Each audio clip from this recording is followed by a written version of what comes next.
No, no slides. Prabhu, no slides. No slides. No slides. Om Agyana Triminandasya Jnananjana Shalakaya Chakshur Ulmilitam Yena Tasmai Shri Guruve Namaha. So today my presentation is from Chaitanya Charitamrita.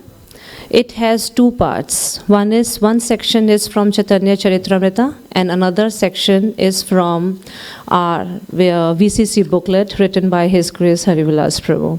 So I will describe both the things in my presentation. So from Chaitanya Charitamrita, it's from Madhya Leela, chapter 9, verses 178 to verse 218. So this section highlights Lord Chaitanya's exchange with Ramdas Vipra, a great devotee of Lord Ramchandra. This section appears when Lord Chaitanya was traveling to holy places during his South India Yatra. Before this incident, Lord Chaitanya met with Venkata Bhatta in Srirangam, Parmanand Puri at Rishabh Hill, and Lord Shiva and Goddess Parthi at Sela. So Lord Chaitanya met with Brahmana Ramdas Vipra in Madurai, which is also called as Southern Mathura. So we are going to hear about that. This Brahmana was a great authority on Lord Ramchandra. He invited Lord Chaitanya to his home. After taking bath in river, Lord Chaitanya went to his house to take lunch, but he saw that the food was unprepared because the Brahmana had not cooked it. Seeing this, Sri Chaitanya Mahaprabhu said, "My dear sir, please tell me why you have not cooked. It is already known." Now here the response which the Brahmana gives, just exactly like King Kulashekara, how he was immersed in the pastimes of Lord Rama. The Brahmana replied, "My dear Lord, we are living in the forest. For the time being, we cannot get all the ingredients for cooking. When Lakshmana brings all the vegetables, fruits and roots from the forest, Sita will do the necessary cooking." Sri Chaitanya Mahaprabhu was very satisfied to hear about the Brahmana's method of worship. Finally, the Brahmana hastily made arrangements for cooking. Sri Chaitanya Mahaprabhu took his lunch at about 3 o'clock, but the Brahmana, being very sorrowful, fasted. When the Brahmana was fasting, Sri Chaitanya Mahaprabhu asked him, "Why are you fasting? Why are you so unhappy? Why are you so worried?" The Brahmana replied, "I have no reason to live. I shall give up my life by entering either fire or water. My dear sir, Mother Sita is the mother of the universe and the supreme goddess of fortune. She has been touched by the demon Ravana, and I am troubled upon hearing this news. Sir, due to my unhappiness, I cannot continue living. Although my body is burning, my life is not leaving." Sri Chaitanya Mahaprabhu replied, "Please do not think in this way any longer. You are a learned Pandita. Why don't you consider the case?" Sri Chaitanya Mahaprabhu continued, "Sita Devi, the dearmost wife of the Supreme Lord Ramchandra, certainly has a spiritual form full of bliss. No one can see her with material eyes, for no materialist has such power. To say nothing of touching Mother Sita, a person with material senses cannot even see her. When Ravana kidnapped her, he kidnapped only her material illusory form. As soon as Ravana arrived before Sita, she disappeared. Then, just to cheat Ravana, she sent an illusory material form. Spiritual substance is never within the jurisdiction of the material conception. This is always the verdict of the Vedas and the Puranas." Sri Chaitanya Mahaprabhu then assured the Brahmana, "Have faith in my words and do not burden your mind any longer with this misconception." Prabhupada says in the purport of this verse, which is verse 195, "We have to follow in the footsteps of great authorities coming down in the parampara system. If we approach a bona fide acharya and keep faith in his words, spiritual realization will be easy."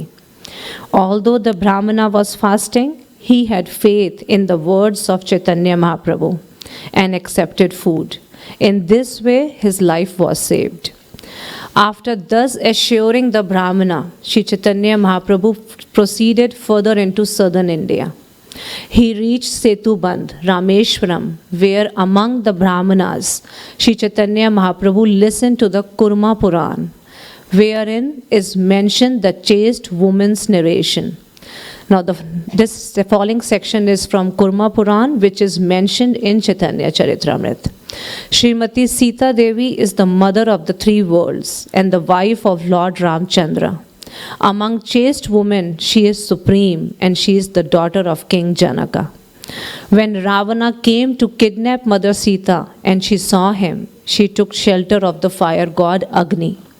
The fire god covered the body of Mother Sita, and in this way she was protected from the hands of Ravana. The fire god Agni took away the real Sita and brought her to the place of Parvati, goddess Durga. An illusory form of Mother Sita was then delivered to Ravana, and in this way Ravana was cheated. After Ravana was killed by Lord Ramchandra, the illusory Sita Devi was brought before the fire and tested. When the illusory Sita was brought before the fire by Lord Ramchandra, the fire god made the illusory form disappear and delivered the real Sita to Lord Ramchandra. Upon hearing from the Kurma Puran how Ravana had kidnapped a false form of Mother Sita, Sri Chaitanya Mahaprabhu became very satisfied. When Sri Chaitanya Mahaprabhu heard this story, he was very pleased and he remembered the words of Ramdas Vipra. Indeed, when Sri Chaitanya Mahaprabhu heard these conclusive statements from the Kurma Puran, he felt great happiness. After asking the Brahmana's permission, he took possession of the manuscript leaves of the Kurma Puran. Since the Kurma Puran was very old, the manuscript was also very old. Sri Chaitanya Mahaprabhu took possession of the original leaves in order to have direct evidence. The text was copied onto new leaves in order that the Purana be replaced. Sri Chaitanya Mahaprabhu returned to southern Mathura, which is Madurai, and delivered the original manuscript of the Kurma Puran to Ramdas Vipra. The following verse is from Kurma Purana, again as it is mentioned in Chaitanya Charitamrita. When he was petitioned by Mother Sita, the fire god, Agni, brought forth an illusory form of Sita, and Ravana, who had 10 heads, kidnapped the false Sita. The original Sita then went to the abode of the fire god. When Lord Ramchandra tested the body of Sita, it was the false illusory Sita that entered the fire. At that time, the fire god brought the original Sita from his abode and delivered her to Lord Ramchandra. Ramdas Vipra was very pleased to receive the original leaf manuscript of the Kurma Puran, and he immediately fell down before the lotus feet of Sri Chaitanya Mahaprabhu and began to cry. After receiving the manuscript, the Brahmana, being very pleased, said, "Sir, you are Lord Ramchandra himself and have come in a dress of a sannyasi to give me audience. My dear sir, you have delivered me from a very unhappy condition. I request that you take your lunch at my place. Please accept this invitation. Due to my mental distress, I could not give you a very nice lunch the other day. Now, by good fortune, you have come again to my home." Saying this, the Brahmana very happily cooked, and a first-class dinner was offered to Sri Chaitanya Mahaprabhu. Sri Chaitanya Mahaprabhu passed that night in the house of the Brahmana. Then, after showing him mercy, the Lord started towards the Tamrapani river in Pandya Desh. Now, regarding the false Sita, His Grace Harivilas Prabhu wrote this booklet during Srinivas Kalyanam about 3 or 4 years back, and it has all the details about the false Sita. And those details, as he mentioned, are taken from the Sri Vaishnava Sampradaya. So I'm going to narrate some part of that. This false Sita was Vedavati. She was the daughter of King Kushadhwaja from Treta Yuga. She was the goddess of fortune, and her name meant a possessor of Vedic knowledge. She was beautiful and endowed with an ocean of good qualities. She lived alone in Himalayan jungles to perform severe austerities, meditating on the lotus feet of Lord Vishnu to attract his mercy and to accept her as his wife. She performed her meditation for thousands of years. One day, the king of Rakshasa, man-eating demon named Ravana, saw Vedavati alone in the deep forest. He was enchanted by her beauty. So he approached her and glorified her with many poetic compliments. Then he eloquently praised himself and asked her to become his wife. Vedavati rejected his offer. Hearing this, the demon grabbed her from her hair and dragged her. Vedavati demonstrated the spiritual empowerment that came from maintaining her chastity. She used her mystic power to cut off the part of her hair touched by Ravana. Then she invoked Agni Deva, the demigod of fire, to appear. She addressed Ravana, "Because you have touched my body, I have become impure. I must give up this body contaminated by the filth of your despicable hand. In the future, I will take birth again and will be the cause of your destruction and the extermination of your entire Rakshasas dynasty." Lord Agni engulfed her body in flames and she disappeared. This Vedavati appears as a false or a Maya Sita in Lord Rama's pastime. During the exile of Sita and Rama in the forest of India, the Rakshasa Ravan heard about the incredible beauty of Sita Devi. He decided to kidnap her and convince her to become his most important wife above Mandrodri and the thousands of other beautiful women that he sequestered in his harem. As you all know, when Sita Devi was alone, Ravana tried to kidnap her. It is not possible for any mortal creature to even touch the sacred body of Lord Rama's eternal consort. To protect Sita Devi, Agni Dev appeared and replaced Mother Sita with her look-alike Vedavati. She who was the Maya Sita or a false Sita. Unknowingly, Ravana kidnapped Vedavati, thinking she was the real Sita. Vedavati, in the mood of Mother Sita, maintained her unfaltering faithfulness to her husband Lord Rama. She rejected all of Ravana's alluring promises of material opulence.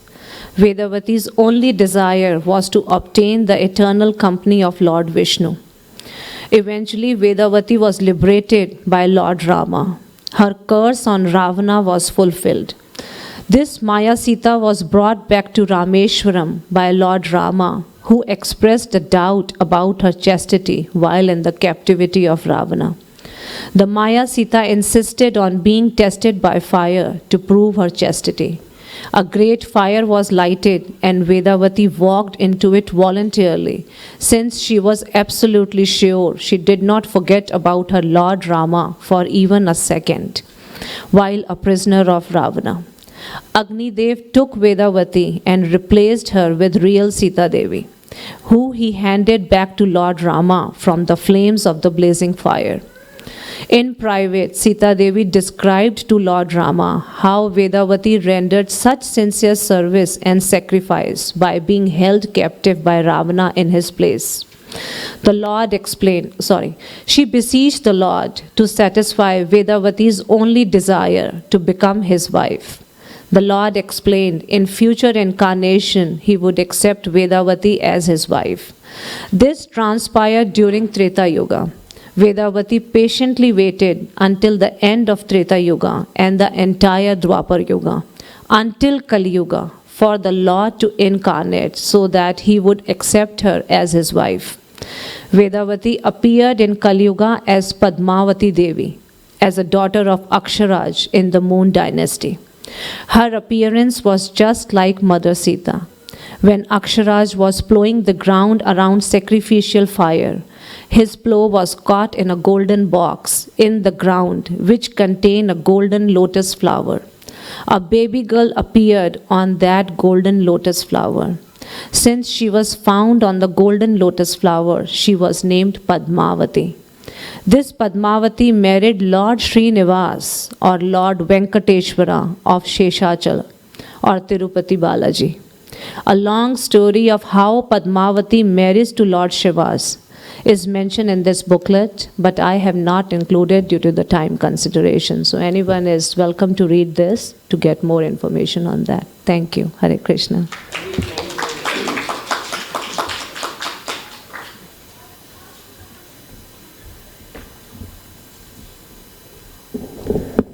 Okay, thank you, Shali Dalwar Mataji.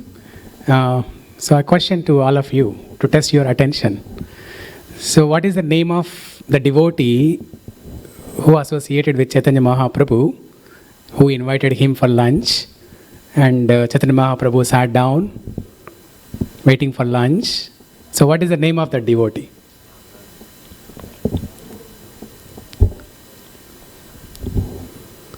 Except the devotees who moved from Florida. The Seattle local people. Ramadas Vipra. Is that correct, Shalintal Ramanse? Yeah. Okay. Okay. So that is another example, to take inspiration from how, Lord Ram's devotees were immersed in hearing Ramakatha. Okay. So with that, now we're going to start the actual, Ramayana Katha.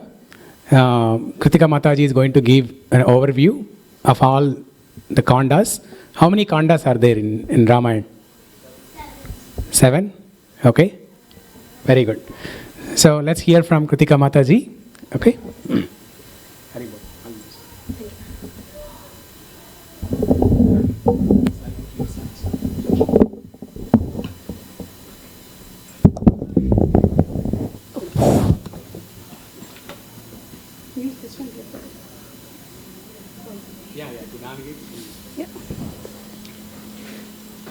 Haribol.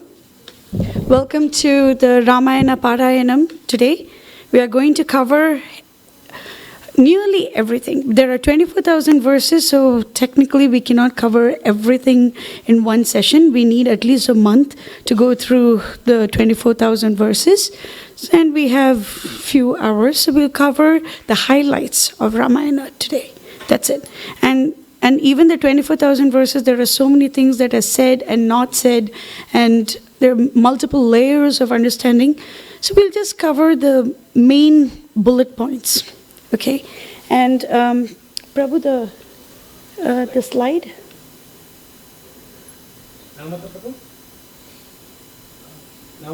There you go. So this is the Valmiki Ramayana, the overview. Okay, so first of all, we'll always start with the prayers. So one of the very beautiful prayers is called the Dhyana Shloka. How do you think about the Lord? Dhyana means meditation. How do you think about the Lord? You shouldn't think about the Lord as a solitary figure, because he is never really like that. He is always associated with Mother Sita. So this is the shloka. Vaidehi Sahitam Suradrumatale Haime Mahamandape Madhye Pushpakamasanam Manimaye Virasane Sustitam Agre Vachayati Prabhanjana Sute Tattvam Munibhya Param Vyakyantam Bharatadibihi Parivritam Ramam Bhaje Shyamalam.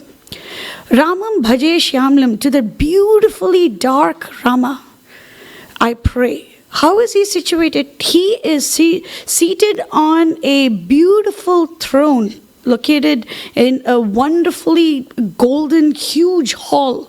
The throne has flowers strewn on it, pearls hanging out from it. And over there, Rama is seated in a Virasane pose, the pose of a hero.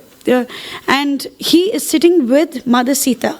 He is always with Mother Sita.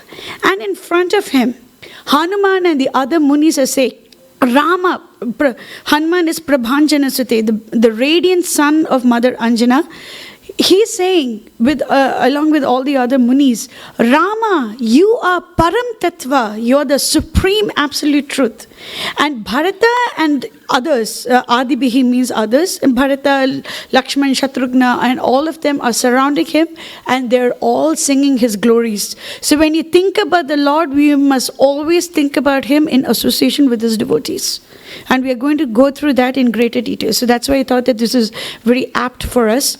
So now there are multiple versions. Why should we read Ramayana? I mean, what is the necessity? What is the point of doing it? So, Veda Vedye Pare Pumsi Jate Dashratatmaje Vedaha Pracheta Sadasit Sakshat Ramayanat Manaha. When the cream of the Vedas, the goal of the Vedas, incarnated as the beloved son of of King Dashrath, that is Lord Rama, Dashrath Atmaja, part of his soul, that is the love that he had for Lord Ram. When the Supreme Lord incarnated as the son of King Dashrath, the Vedas incarnated as Ramayana. So in Ramayana, you get all the Vedas, you get the Jnanakanda, Karmakanda, you get everything, as well as you get Bhakti. You get Bhakti from Ramayana. So it depends on what eyes with which you see Ramayana. And if you look at it with the eyes of Bhakti, you will get nothing but Bhakti back. And there are so many multiple variations of Ramayana available. Every person can just write, oh, this is the story of Lord Ram. But what is the authority? Authority is Valmiki Ramayana. Valmiki Ramayana is the authority. Kujantam Rama Rameti Madhuram Madhuraksharam Arukhya Kavita Shakham Vande Valmiki Kokilam. Kujantam Rama Rameti is Valmiki is his wonderful nightingale, Kokilam, that is always climbing the trees of poetry and is singing the beautiful name of Lord Ram in a very sweet voice. It's always Madhuram Madhuraksharam. Rama means the reservoir of all pleasure, the reservoir of all happiness. That is the meaning of Rama. And in a very sweet voice, Valmiki is chanting the sweeter name of Lord Ram. So, now what is the attitude with which a person should listen to Ramayana? That is, we don't have to look any further than Hanuman himself. So wherever the name of Lord Rama is mentioned, over there Hanuman will be there. How? How is he going to be there? With eyes full of tears, head bowed down in supplication, hands above his head, and he's listening to Ramayana. Yatra yatra raghunatha kirtanam tatra tatra kritamastaka anjalim bashpavari paripurna lochanam maratim namata rakshasa antakam. Bashpavari paripurna lochanam. His eyes are clogged with tears, and the tears are flowing. We offer flowers, pushpanjali. Hanuman offers mastakanjali. He offers his entire head to Lord Ram. So it is a belief, and it has been verified in Uttarakhand as well, that wherever the name of Lord Rama is spoken, Hanuman is always going to be there. So we should be very careful about what we present and how we present it, and for the fact that we should present it in the mode of bhakti, because that is what Hanuman represents, and we have to follow in his footsteps. Okay, so these are the three main topics that are going to be covered in this particular presentation. Why is Valmiki Ramayana perfect? There should be a reason why Valmiki Ramayana is perfect, right? Why? And we are going to see that. What are the main topics in the cantos? So there are 6 cantos and 1 epilogue. So there are totally 7, but it's 6 plus 1. And we are going to see the reason why it is known as 6 plus 1 as well. And what is the motivation to read Ramayana, Valmiki Ramayana? I'm always going to say it is Valmiki Ramayana, because it has to go through a head that it should be Valmiki Ramayana. The Ramayana of Valmiki is the authorized version, and we are going to see why. So why is Valmiki Ramayana perfect? So now we need to go through a brief history. Actually, in Valmiki Ramayana, we never really get to see the history of Valmiki. So the other acharyas have mentioned that he was a dacoit and he became a Rama Bhakta because of sage Narada's blessings, and he said Mara, Mara, Mara, Mara, Mara, and put together for multiple years, it became Rama, Rama, Rama, Rama. And then, so one fine day in Treta Yuga, Valmiki is sitting in his hermitage and Sage Narada arrives. How does it start? How does Valmiki Ramayana start?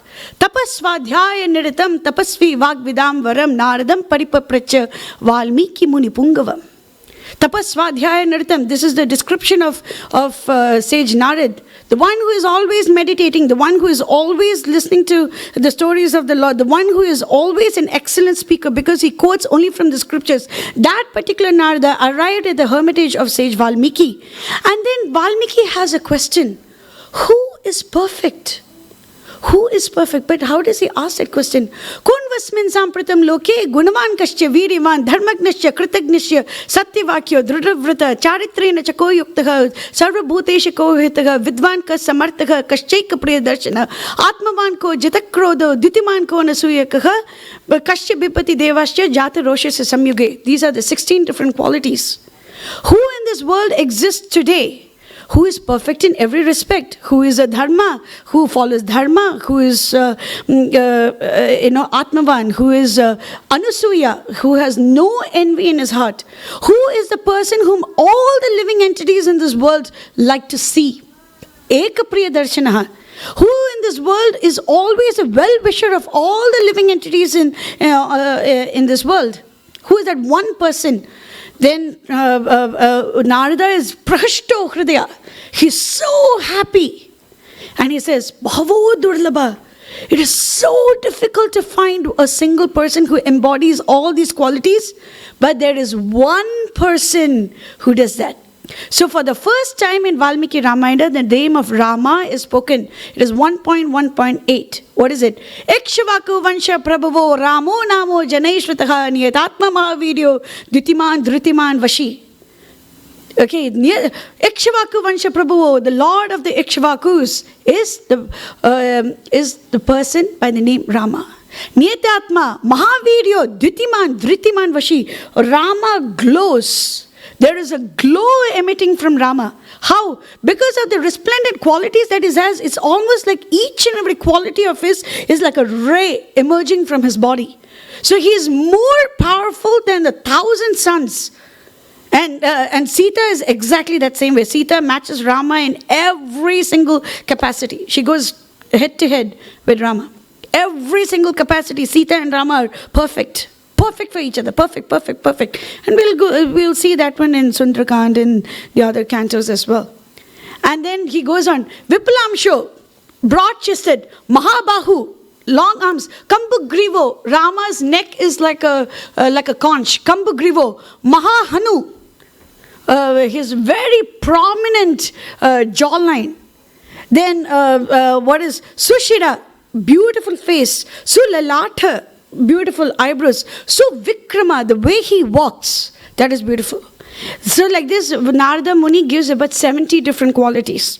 Beauties, Pina Vakshaha, Guda Jatru, Arindama, Shatru Nibarhanaha, the one who destroys enemies, the one whose muscles, whose collarbones are deeply embedded in muscles.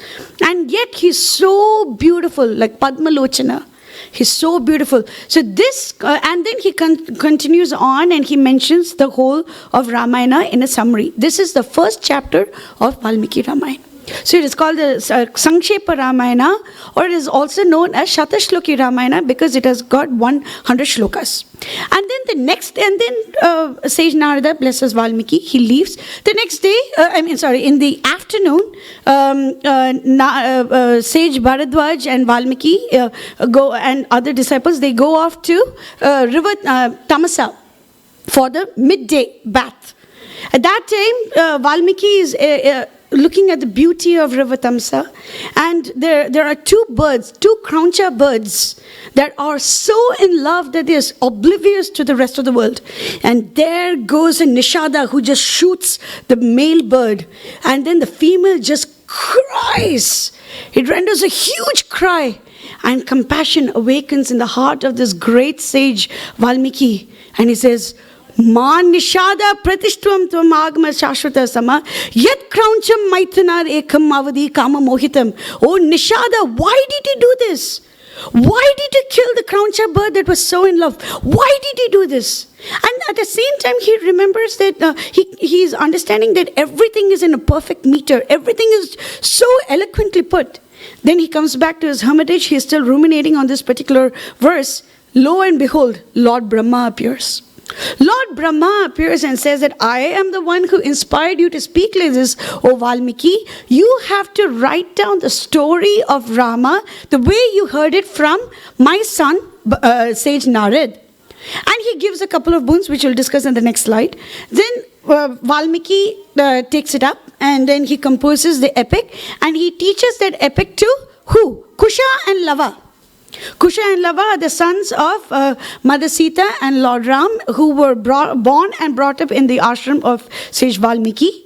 And Rama's story is learned by Rama's own sons.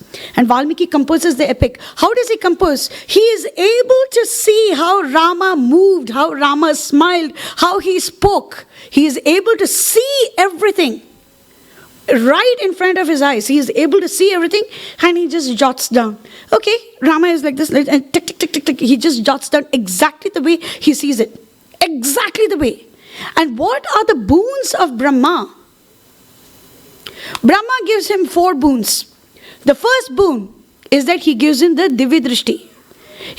He may make sure that everything related to the actors of this great drama will be known to sage Valmiki.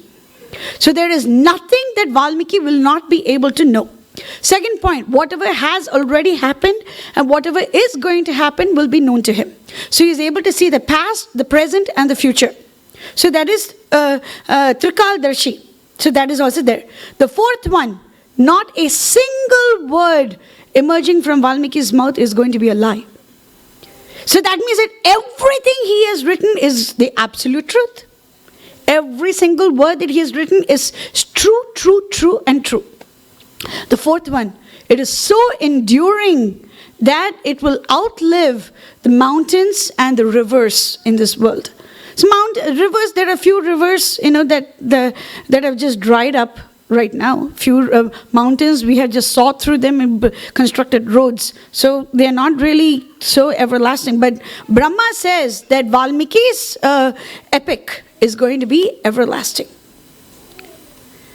So then Valmiki teaches the entire Ramayana to Kusha and Lava. Actually, Shatrughna is the first person to listen to Valmiki Ramayana. Then, and we'll cover that in Uttarakhand. Then Kusha and Lava wander off into the streets of Ayodhya. There are 3 instructions that Valmiki had taught Kusha and Lava before they embark on the Nagar Sankirtan. What? First, you have to cover 20 chapters a day. Second, do not accept any remuneration in a gold or silver or anything. Do not accept any of that stuff. And if someone offers it to you, tell them that what is the use of these coins for people who live on just roots and fruits. Third thing, if anyone asks who your father is, tell them that you are the disciples of sage Valmiki. These are the 3 instructions that Valmiki sets Kusha and Lava out to do. And this is mentioned in Uttarakhand. It is not mentioned in Balakand. And then from there, Kusha and Lava, they just sing on the streets of Ayodhya. What do the sages say? Everything that has happened in the past is happening right in front of us, right now. That means that Rama's pastime took place in Treta Yuga, right? Why should we read Valmiki Ramayana? It happened in Treta Yuga. Why am I in Kali Yuga? Why do I need it? That is not the right attitude. It happened over there, but you can see it happening right in front of your eyes, right now. Right now, you can experience it. For example, there is a description of River Ganga given over there. As soon as Rama arrives in Ganga, you can feel the spray of Ganga falling on your face. You can hear the gushing sound. When you see when you are in the meeting between Rama and Hanuman, you can actually hear the stillness of the forest, the cooing of the birds. You can actually feel it. You can experience the whole thing. Why? And when Rama and Sita and Lakshmana walk off in the huge sunshine, it's just beating down. You can feel the heat scorching you. You can experience it. Why? Because you are also being a part of Rama's journey. Okay, and so the sages of Ayodhya, they were able to see this. And they said that whatever has happened in the past is happening right in front of us, right now. That means that we can also get that same feeling. If you read it with bhakti, of course, you will get the same feeling. The second one, very important thing. So Kusha and Lava sit down in front of Lord Ram.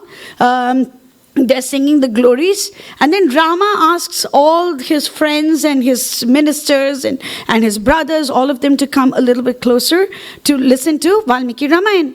But what is the first statement mentioned by Rama in Valmiki Ramayana? Shriyatad etad akhyanam. Listen to Valmiki Ramayana. That is the first instruction of Lord Ram. The first instruction of Lord Vishnu in Valmiki Ramayana. What is it? Bhayam tyajatam esha bhadram te. Discard all your fear. May good luck be to you. What is the first instruction of Hanuman? Sambhrama tyajatam esha. Dispel all your confusion. So these are very important things that we should remember. And the first instruction of Rama is Anayo deva varchasa vichiratra padam samya gayako tava chadoyat. What does that mean? Listen to this Ramayana as sung by this divinely resplendent boys Kusha and Lava. It is full of important meaning. This is Rama's instruction. Rama himself listened to Valmiki Ramayana and he was moved. Rama listened to Valmiki Ramayana. There is no other variations of Ramayana that can actually say that Rama himself listened and he was moved and he listened to it from the mouth of his own sons. It does not really happen. Only Valmiki Ramayana has that distinction. So now we have covered the first topic. Now we are going to go on to the second topic.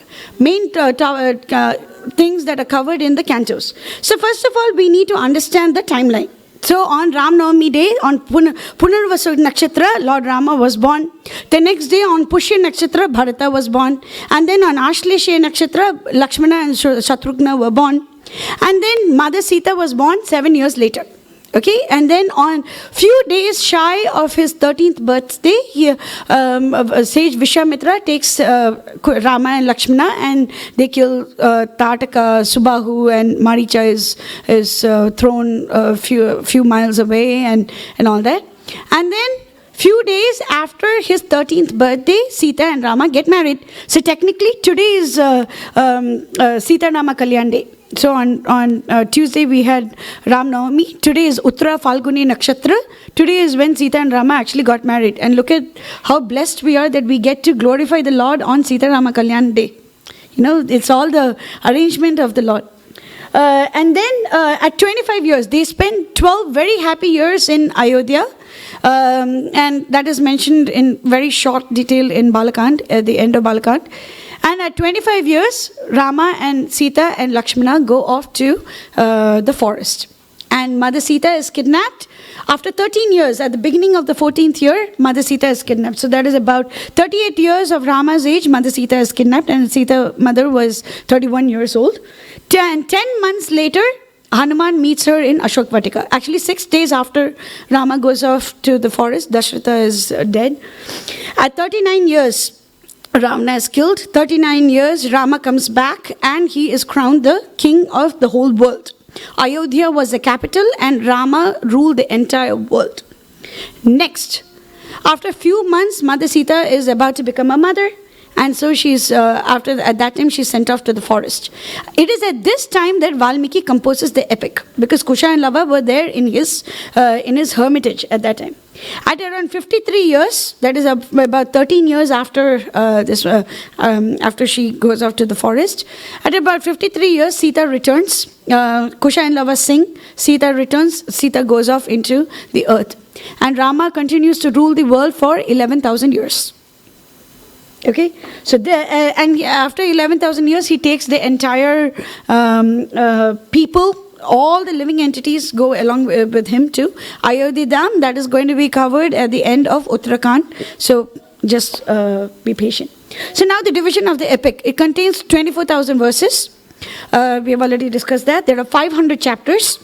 It contains 6 cantos and 1 epilogue. So the 6 cantos discuss the events that have already happened, and the epilogue, the Uttarakhand, discuss the events that are going to happen.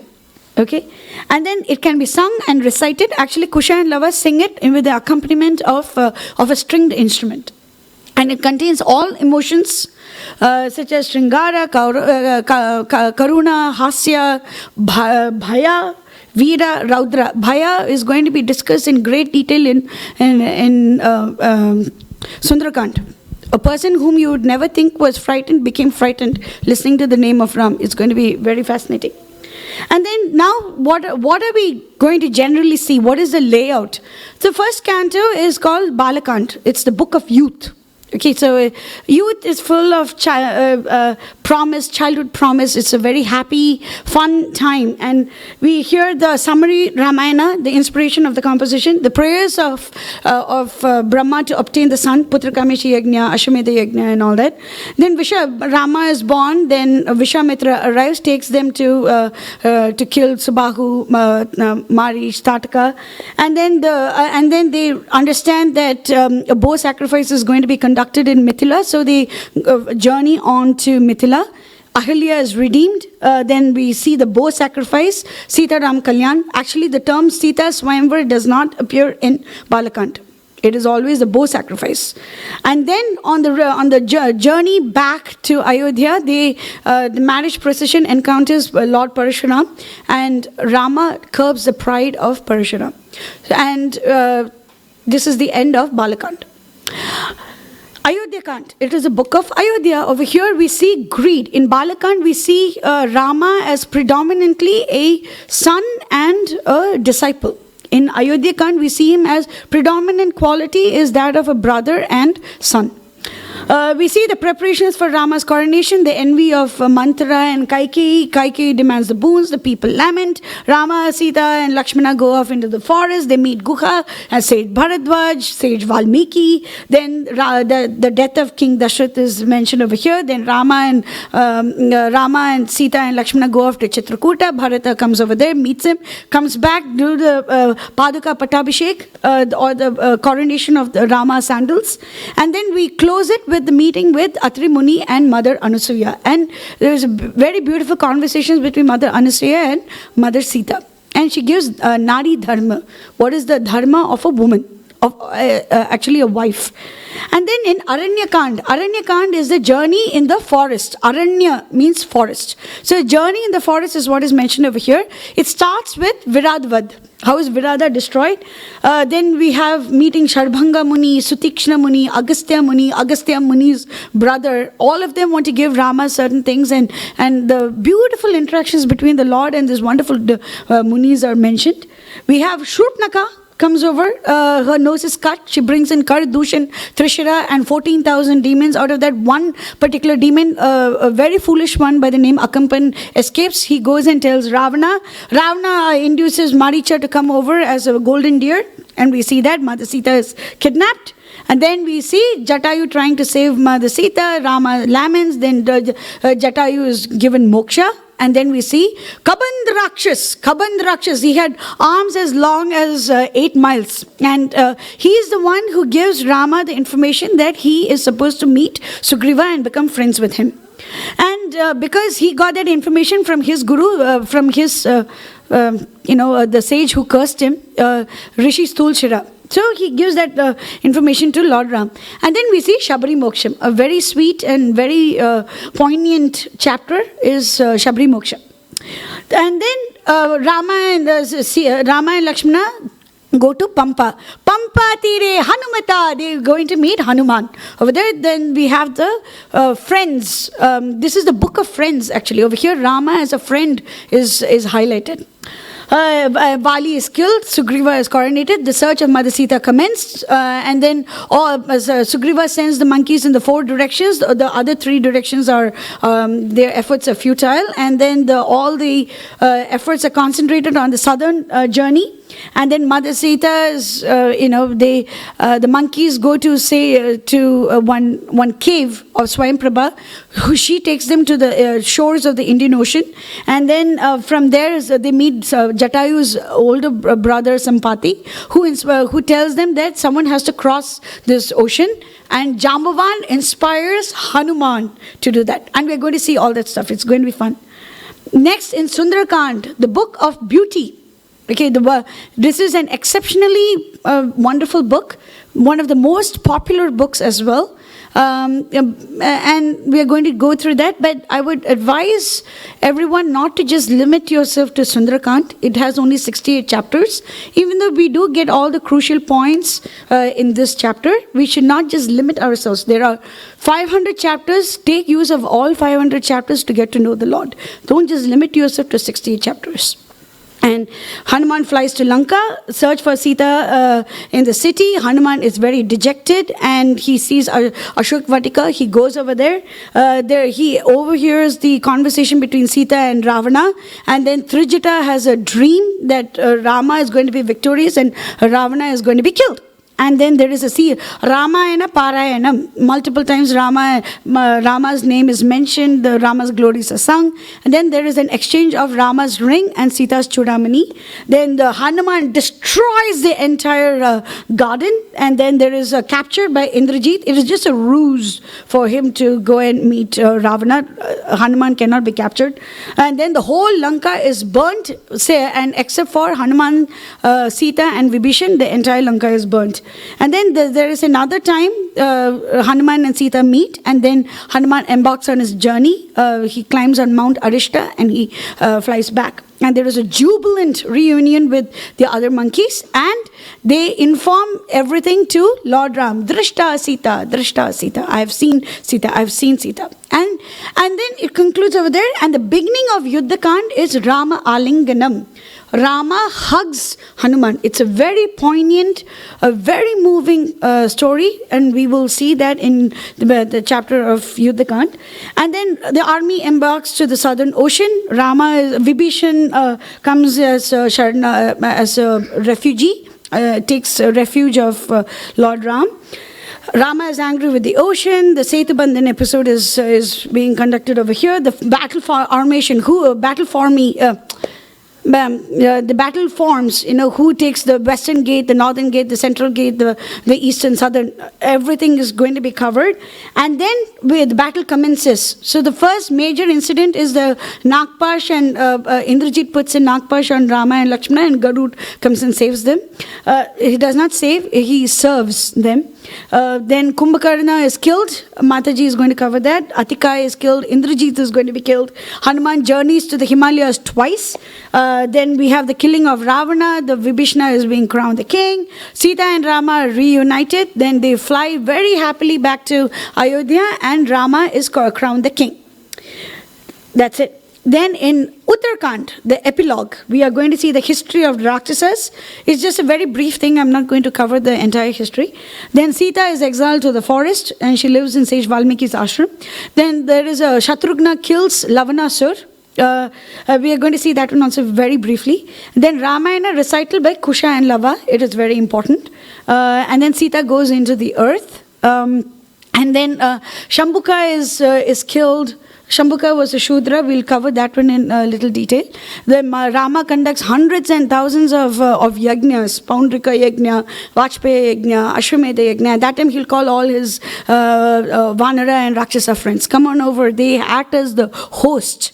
They don't act as the guest. They act as the host and serve the others. That is the level of affection that Rama has for devotees, that he treats them as family members. We have to go through all that to understand the mindset of the Lord. And then finally, it is time. Lakshmana has already gone back to Ayodhya Dham. Then Rama will take all the living entities with him, and he will go back to Ayodhya. So now the purposes of this epic. This is mentioned in the fourth chapter of Balakand. There are three different purposes. First one is Ramayana, second one is Sitaya Charitam Mahat, and the third one is Paulastya Vadam. So in the previous days, the the name of the person or name of a book or something, it described what it is supposed to do as well. It described. So if you see Janardana, one who is the sole support of all the living entities. Madhava means the one who is the husband of the goddess of fortune. So there is Rishikesha, the master of all senses. So you have certain names that describe the certain qualities of the Lord. So like that, these are the names that describe certain purposes of this epic. What is the first purpose? Ramayana means the journey of Lord Ram. Second one, Sitaya Charitam Mahat, the wonderful, the great glories of Mother Sita's conduct. The third one is Paulastya Vadam. Brahma's son is Pulastya, Pulastya's son is Vishrava, Vishrava's son is Ravan, Kumkaran, Vibhishan, and others. So Paulastya means the descendant of sage Pulastya. So barring Vibhishan and his supporters, all the others were happily annihilated. Every single one of them. Ministers, sons, the kinsmen, cousins, nephews, sons, grandsons, all of them were very easily annihilated by Lord Ram. So Ramayana, we're comparing this to 4.8, Bhagavad Gita 4.8. Ramayana is Paritranaya Sadhunam, the way he interacts with the devotees. Vinashayata Dushkritam is Paulastya Vadam, the way he annihilates the miscreants. Dharma Samsthapanarthaya, the way he establishes Dharma is through Mother Sita. Okay, so this is how you can take the parallels between Valmiki Ramayana and Bhagavad Gita. Look at how perfect Valmiki Ramayana is, that it compares itself directly to what Lord Krishna himself has spoken. See? The next one is motivation to read Valmiki Ramayana. What is the motivation? What is the attitude with which we read Ramayana? And this is the final thing. Okay, so the Falashruti means what is the fruit of listening to something? What is the effect of listening? What is the benefit of listening to a particular epic? It is mentioned in 3 different places. First one is in the end of the first chapter of Balakand, in the end of summary. It's spoken by Sage Narada. The second time it is the end of Yuddhakand, spoken by Sage Valmiki. The third time is at the end of the whole Ramayana, that is at the end of Uttarakand, as spoken by Kusha and Lava. So they say, Ramayana, one chapter of Ramayana is equal to conducting 1,000 Ashwamedha Yajnas or 10,000 Vajpaya Yajnas. Okay, one verse Valmiki Ramayana, and we have 24,000 verses, can destroy all sins. Quarter of a verse also, if you read with affection, read with devotion, you are immediately eligible to go at least to Brahmaloka. You're immediately eligible. Just quarter of a verse, that is 96,000 opportunities. If you read the whole of Ramayana once, your father, his father, his father, and his father, at least 5 generations above you are automatically liberated. 5 generations. You don't have to do anything else. Just read Ramayana, it's liberated. You don't have to go to Ganga or Prayag or Kurukshetra or Naimisharanya. Read Ramayana, you will get the same effect. Give money to a worthy person, give gold to a worthy person in Kurukshetra on solar eclipse day. Same effect you will get if you read Ramayana. Same effect you will get when you read Ramayana. When you read Ramayana, if you desire wealth, you will get wealth. If you desire children, you will get children. If you desire land, you will get land. But there is something wrong with all this, right? Why are we hankering after so many things? Rama is the one who is always with us. He is the one who loves us the most. Why should we think about what is he going to give me? Shouldn't we think about what we can give him? Why should we say, Dehi, I need more, I need more, I need more, I need more, I need more. He is already showering you with love. He is already showering you with affection. Why do you need more than that? You want to give something to him. And that is this. When you read Ramayana, Rama is happy. So we read Ramayana because we want to make Rama happy. It is not because we get a lot of benefit, but we get to make Rama happy. What is that verse? Priti satatam Rama sahi Vishnu sanatanaha Adidevo Mahabahur Hari Narayana Prabhu Sakshad Ramo Raghushreshta Shesho Lakshmana Uchyate. Lakshmana is known as Shesha. Raghushreshta, the best of all the people in the dynasty of the Raghus. He is Adi Devo, the primordial Lord. He's Mahabahur, extremely strong. Hari, he will take away your sorrows, and he is Lord Hari himself, and he is Narayana, he is Vishnu. And what is it? Rama is pleased. Priyate Satatam Rama. Rama is pleased if you read Ramayana. That is our goal.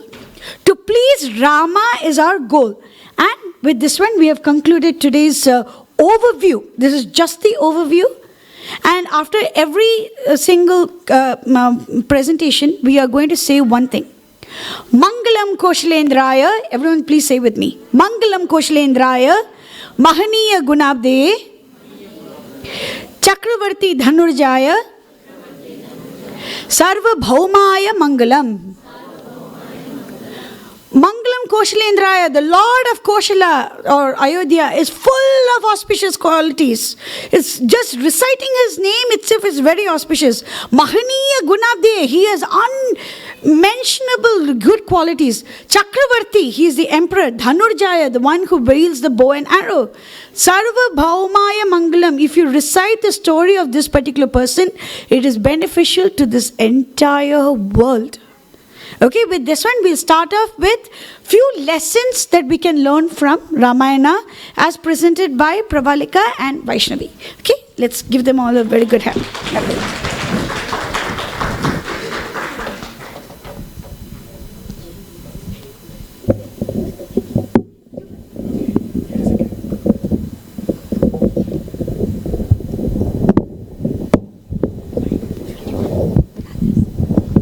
Okay. Thank you, Kritika Mataji, for the wonderful overview of Ramayana. So now, Pravalika and Vaishnavi are going to talk about the life lessons that we can learn from Ramayana. So they are going to walk you through all the kandas and different characters, what we can learn from each character in Ramayana. So there are 25 lessons. Okay? So as it says in the title, there are 22 life lessons, but there are more that we have learned about, but these are some that we have found.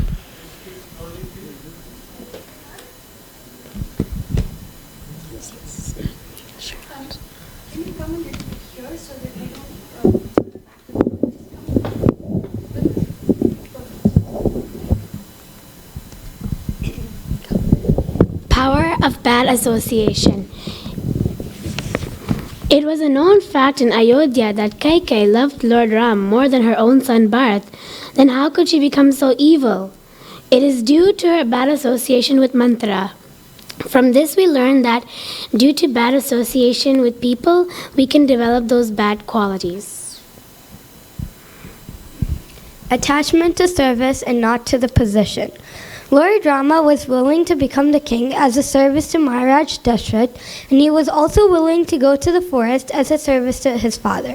So this shows us that Rama was not attached to position, but service in his father.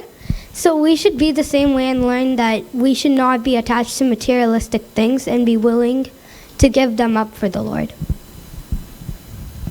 Mission of life should be to vanquish the demonic tendencies in our heart. Lord Ram's purpose to kill the demons was fulfilled by his banishment to the forest. So we all have demonic qualities in our heart, and to get them out of our heart, we should try our best to please the Lord. Spiritual consciousness versus material consciousness. Even in extreme rehearsals, if taken in proper spirit, will help us fulfill our mission in life. For example, law of gravity is only in effect in the earth's sphere and not beyond. So also laws of material nature act only in material consciousness and not in spiritual consciousness.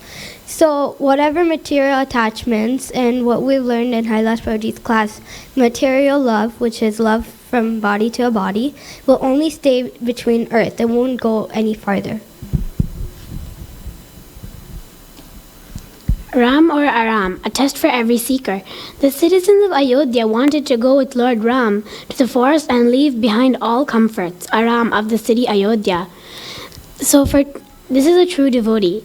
We don't care about anything else, material for ourselves, but all we want to do is to please the Lord and serve Him as we can. Alertness in spiritual life. Lord Ram leaves Ayodhya Vasis, and if one is inattentive or lazy, one will lose taste in bhakti. Is it right? Because Lord Ram separating himself from the Ayodhya Vasis actually increased their love for the Lord, and if we are lazy and inattentive, we'll lose the interest to learn bhakti. The goal is to please the Lord. Sometimes saintly person might cause pain to others, not to hurt them, but to benefit them. For example, Bharat disowns Kaikai, or Prahlad disregards Hiranyakashipu. Or a doctor may cause pain, an operation, to the patient to cure him. But the goal is to please the Lord. For Bharat, he wanted to stay in the forest, which was easier than to return and rule the kingdom, but he did so to please his own brother, Lord Ram. Lord is the proprietor. Lord is the proprietor. Bhoktaram yagni tapasam. Bhagavad Gita 5.29. Bharat was ruling the kingdom on Lord Ram's behalf by keeping the Padukas on the throne. We are only caretakers. He is the real proprietor. He can give and take away. The caretaker acts according to the will of the owner.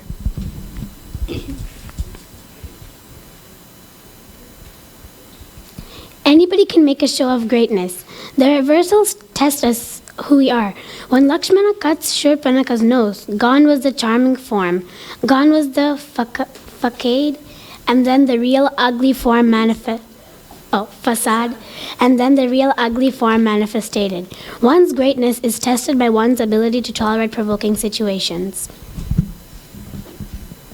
So when we have situations like this, the only thing that matters is how the greatness that we show, and nothing else matters.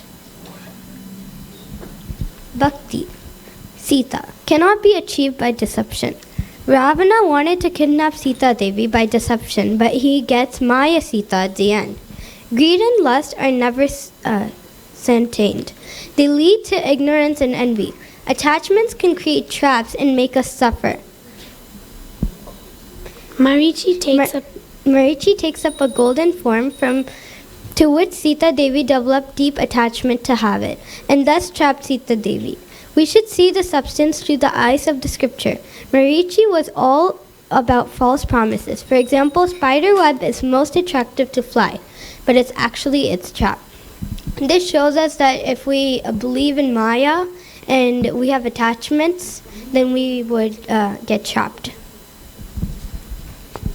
Maya knows our weaknesses. She can make our strength into weaknesses and take us away from the circle of instructions of the great souls. Ravana uses Sita Devi's jnana attitude to serve great souls and disobey Lakshmana. Always stand by to be the right. Jatayu's integrity. Real success to please the Lord. Jatayu lost his life fighting for Lord Ram, but achieved the purpose of life to please the Lord. It's better to lose and win than to win and lose.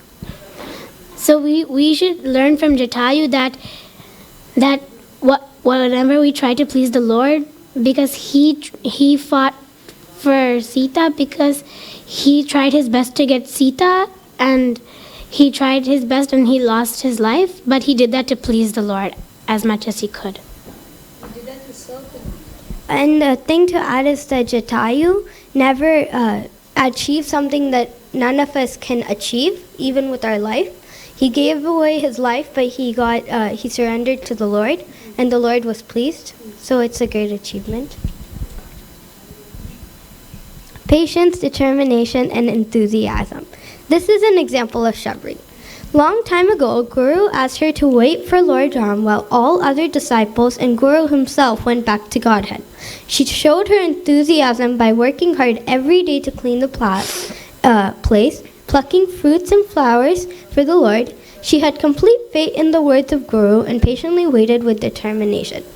Shabri shows these three qualities because every day she thought Lord Ram would be coming this day. No, the next day. And she showed enthusiasm because she picked the best fruits and she tasted every single one, saying that I never want Lord Ram to taste something that's bitter. So this shows how she patiently waited. We can't put a facade before the Lord. The Lord reveals only when He wants to. Honestly, we can't put a facade before the Lord. Hanuman disguises when he wants to meet Lord Ram, but within, Lord Ram knows that he is Hanuman. We have to be honest to receive the mercy of the Lord, and Lord Ram didn't speak to Hanuman for 4 months, not because of the disguise. It was because he had to spend the 4 months in Mount Prasravan because it was the monsoon season. So Rama and Lakshmana spent time in Mount Prasravan, and all the Vanaras were in Kishkinda. But then afterwards, everything is fine. And Hanuman reveals that he is Hanuman even when he is donning the aspect guard. And we are going to see that Harivallabh Prabhu is going to teach us that.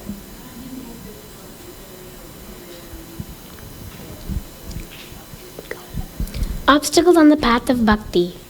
The demons who came to stop Hanuman during his jumping across the ocean, Mainaka, Gold Mountain, temptation to seek comfort before achieving a real purpose, Simhika, shadow-catching demoness.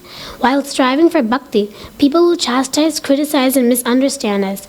We should have the willingness to tolerate. Surasa, the serpent, being envious of people in higher positions and try to stop their progress. This is jealousy of the mind. By devotional service, we have to devour Simhika, who represents envy. So these three qualities we have to be able to tolerate it for the Lord, because if we can't tolerate this, then we don't know how to please the Lord, and we have to overcome these challenges because they're a test from the Lord. Ignorance cannot understand well-wishers. The world is a mirror of our own consciousness. Ravana, thinking Mandodari was envious of Sita, but actually he was envious of Lord Ram. Ravana was thinking Vibhishana was disloyal and taking the side of Lord Ram, but he was disloyal to Kubera, his cousin brother. When we think we know, we are not willing to listen to good counsel. Spiritual progress means simplicity and humility. If they are lacking, we won't listen, thinking that we know better. That was Ravana. Big or small, chanting the Lord's holy name. Big or small, we can swim the ocean of samsara by chanting the Lord's holy name. Big or small, all the oceans floated by writing Lord Ram's name. Prior attachment leads to loss of intelligence. Dhyayato Visayan Pumsa, Bhagavad Gita 2.62. Every stage of the shloka was exhibited by Ravana. Loss of intelligence. Even when all the stalwart warriors, including Kumbhakarna and Indrajit, died, but he still didn't give up. And the bridge was made by rocks, trees, and branches, and it took 5 days to build it all the way from where they started. Rameshwaram to Lanka, to France. And we are going to cover that. Avanija is going to teach us that Setu Bandhan portion. Hearing about the Lord. Revival of dormant love. Lord Ram being Paramatma in the heart of everyone, including Ravana, could have killed him just by turning off Ravana's heart. But the Lord and his pleasure potency, Sita Devi, went through this whole ordeal so that we could hear about the Lord and revive our dormant love. And this was heard from Valmiki Ramayana. Righteousness. Vibhishana comes to take shelter of Lord Ram. All the monkeys were against except Hanuman. Vibhishana was willing to be misunderstood or even chastised to surrender to the Lord. Counsel and advise in battle against illusion. In battle against illusion, at every stage, association of devotees to put us straight, without which we will fall. Lord Ram doesn't need, but takes the advice, counsel of Vibhishana. Grace of a sadhu needed to kill demons within. Vishwamitra had given a divine arrow to Lord Ram. That arrow was used to by Lord Ram to kill Ravana by piercing his heart? There are multiple times when Vishwamitra's weapons are used, and so that was the surrender of Vishwamitra, the very haughty, very proud rishi. He surrenders to the Lord by giving him the weapons, and Rama happily accepts everything. Rama does not need anything from anyone, but he accepts love. That is what he accepts. And over here, Rama listens to gurus.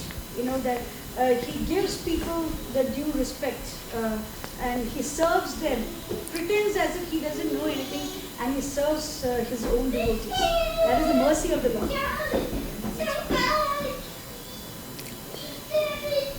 Welcoming the Lord in hearts with lamps. That is Deepavali festival. Lord Ram is welcomed back into Ayodhya with lamps. Deepavali is not just physical fire, but lighting the hearts with light of Lord's grace and process of devotional service.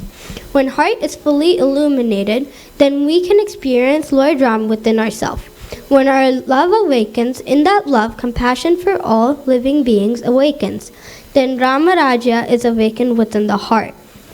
So when Deepavali happened, since it was in a new moon, all the Ayodhya-vasis were excited and enthusiastic, so they cleaned their houses so it could shine, and they lit diya ghee lamps and 12 rows in front of their house and lighted up the entire town for Lord Ram.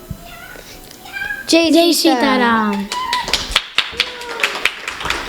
Testing your attention. Shabri. What did we learn from Shabri's devotion? Akshara. Patience. And intolerance. No. Okay. It was actually patience, enthusiasm, and determination. Who shows the quality of integrity? Yes.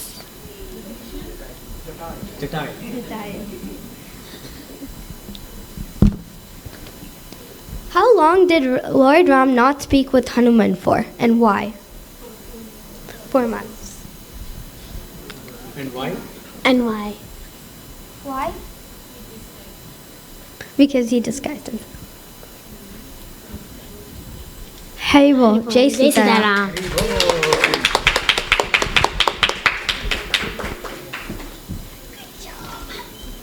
Okay. Thank you, Pravalika and Vaishnavi, for the brief overview on the life lessons from Ramayana. So in Bhagavad Gita, Krishna quotes 26 different qualities that one has to develop, and whoever possesses those qualities, they are dear to Krishna. So we have seen some of the qualities like integrity, enthusiasm, and so on. These are the essential qualities one has to develop on the path of bhakti.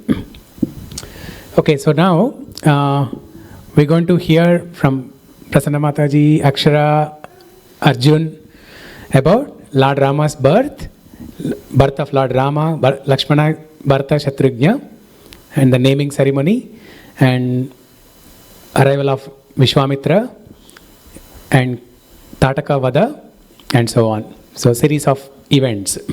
Okay?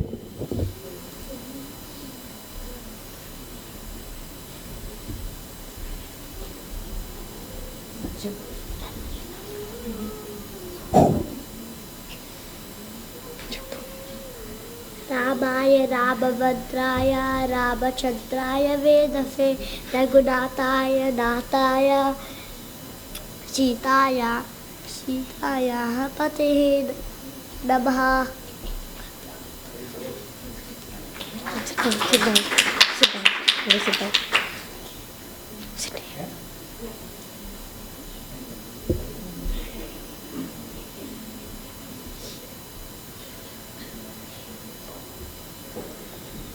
That's okay.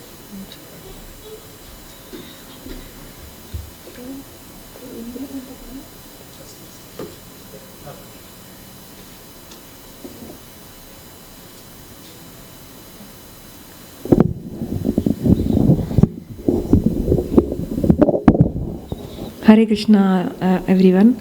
So today, on the auspicious day of Ramanavami and Sita Kalyanam Day, so we are going to talk about how Rama and his associate descended to the earth, and how they were born, and how their childhood, and they have been taken by Vishwamitra to the forest to protect his hermitage, and followed by the Tataka and Subahu's Vadha and Marija's going to the ocean. So I'm going to start the slides and go ahead, Akshara. So when all the devatas and all the demigods are they came to Brahma, and they were seeking some help to protect them from the demon Ravana. Then Brahma told them about his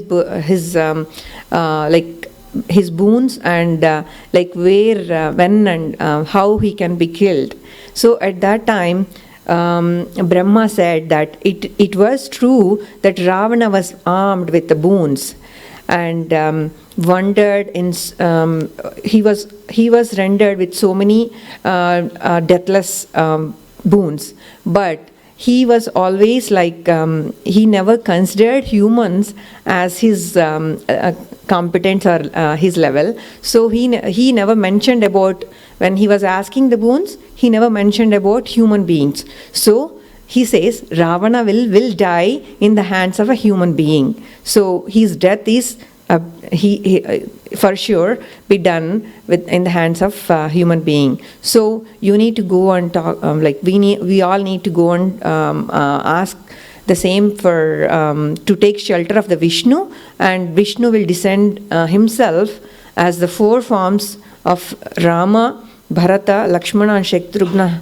himself, and then he will come into the human form and come and he will kill Ravana. That's what he says. So yeah, go ahead. So at the same time, when he is talking about this conversation happens between the Vishnu and the Devatas, Dasharatha, the Ikshvaku king, is doing the Putra Kamesri Yajna to beget children. So at that time, Akshara, you want to go ahead? So after the gods and sages bade worship farewell to Vishnu, that he himself is going to incarnate in the human life.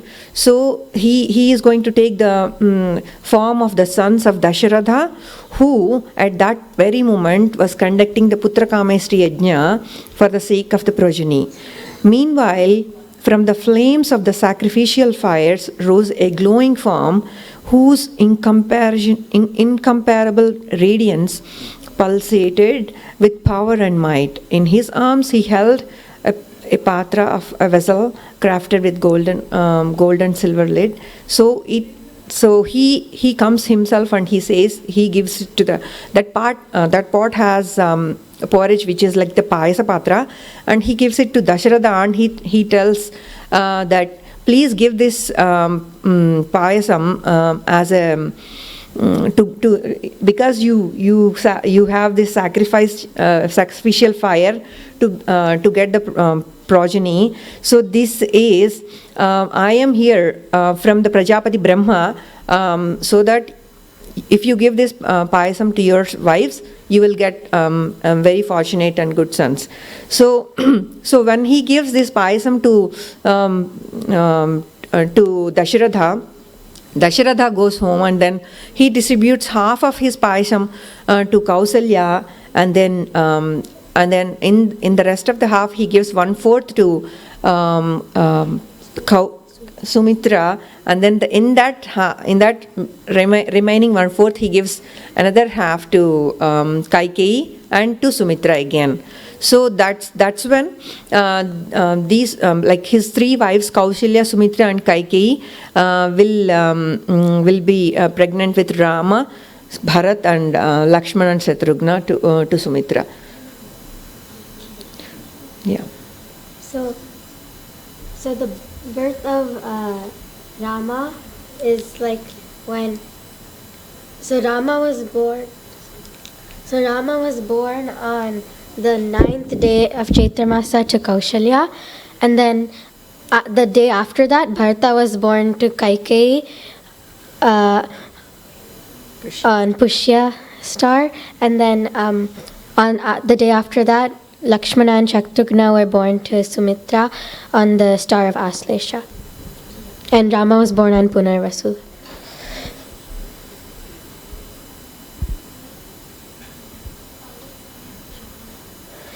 So this is a shloka of naming ceremony.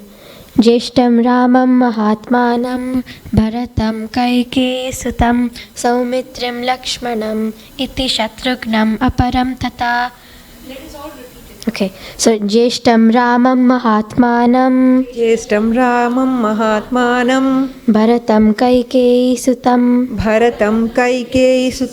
Saumitrim Lakshmanam Iti Shatrughnam Aparam Tata. So the translation is, eldest son as Rama, Kaushalya's son, Kaikeyi's son was Bharata, so one son of Sumitra was Lakshmana, and the other son was Shatrughna, so they were twins. So the sons of Dasharatha, who soon were proficient in the Vedas, were virtuous, valiant, and ever concerned about the welfare of the people. Among them, Rama, devout, dedicated, and free of all taint, endeared himself to the entire world and was Dasharatha's most beloved son. Lakshmana, who loved Rama more than his life, followed him like his own shadow.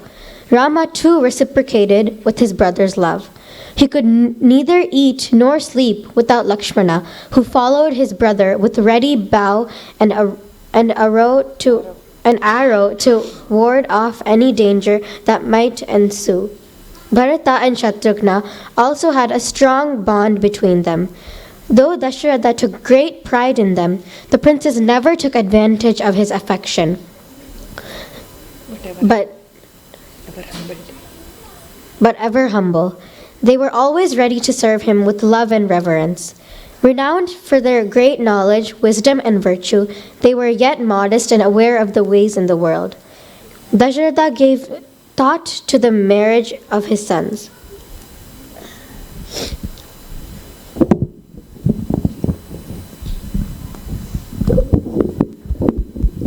So when he was thinking about doing marriage of his sons, at that time sage Vishwamitra comes to his kingdom, Ayodhya, and he comes and he asks about his welfare, and he talks to him how he's doing and how taking care of his kingdom and the people. At that time, he asks, why did you come and how can I serve you? And then he tells about what's the purpose of his visit. Oh, go back. Yeah. Come. So he says that I am here to take Rama with me to my hermitage, to protect my hermitage, because we are doing the yajnas, and the Rakshasa are they are trying to come and spoil all the whatever yajnas we are doing, and I know that Rama is the only one who can help and who can protect, and he can slay these Rakshasas with just one arrow. And I am having full confidence in Rama, and I wanted to take along with me Rama.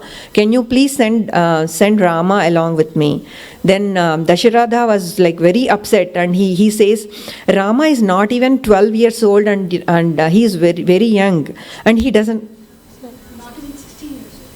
He is not even 16 years old, and you are asking him to take along with you to kill that big Rakshasas, and I cannot bear, he won't say I cannot bear it, he says, if you want, I will come, and I will come with all my might, and I can just kill them just like that. But he says, no, I don't. If you want me, if you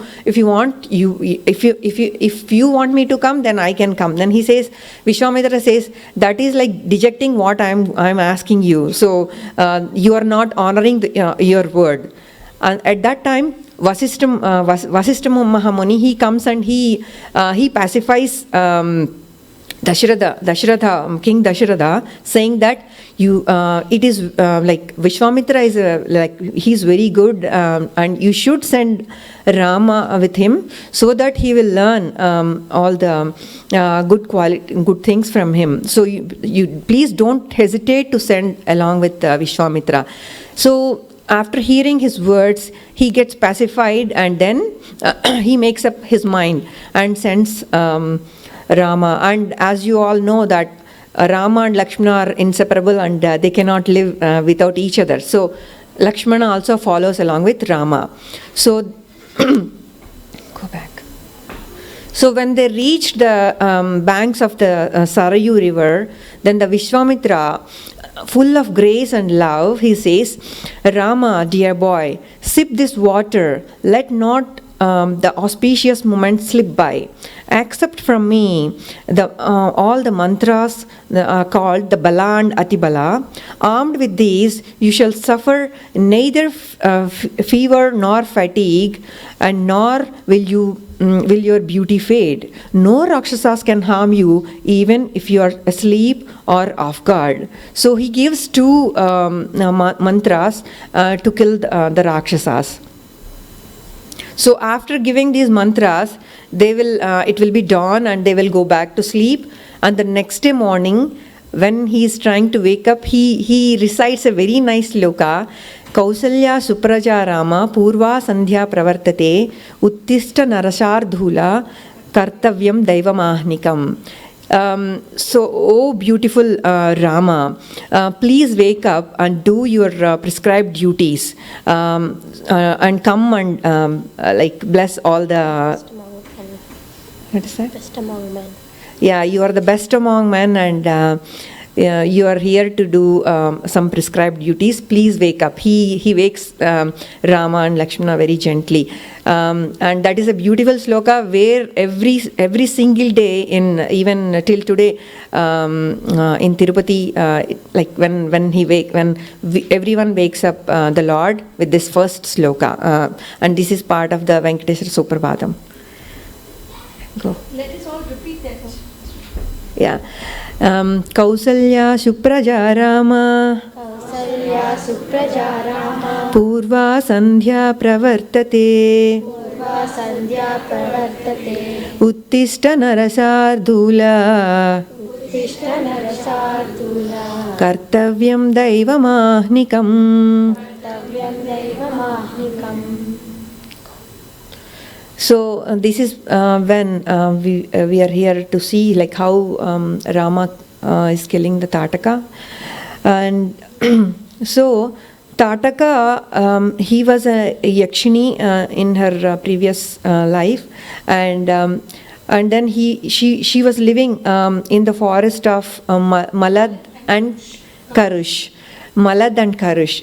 She was living in this forest, and these forests were like very beautiful with all greenish lush, and a lot abundant fruits and flowers and everything.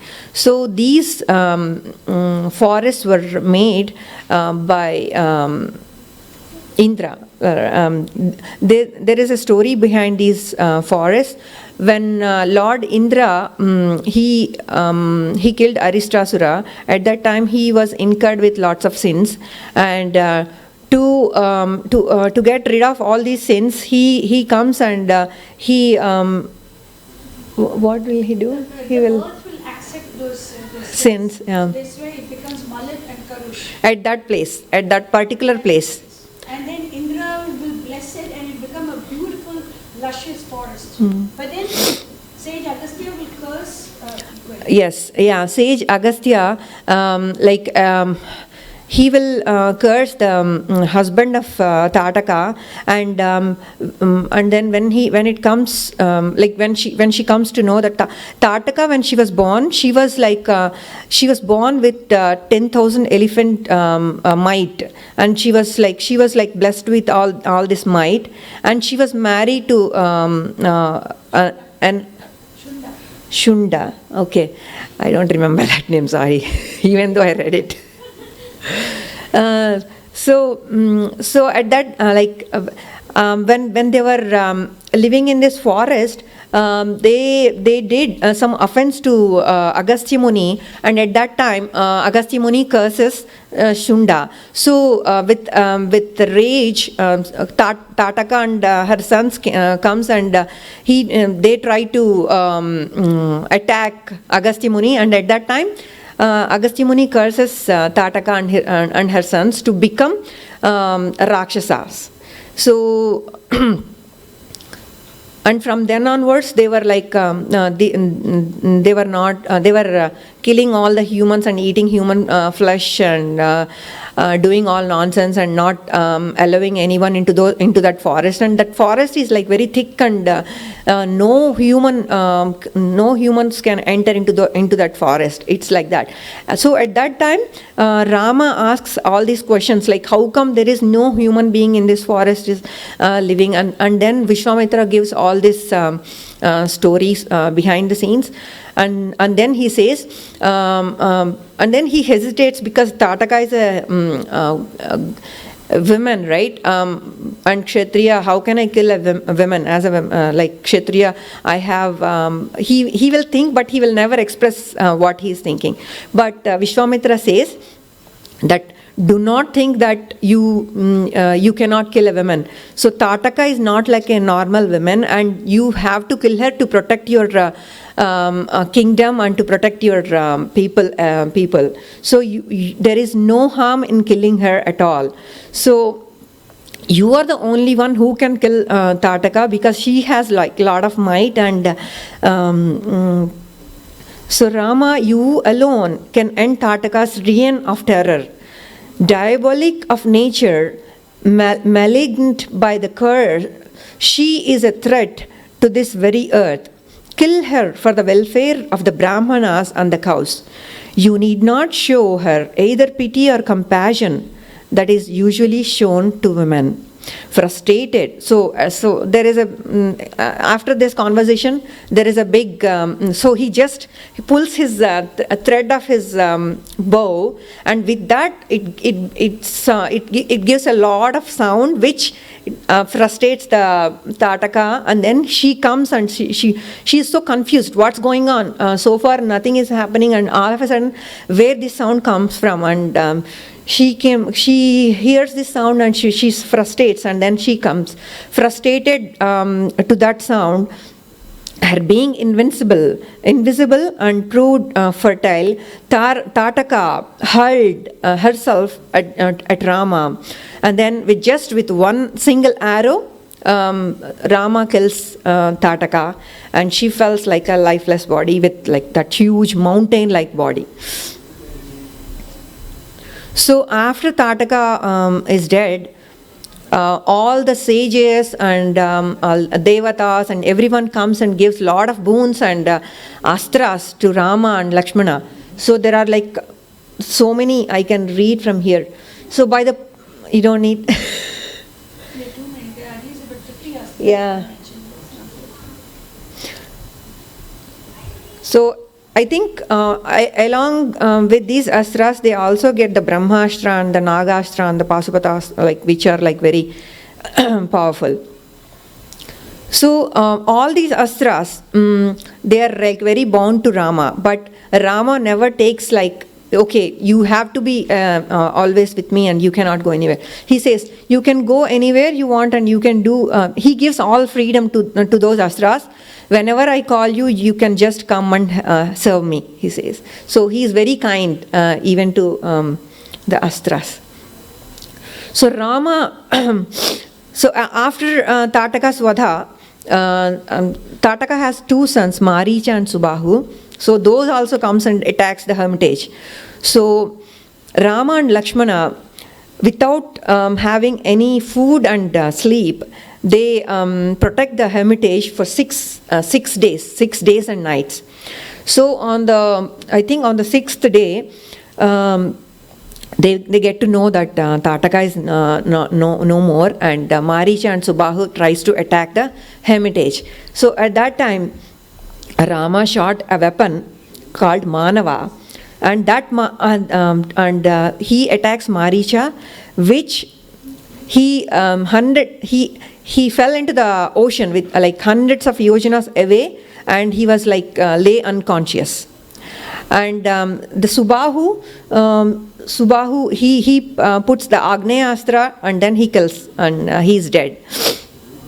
And even their followers are also. Yeah, all the followers of their the demons are also slain. So I think that ends my presentation. Thank you very much, and Hare Krishna.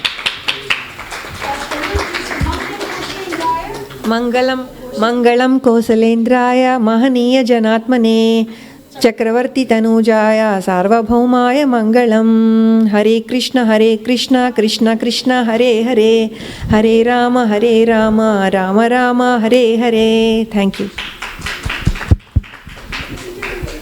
Okay, Hare Krishna. Thank you, Prasanna Mataji, Akshara, Arjun, for the nice presentation on the birth of Lord Rama and all the 4 brothers, and introduction of Vishwamitra, and then Tataka Vada. So, Next is Sita Rangalya. now Namata Prabhu asked to do Aarti.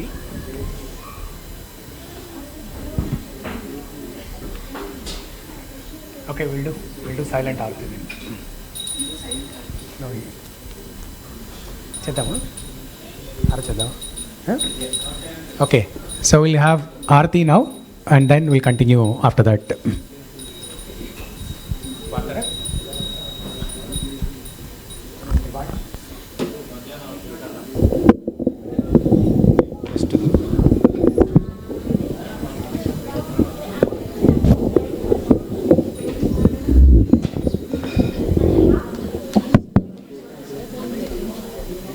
Chesuma at 9 o'clock. Not now.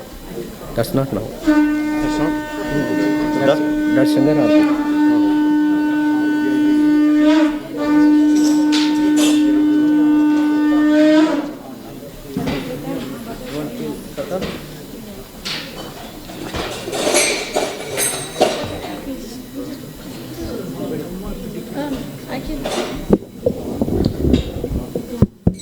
Akshara, come.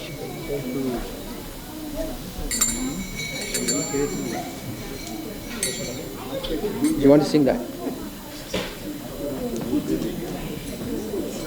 You can sing.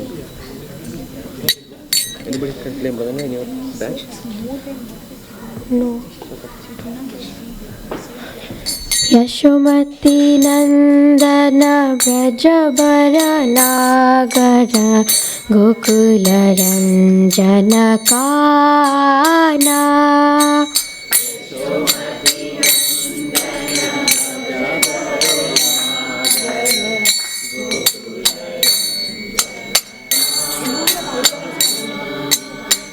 Yashomati Nandana Brajabara Nagara Gokula Ranjana Kana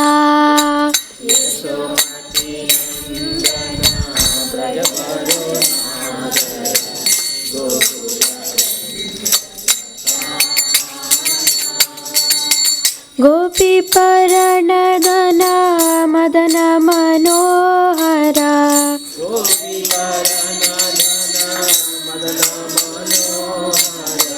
Gopi Paranadana Madana Manohara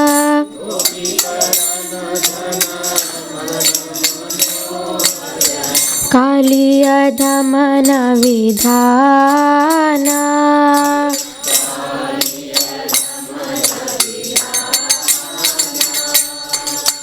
Kaliya Kaliya दमन विधाना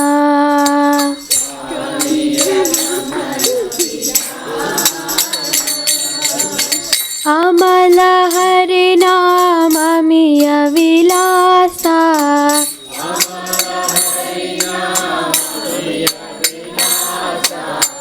अमल हरि नाम अमिल विलासा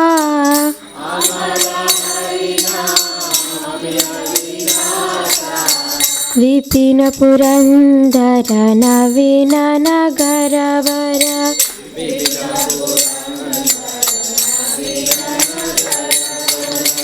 वंशीवदन सुवासा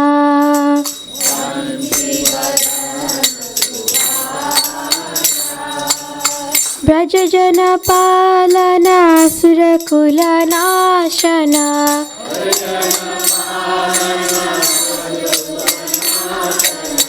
ब्रजजन पालना सुरकुल नाशना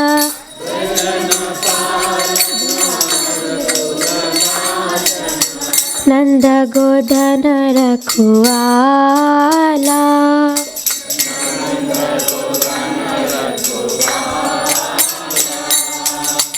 नंद गोधन रखुआला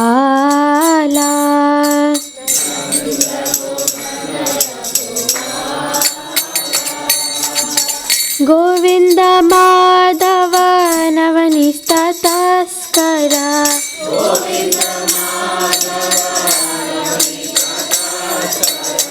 गोविंद माधव नवनीत तस्करा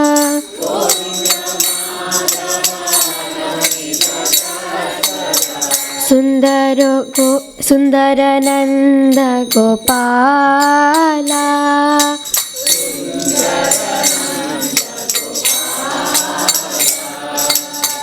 सुंदर नंद गोपाला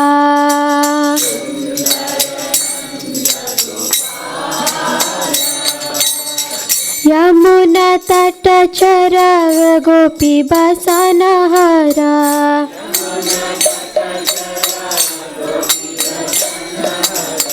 यमुना तट चरव गोपी बसनहरा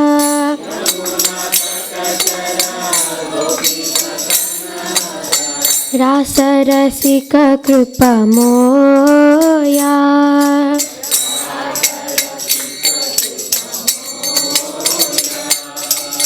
रास रसिक कृप मोया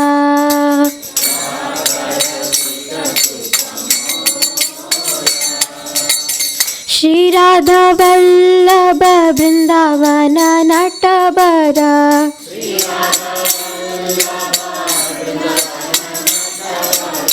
श्री राधा वल्लभ वृंदावन नटबरा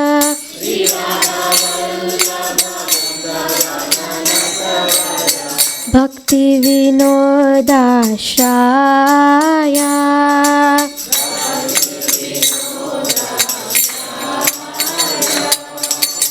भक्ति विनोदाश्राया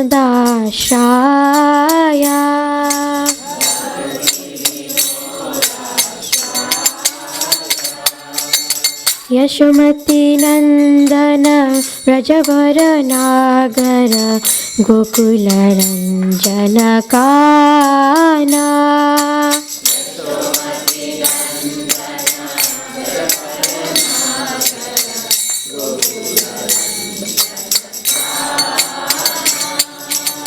हरे Krishna Krishna Krishna Hare Hare Hare Ram Ram Hare Hare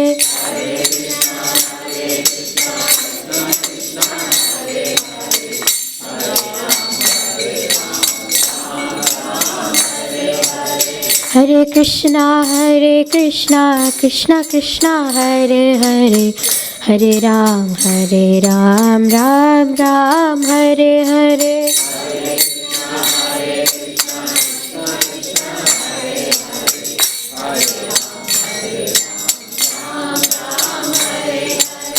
Hare Hare Krishna Krishna Krishna Hare Hare, Hare Ram Ram Ram Hare Hare.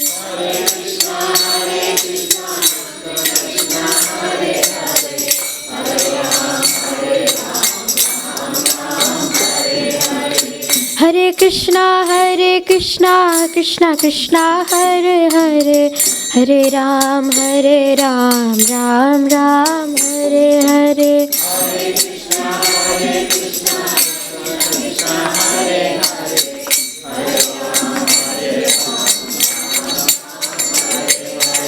Hare Krishna Krishna Krishna Hare Hare, Hare Ram Ram Ram Hare Hare.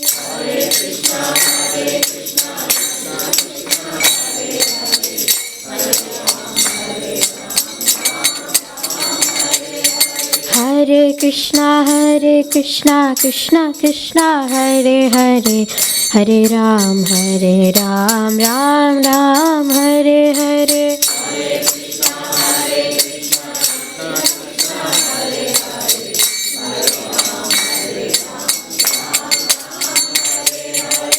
Hare Krishna Krishna Hare Hare, Hare Ram Ram Ram Hare Hare.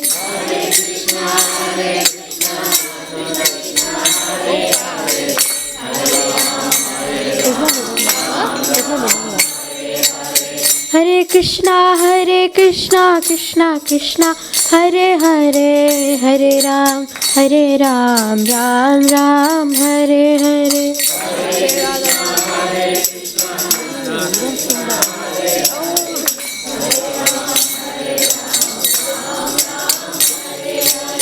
Hare Krishna Krishna Hare Hare, Hare Ram Ram Ram Hare Hare.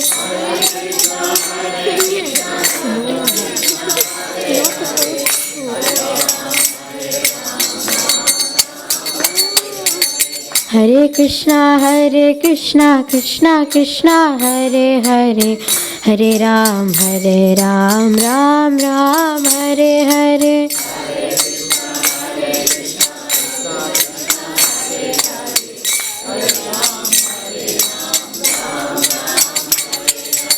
Hare Krishna Krishna Hare Hare, Hare Ram Ram Ram Hare Hare.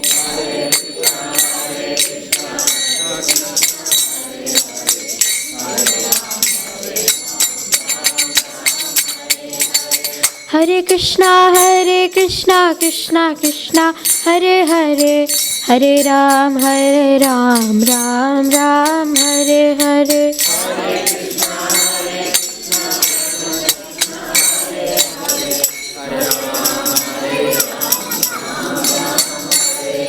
Hare Krishna Krishna Hare Hare, Hare Ram Ram Ram Hare Hare.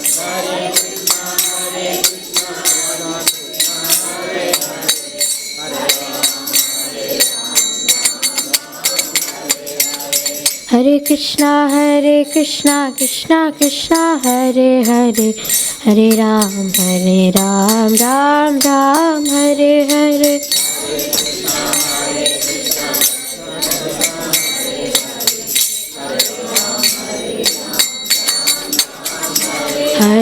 Hare Krishna Krishna Krishna Hare Hare, Hare Rama Rama Rama Hare Hare.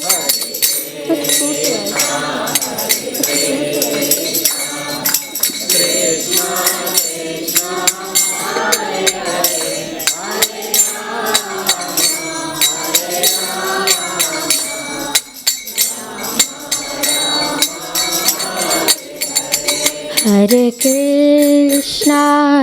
Krishna Krishna Krishna Hare Hare, Hare Rama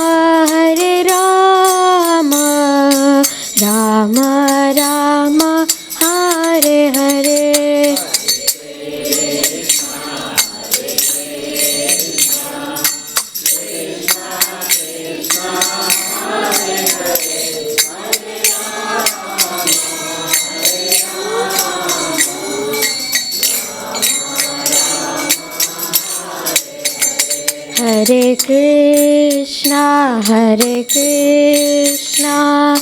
Krishna Krishna, Hare Hare, Hare Rama, Rama Rama, Hare Hare.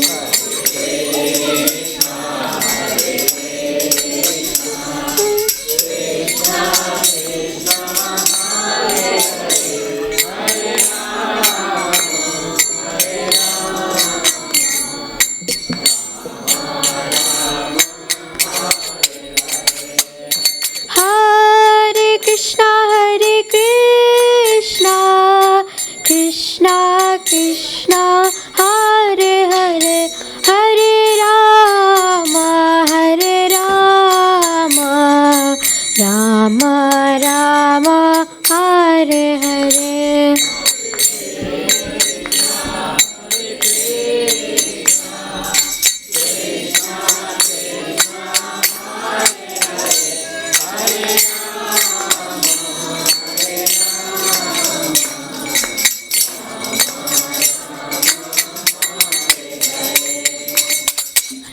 Krishna, Hare Krishna, Krishna Krishna, Hare Hare, Hare Rama, Rama Rama, Hare Hare.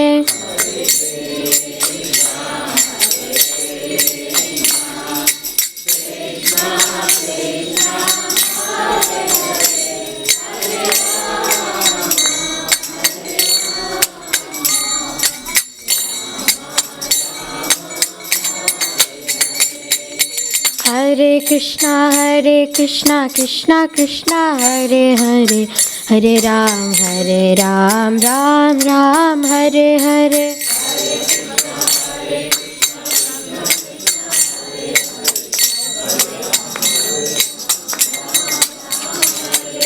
Hare Krishna, Krishna Krishna, Hare Hare, Hare Ram, Ram Ram, Hare Hare.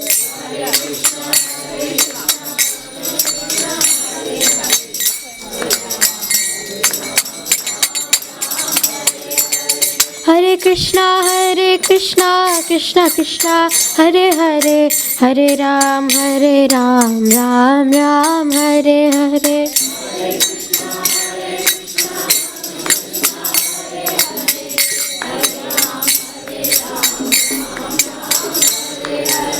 Hare Krishna, Krishna Krishna, Hare Hare, Hare Ram, Ram Ram, Hare Hare.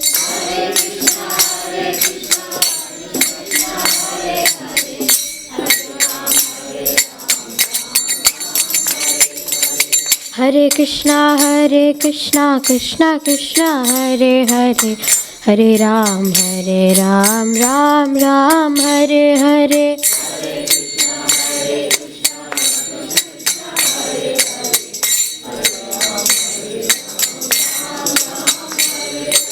Hare Krishna, Krishna Krishna, Hare Hare, Hare Ram, Ram Ram, Hare Hare.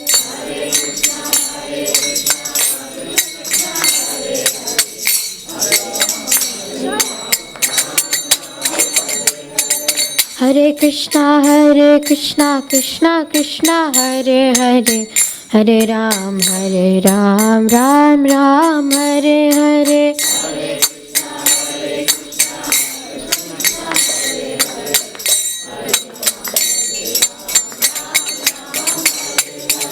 Hare Krishna, Krishna Krishna, Hare Hare, Hare Ram, Ram Ram, Hare Hare.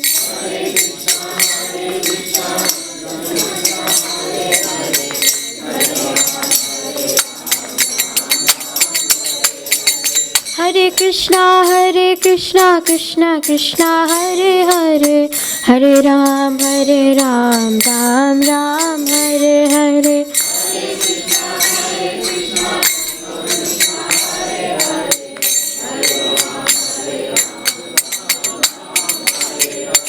Hare Krishna, Krishna Krishna, Hare Hare, Hare Ram, Ram Ram, Hare Hare.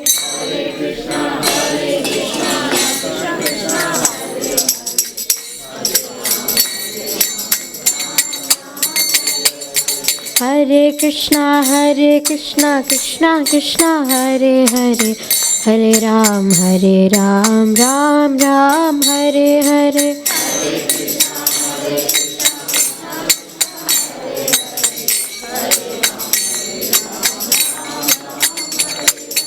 Hare Krishna, Krishna Krishna, Hare Hare, Hare Ram, Ram Ram, Hare Hare.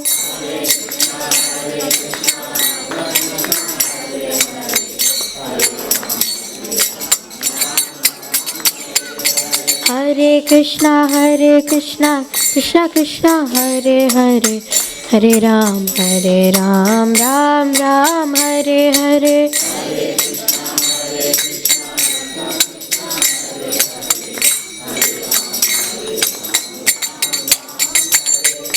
Hare Krishna, Krishna Krishna, Hare Hare, Hare Ram, Ram Ram, Hare Hare.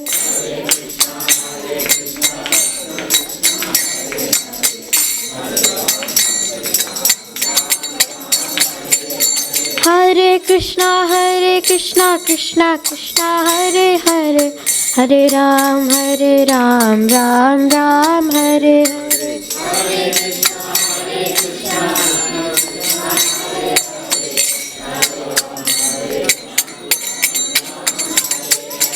Hare Krishna, Krishna Krishna, Hare Hare, Hare Ram, Ram Ram, Hare Hare.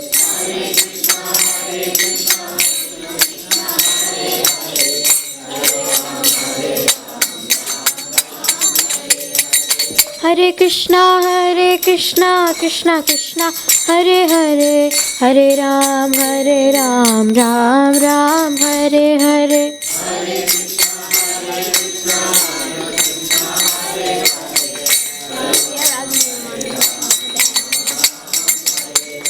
Hare Krishna, Krishna, Hare Hare, Hare Ram, Ram Ram, Hare Hare.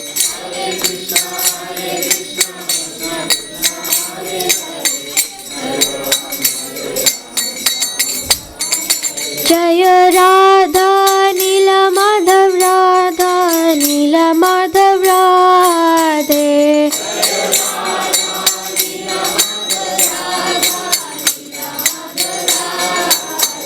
Jaya Radha Nila Madhav, Radha Nila Madhav, Radhe.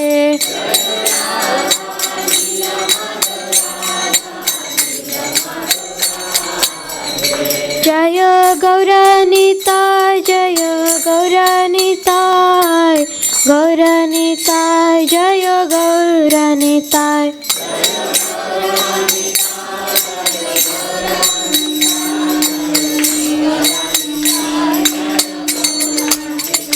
Jaya Sitaram, Sitaram, Sitaram, Lakshman Bhakta Hanuman.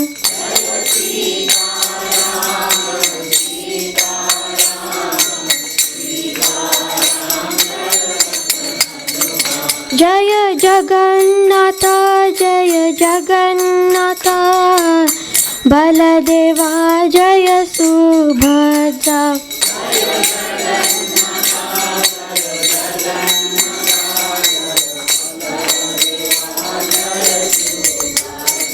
Nittai Gaura Hari Bol, Hari Bol, Hari Bol, Nittai Gaura Hari Bol.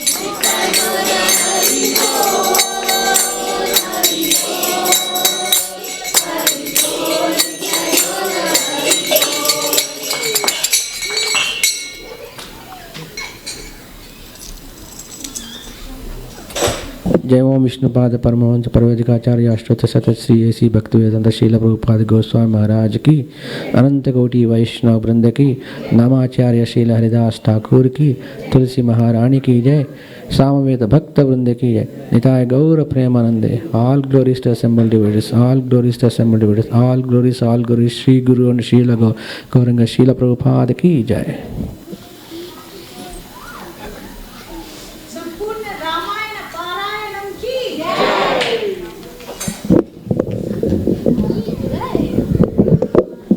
Okay, Hare Krishna. So we'll continue. So looks like people started living in Ramayana Leela.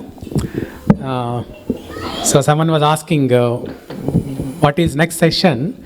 Then I said, Sitarama Kalyanam. So Rupali Mataji said, oh, are we going to have Sitarama Kalyanam? So that shows people started living in Rama Leela, like King Kulashekara and Ramadas Vipra. So we are going to have Sitarama Kalyanam now. Shiva Sri Mataji, yeah. And incidentally, today is the day of Sitaram marriage. Rama's birthday. Today is Uttara Falguni Nakshatra. Today is when somebody can start here. So it's very auspicious to recite the whole Ramayana on Sitaram Kalyanam. So auspicious.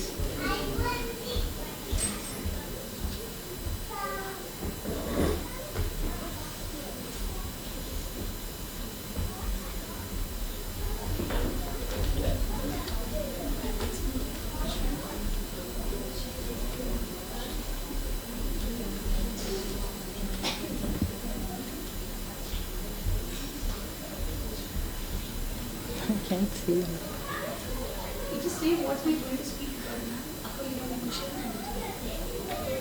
Just very briefly. Okay. Are you want me to start?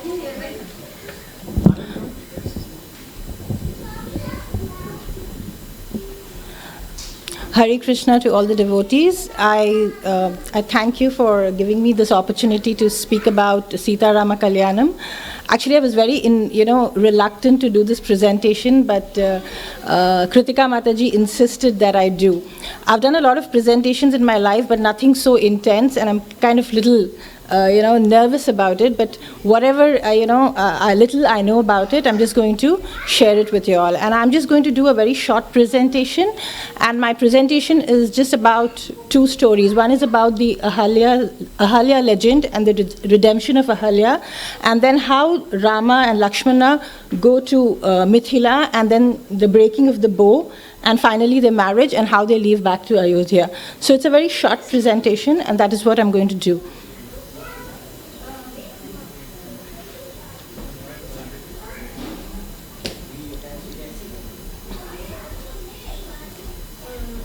That's not good.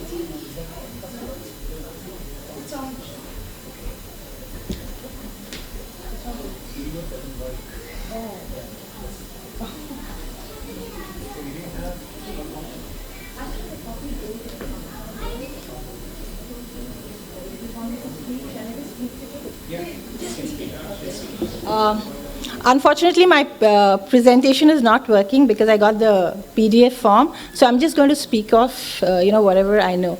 So the story before the marriage, I start with the place where Valmiki takes Rama and Lakshmana, with him, and then they are in the forest. They help him with killing of Tataka and Subahu, and then from there they kind of leave, they're walking towards Mithila, and on the way Rama finds a very beautiful hermitage. Rama finds a very beautiful hermitage, and he asks Valmiki, what, this hermitage is abandoned, but yet it looks so beautiful. Whose hermitage is this? And then Valmiki says that this belongs to sage Gautama, and Gautama is a very renowned sage who practices a lot of austerities and severe penances, and it was his hermitage, and he lived with his wife Ahalya there. And then he further continues the story, telling that one day when he was practicing a lot of austerities and penance, there was a time where he was not present, and Indra the god, he kind of finds out that, Gautama is not there, and he kind of approaches Ahalya. And Ahalya, knowing that, he is Indra, she gives in to him. And then, what happens is that Gautama discovers that, Indra is in his hermitage, and he's pretty angry about it. And then he curses both of them. And then he curses Indra to have 1,000 eyes on his body. And he curses Ahalya to be invisible and live on air and dust for thousands of years, and only her redemption is going to happen when Rama is going to walk into the hermitage. She's going to come back to her divine form. Now, all these stories kind of sound a little unrealistic, but there is a story, there is a story which Prabhupada has written in one of his books. It is about faith. He says that, once Narad Muni is walking on the road and he sees a Brahmana, and the Brahmana tells him that, oh, you're going to go and see the Lord. Ask the Lord when I'm going to get my redemption. And then he says, okay, I'll ask him. And then he walks further and he sees a cobbler. He asks, the cobbler asks Narada again. He says, you're going to go to the Lord. Can you ask him when will I get some salvation? He says, sure, I'll ask. And then he goes to the Lord and he asks the Lord that, one Brahmana and one cobbler, they're asking me when they're going to get salvation. So the Lord says that, the Brahmana is going to take many more births and he's going to live like that, but the cobbler is just going to come back to me. So Narada is very surprised. He says, why? He's the one who's so devout. He does his prayers. He does everything. He says, no, Narada, you'll find out. When you go back, they just ask them, when they ask you what the Lord is doing, tell them that, that the Lord was threading an elephant through the eye of a needle. So Narada is very surprised, but he doesn't question the Lord. He goes back and he tells. So the people ask him, the Brahmana asks, what was the Lord doing? So he says, the Lord was threading an elephant through the eye of a needle. So he says, what? Is that what the Lord does? So Narada said, yes. Then Narada is also pretty unhappy with the cobbler's behavior. With the Brahmana's behavior. He goes to the cobbler. And then he tells the cobbler. The cobbler asks, what was the Lord doing? He said, the Lord was threading an elephant through the eye of a needle. He said, my God, God can even do this? He must be really great. Then Narada says, do you believe what the Lord's doing? He said, of course I believe. She said, how come you believe that? How can he thread an elephant through an eye of a needle? He says, I believe him when he can I'm sitting under a banyan tree and these seeds which fall, and from that a big tree comes. So the Lord can do anything. So similarly, when I'm telling this story, I'm trying to relate to it that these stories in the Ramayana, though it may sound a little bizarre, like, Ahalya becoming invisible, living on air, and breathing dust and things like that, living for thousands of years, Indira getting thousands of eyes. It is a total belief we need to have on these scriptures, and believe that whatever is there in the Ramayana or the Bhagavatam or the Gita, everything is true. So Ahalya is cursed to be invisible for thousands of years, and Indira is cursed to have thousands of eyes on his body. And Gautama also says that she'll be redeemed of this curse only when Rama walks into her hermitage. So while walking, Vishwamitra tells Rama to enter the hut, the hermitage of Gautama and Ahalya, and when he enters, Ahalya comes back to her divine form. And after coming back to her divine form also, she remembers what her husband tells her to do, and that she, follows all the protocol when a guest comes home. She offers them water to wash their feet, and, she does all those protocol what is required when a guest comes in. So she is blessed, and then Gautama also comes and accepts Ahalya as his wife. And from there they lead to Mithila. And when they enter Mithila, Rama is very impressed with the elaborate, decorations of Mithila, and he's very impressed with that, and he's very happy. And he tells Vishwamitra that this place is very beautiful. And knowing, as soon as Janaka knows that they have arrived, he comes and talks to them, and then Vishwamitra tells them that these boys have come to have a look at Shiva's bow. And then the Shiva's bow is brought to them, and then Rama seeks the permission of Vishwamitra, and he just lifts the bow to see it. And he lifts the bow, he ties it, and then when he's trying to check how the bow is, it breaks. And when the bow breaks, there's a loud sound, and people are very ecstatic. You know, how can such a young boy break a bow? Because the legend of the bow, the Shiva's bow, there is another big story about it, and probably if you get a chance, you should read it. It's a very glorious story, and the bow is described as being extremely heavy and very, very difficult to handle, and Rama is able to do it with great ease. And finally, he breaks the bow, and Janaka is super happy, and then he tells that, you know, I would like to send this happy message to Dasharath, and I want my daughter to get married to Rama. And then, seeking Vishwamitra's permission, he sends all his ministers to Dasharatha. Dasharatha is informed about the entire, event, what happened in Mithila, and finally, Dasharath comes to Mithila with all his ministers and team and things, and then the marriage proposal is taken place, and they also propose a marriage of the other three brothers, and finally all the four brothers get married. And when you're reading, I think my PPT is not working, but it gives the detail that the brothers follow all the protocols, you know, they follow everything, all the rituals which are needed, which we tend not to.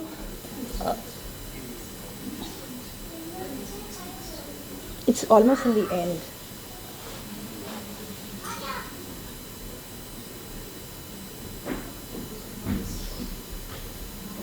And the boys, all the four brothers, they get very well dressed, they're very opulently dressed, and there's no shortcut to marriage. They follow all the Vedic rituals. Probably in today's generation, we tend to shortcut our marriages. We tell the pundits to make it very short so that, things. But if you read the Ramayana, it is like in detail, they follow everything, just to show that, these things are very important in one's life to follow. Go down. And also I wanted to mention that, when Janaka proposes the marriage, Dasharath agrees to give a lot of riches to the bride. It is the other way. Usually, nowadays the custom is that people take a lot of money from the girl's side, but here Dasharath gives a lot of money to them. And it shows that, what they do was very virtuous in those days, and how we have manipulated in today's day to suit our needs.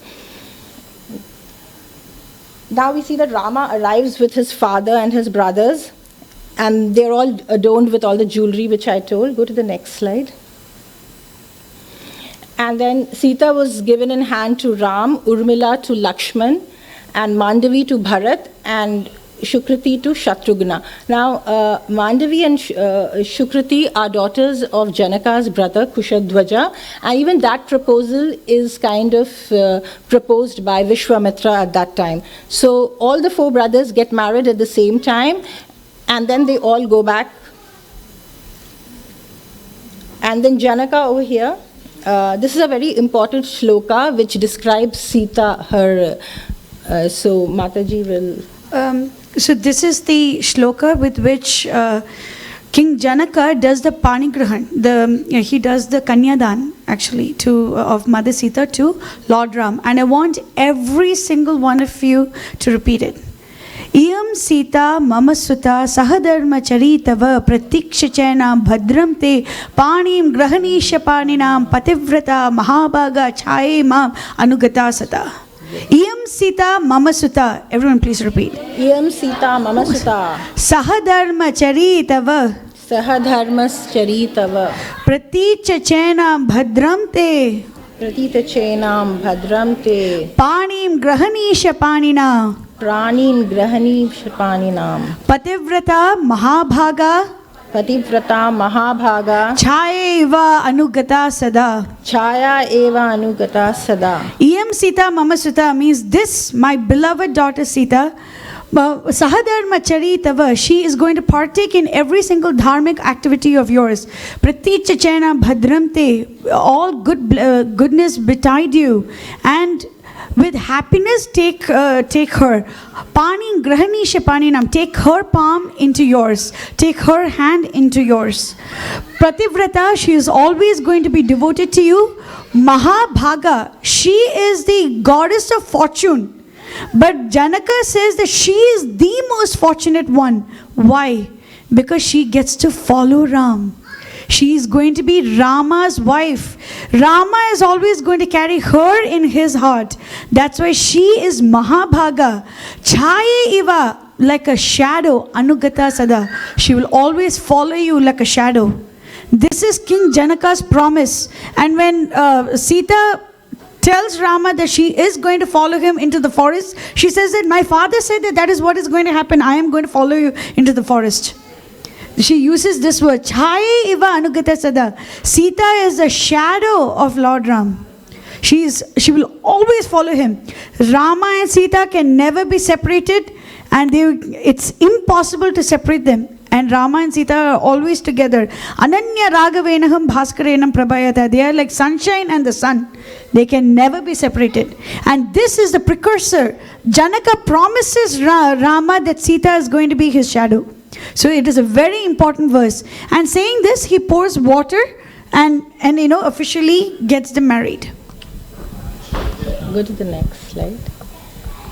Yeah, and then the whole, people get married, all the four brothers get married, and they kind of, Vashishta does all the elaborate, the fire rituals and everything. And over here, all these, when you read the Ramayana, you'll see that they are, every detail is described, how the fire is lit, what they do, everything, just to tell us that, those people never skipped anything, they followed everything, they respected the Vedic rituals.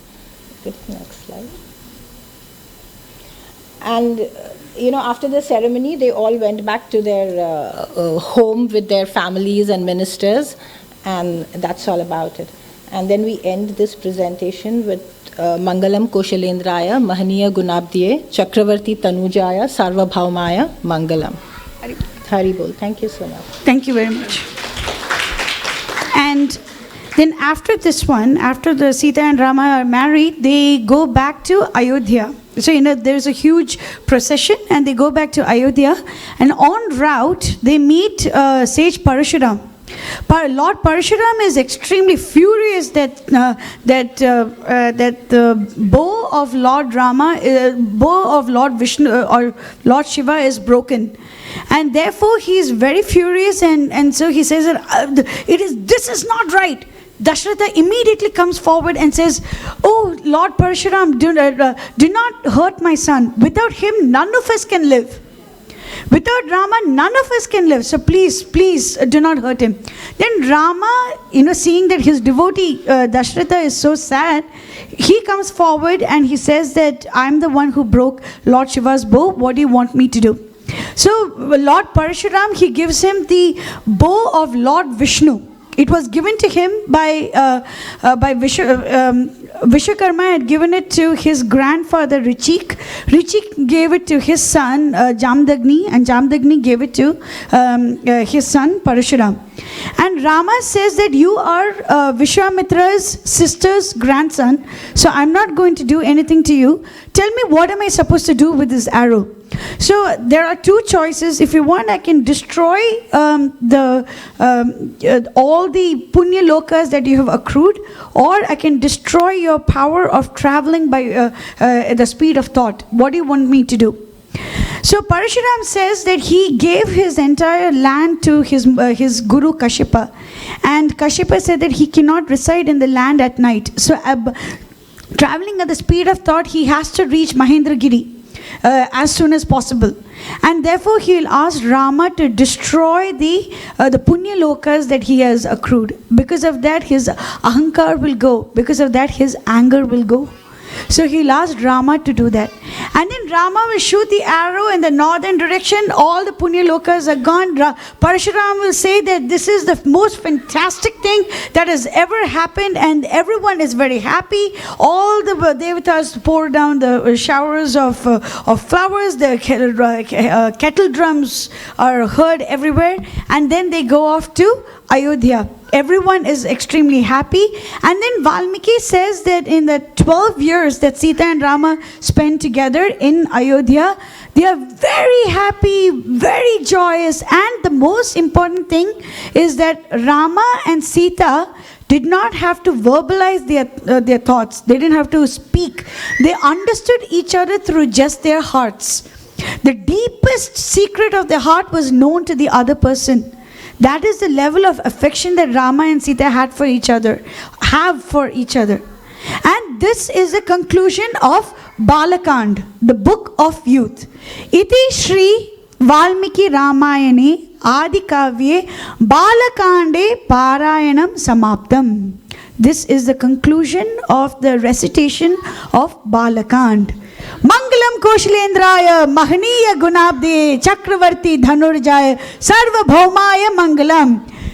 Hare Krishna, Krishna Krishna, Hare Hare, Hare Ram, Ram Ram, Hare Hare. Next we'll go on to Ayodhya Kand, the book of Ayodhya.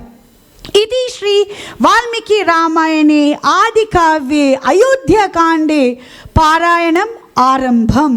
We are starting the Arambha of Ayodhya Kand. So, Ayodhya Kand, Mataji is going to start us with our Ayodhya.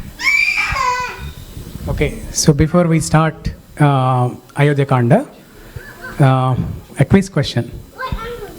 So in Bhagavad Gita, there are 2 verses which are related to Ramayana. Can anyone say those 2 verses? I know one person who can tell one verse. Okay, so we'll come to that next. But before that, there is another verse. Yeah. So I think it's in the 3rd chapter. Okay. Where Krishna tells about following, how people follow leaders and what leaders do. So Krishna, I don't know the verse, bro. So basically, Krishna makes a reference to Janaka, King Janaka. It said that it's the only person he names actually. Yeah. He doesn't give a name of anybody else other than Janaka. Yeah. So he talks about Janaka and how people follow leaders like Janaka. Yeah. Thank you, Prabhu. Right. Yeah. So just because we have discussed about King Janaka giving, Mother Sita in marriage to Lord Rama. So in Bhagavad Gita, Krishna takes Janaka's name and Krishna himself to tell that, how Mahajans, Janak Maharaj is one of the 12 Mahajans. So how great people set example by performing prescribed duties. Performing, marriage ceremony is one of the prescribed duties. So Krishna takes King Janaka's name. Karmanaiva he samsiddhim astitaha janakadayaha loka sangraham evapi samparsham kartumarhasi. So that is one verse, and keep thinking about the second verse from Bhagavad Gita. Okay? Kalindi Priti Mataji already has the answer, but others, think about it. Okay, now over to Gaurang Priya Mataji. Lord Ram is announced as the next king of Ayodhya.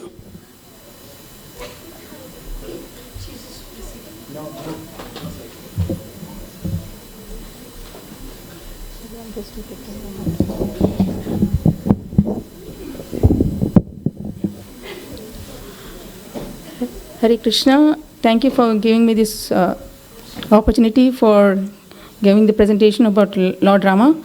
And mine is very, very small description about how King Dasharatha announces he wants to crown the Lord Rama as king. So it's very short description, and if I make any mistakes, please forgive me.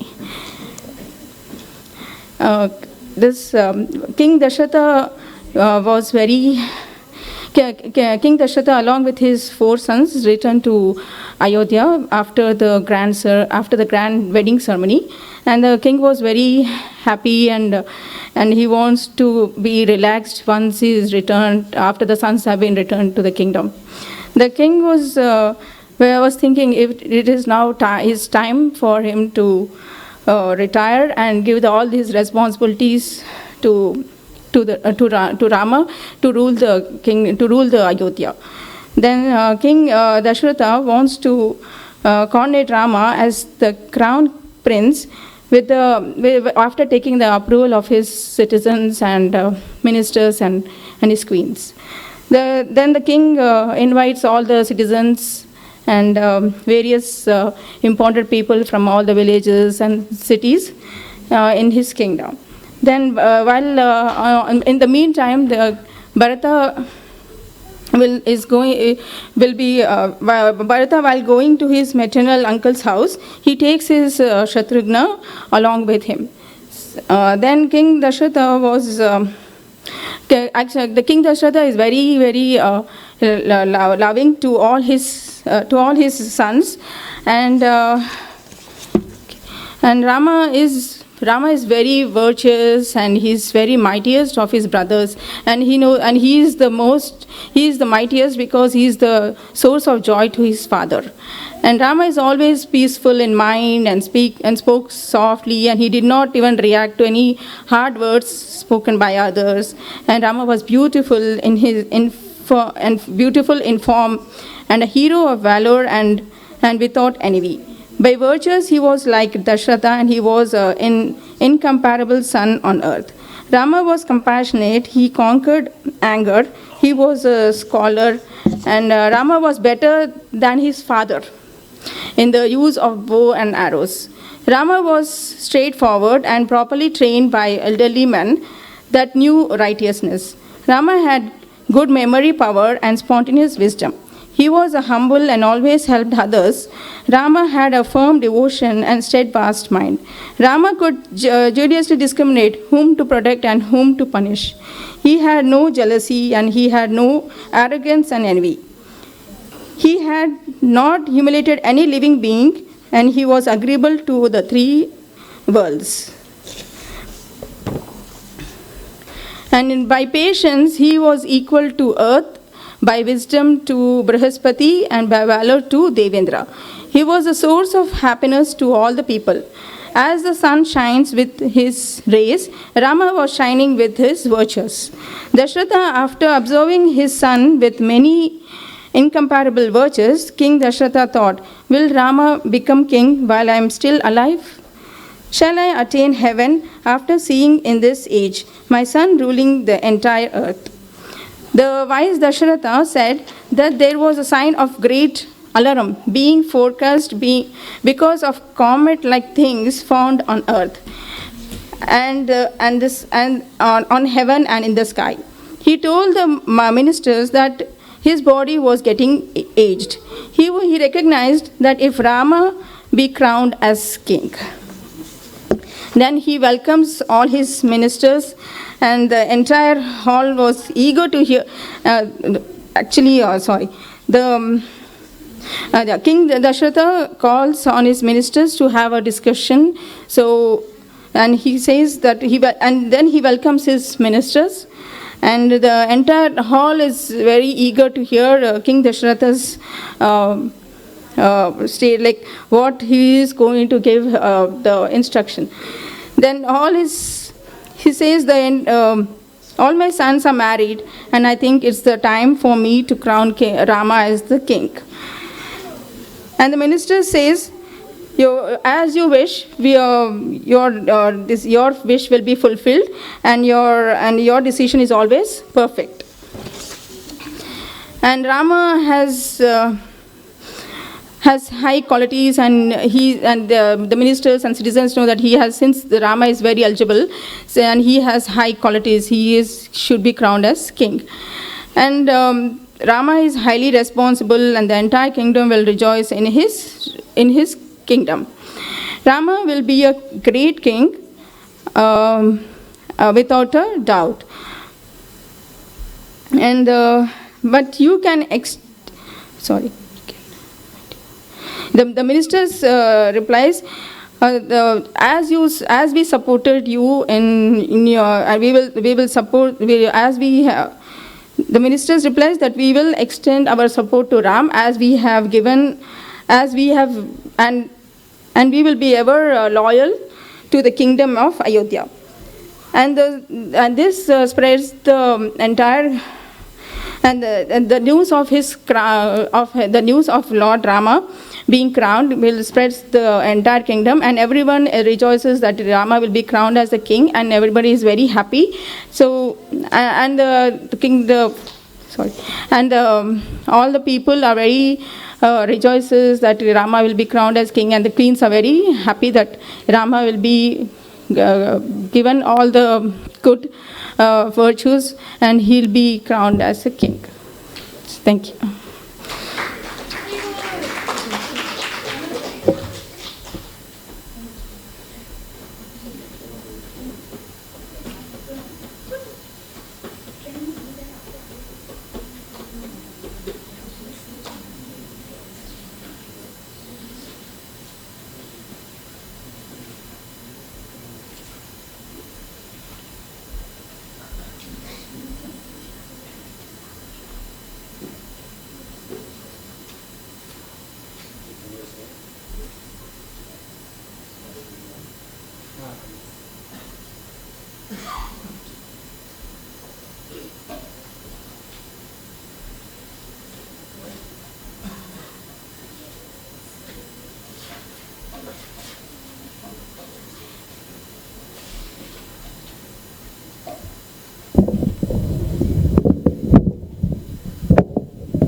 Hare Krishna.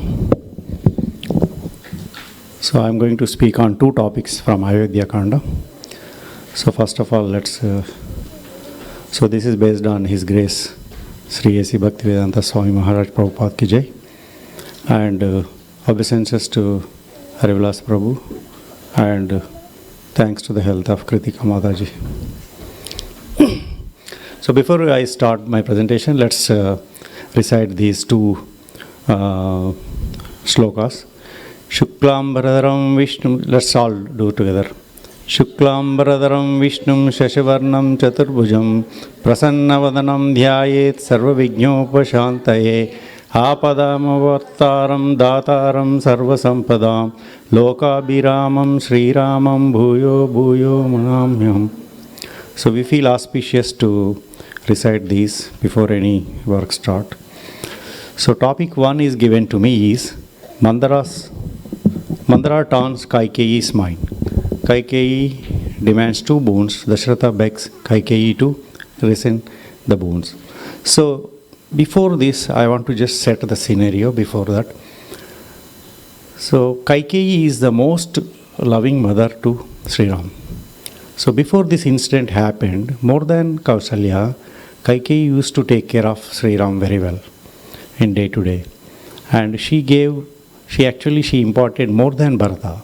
So she considered Rama is her son. So that was the feeling.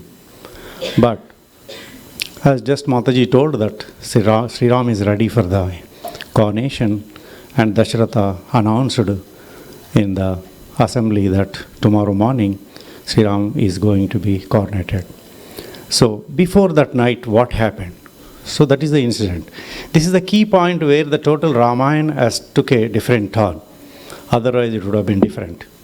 So once Rama is incarnated and he becomes king, then he will become responsible to the people of the country, and he got different things to do.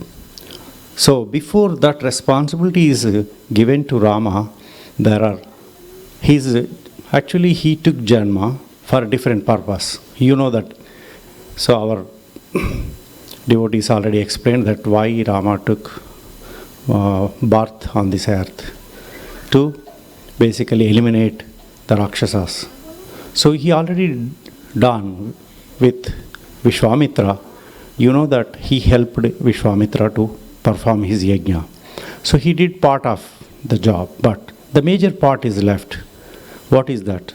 So the main reason of his birth is to kill Ravana, because Ravana has got boons from Brahma that he cannot be killed by any living beings.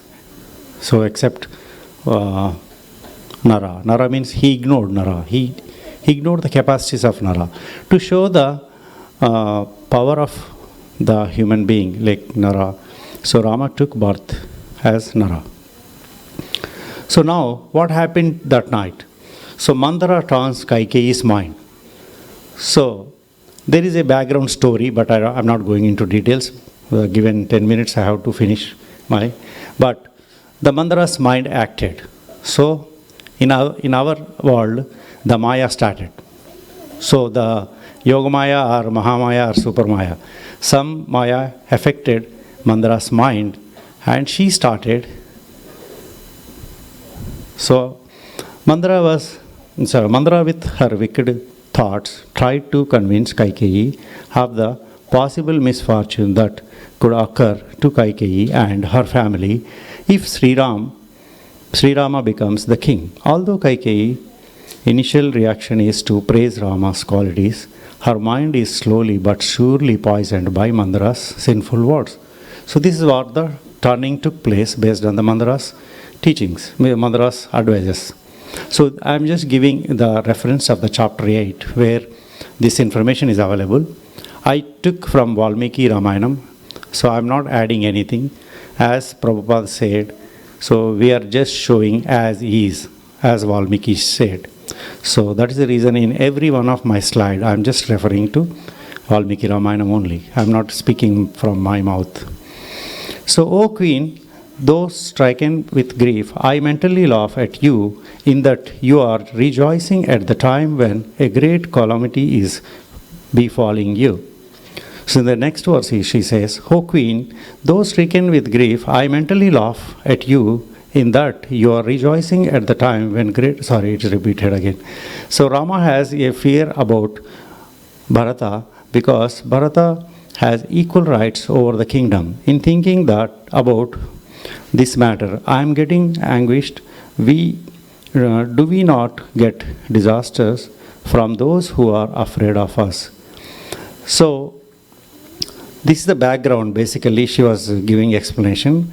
And in the next chapter, the Ayodhya Kanda, chapter 9, so I'm just giving the introduction of what this chapter contains. This chapter describes Mandara's success in turning Kaikeyi's mind away from good towards evil. Okay?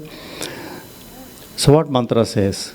So after hearing those words, Kaikeyi, with her face burning with anger, had a long and hot sigh and spoke to Mandara as follows. Now itself I shall send Rama quickly to forest. I shall get Bharata anointed for princely kingdom. See, I think it's appointed. So immediately. So, anointed, okay.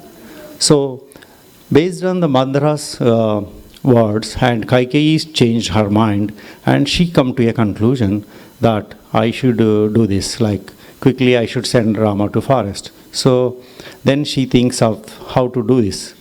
O Mandara, what is the means by which Bharata will get the kingdom, but Rama will not get it by any method? Think about it now.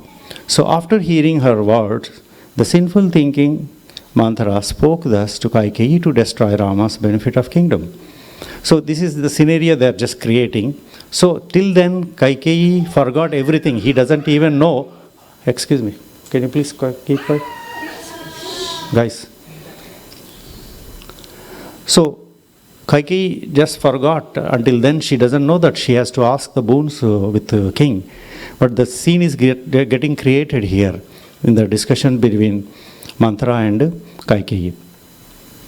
So, O Kaikeyi, I am very glad. I shall tell you the means by which you can, your son Bharata only will get the kingdom. Listen to it. O Kaikeyi, you desire to hear from me the means of your benefit. Have you forgotten about it, or are you hiding even if you have remembered it? So she is reminding the boons now. So the given by Dasharatha. So, O lady of charm Kaikeyi, if you desire to hear this from my mouth, I shall tell you, listen to me, let it be acted upon after listening to me. After hearing her words, the sinful thinking of Mandara spoke thus to Kaikeyi to destroy Rama's. I think this repeated again. Yeah, this is okay. Next, listen to. So, after the reminders from Mandara, there are several verses there in Ramayana. I am not covering all. I just took a couple of which really Mandara turned Kaikeyi's mind. Then, so now the Kaikeyi decides to ask these two boons. So this is being covered in chapter 11. So the chapter introduction is like this. In this chapter, Kaikeyi asks King Dasharatha to fulfill the boons given to her in earlier time. So Mata Kaikeyi asked two boons. Kaikeyi spoke harsh words to that king, who was struck by Cupid's arrows and yielded to hasty lust. So, O king, nobody has insulted me nor despair. Actually, what happened after Mandaras has given some evil feedback, like, once changed her mind, the Kaikeyi took off her all ornaments and she went to what do you call the Kopavan, so house of. So that Dasharatha known that she went into that room. So Dasharatha want to know and why Kaikeyi, because he loves Kaikeyi very much, because she is a most pleasing wife for Dasharatha. So then he tried to go to Kaikeyi and convince her what happened. So then Kaikeyi was in this mood, like, so she spoke like this: "O king, nobody has insulted me nor dispelled me, but I have a certain desire that needs to be fulfilled by you. If you wish to fulfill my desire, you promise to fulfill it. After your promise, I shall inform you that which is desired by me." So now he is taking a oath from Dasharatha. She is taking oath, saying that, please give me an oath so that I can explain my problems, like what I am going to ask you, what is my desire like. So first she took the oath, then she explained that Kaikeyi, who has utmost desire to coronation of Bharata and for sending Rama to exile, revealing that wish from her mind, uttered unspeakable words with bias and delight. Kaikeyi, having been delighted with Dasharatha's word, conveyed him of the very horrible wish in her mind, as conveying the news of suddenly fallen death.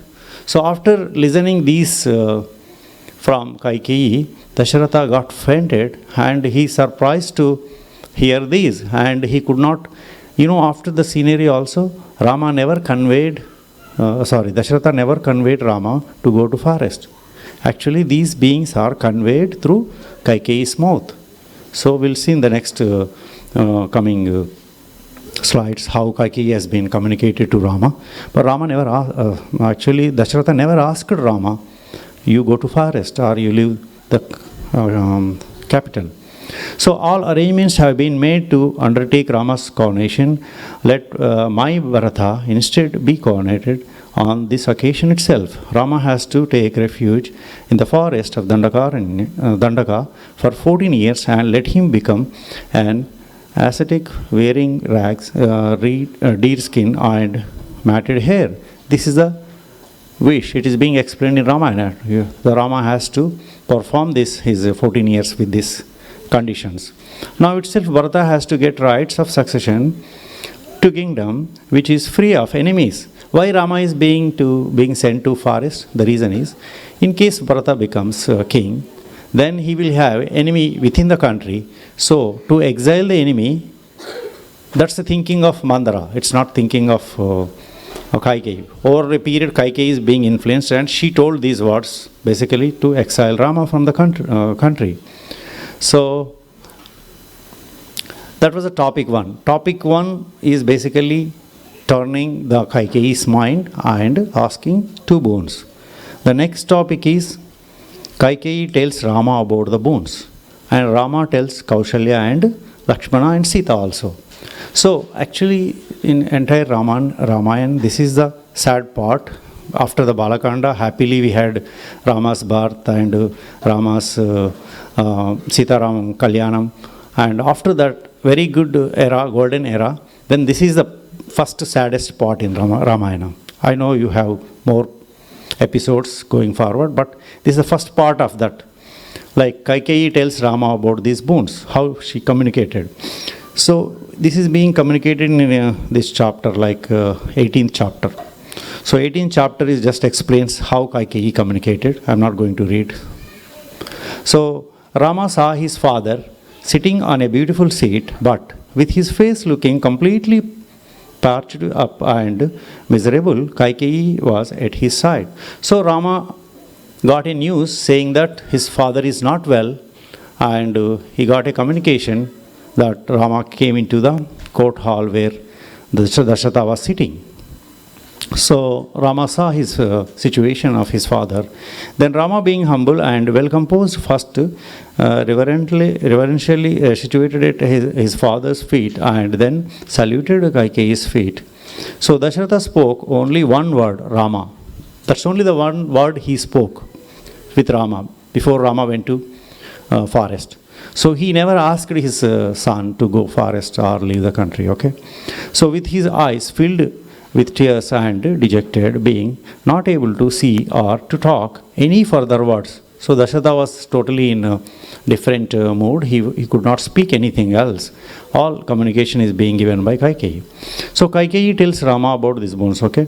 Thus, questioned by a great soul, Rama, Kaikeyi fearlessly spoke these words for her own benefit without any shame on her part. So I just mentioned the verses here. Oh Rama, the king is not angry. There is nothing of distress for him, but he has something in mind which he is not telling from fear. So Rama is not able to convey you. That's why I am going to convey. So Kaikeyi conveyed Rama. To him words are not coming off to tell disagreeable utterance to you. The dear one, he promised me a word. It is to be certainly done by you. These are the exact translations I took from Ramayana, Valmiki Ramayana, because I have not mentioned the verses because we have no time and we cannot read the verses. So, O Rama, according to these bones, I asked the king for coronation of Bharata and for your going to Dandaka forest today itself. So, these are the two boons which is conveyed to Rama. O Rama, if you want to make yourself and your father faithful to a promise, listen to these words of mine. Abide by your father's command. As per his assurance, you have to stay in the forest for 14 years. So you have to leave this coronation function and dwell in the forest of Dandaka for 14 years, wearing braided hair and covered with a hide. So let Bharata rule this earth by residing in Ayodhya, filled with various types of precious things, together with horses and chariots and elephants. So that is being conveyed to Rama. So Rama boldly took the mother Kaikeyi's words, and he never changed his attitude. So he paid same respect while he used to give earlier. Then he gave pranam to his father and went to Kausalya, Mata Kausalya. So in this chapter 21, it explains how Rama conveyed or convinced Kausalya, Lakshmana and Sita. So we'll see step by step. First he tried to convince his mother, and this chapter describes Lakshmana's anger and Rama consoling Lakshmana also. So the honest Rama spoke these virtuous words to his mother Kausalya, who was thus weeping miserably. I am not able to violate my father's word, so I have to follow my father's word. That's the reason I am leaving. So I have to just obey. So I am bowing my head and asking you a favor. I shall have to go to the forest. Oh Lakshmana, I know your highest affection towards me, your heroic valor, your strength and your unaccessible splendor. So Lakshmana was very hungry, and he said, okay, I have to cut the head of Kaikeyi. So that was the anger he shown. So but Rama pacifies him and he explains his responsibility to obey the father's words. So that's how he consoled both Kausalya and Lakshmana. Oh Lakshmana, with good attributes, my mother is feeling a great and unequaled sorrow by not knowing the secret of truth and tranquility. So hence, leave this main mentality of military heroism. Military heroism means he was ready to kill Bharata, he was ready to kill Kaikeyi. That was his anger he shown, express anger. So followed my perception like. So you and I, Sita, Lakshmana, Sumitra and all of us should follow father's directions. This is the eternal custom. So we have to follow the eternal custom. Let's not be angry at this situation. That's how Rama tells. So Rama, the best of men, decided to go to Dandaka forest fearlessly with his prowess and consoled his mother, advised his brother by good thoughts, and made hardly circumvented situation to his mother. So Rama tells Sita how he explained Sita. This is very important situation. How he conveyed Sita.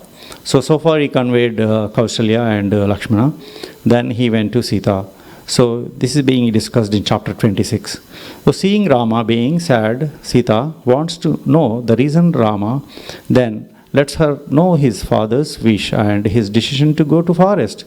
He then asked her to stay in Ayodhya. So first he requested Sita to stay in Ayodhya because he will tell the reasons. Actually there are several verses, several chapters why he should stay in capital. Rama gave a couple of good reasons, saying that you born in a highly esteemed dynasty and you are a basically daughter of a great king like Janaka. You should stay in, you cannot really bear the forest life like that. So the second thing is you have to take care of my mothers, so by staying at capital. So there are several reasons he told why he should not come with me.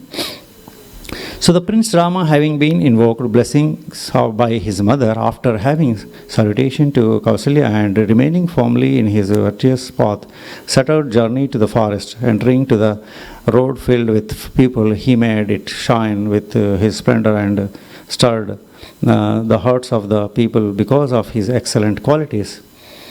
So he gave all these reasons. Just now I just spoke about this, why why Sita should stay at capital. Then that's how he left Ayodhya. But finally Sita was not convinced, and she gave a very strong reason why she should follow. She said, your shade cannot be separated from you, so I should follow like you as a shade. So that was, I'm just giving one example, but there are several arguments, several discussions have been taken place. But that's how Sita convinced Rama. And if Sita would have not accompanied Rama, and Ramayanam would be in different stage. And the reason, I need not explain into going into details, but the main reason of Sita following Rama and took the right shape of the Ramayana, and Rama fulfilled his duties by eliminating Rakshasas like Ravana. So that's the source. So what I am trying to tell is, the part which I just explained is a very turning point in Ramayana, and it gave a different direction from the state which was running. Okay, so that's how Rama left, and Dasharatha was, sorry, this is not 3 boons, 2 boons. So Dasharatha was very sad. And as Mataji told, so after Rama left, after 6 days, the Dasharatha has left in details. So the next rest of the story. Rama's Padukas ruled the country for 14 years. So there ends my. Thank you very much. Thanks for giving the opportunity. Thanks to the Harivilas Prabhu. In the 12th chapter, the 12th chapter of Ayodhya Kand is King Dashrath pleading with Kaikeyi to rescind her boons. He pleads, he says that I'm going to place my head at your feet. I'm bowing down to you. He's so elderly and he's willing to do all that. And then he gives one particular shloka, which is one of my favorites, and I'd like all of us to repeat it. He says, Tishtha loko vina suryam shashyam va shalilam vina, natu ramam vina dehi tishthetu mama jivitam. Tishtha loko vina suryam, the worlds can exist without Surya.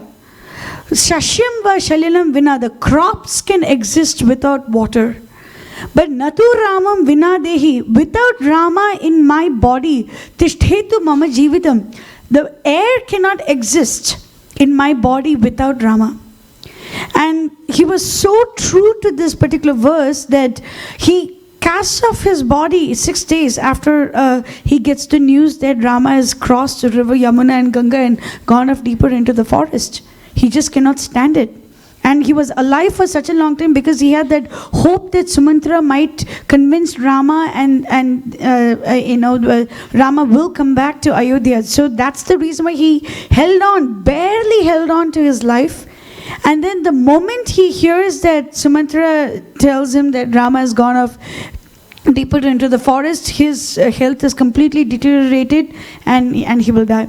So everyone please repeat after me. Tishtha loko vina suryam sashyam va shalilam vina natu ramam vina dehi tishthetu mama jivitam. And let us all take a leaf out of the page of King Dasharatha's life and remember that we cannot exist without Rama. That is the level of dependency that we should have on him. We cannot exist without him. And it's only Valmiki has given all this information. The greatness of Valmiki cannot be sung enough. We have to remember Valmiki's greatness in the fact that he jotted down everything that was pertaining to Lord Ram. And we should remember that this is the urgency with which we need the Lord. Okay, so now we are going to change directions a little bit and go on to glorify Hanuman. What can we learn from him? And Gopali and Tanvi are going to teach us something very special today. So we are going to listen to their presentation, and then we'll continue on with Ayodhya Kand. Okay? If you want to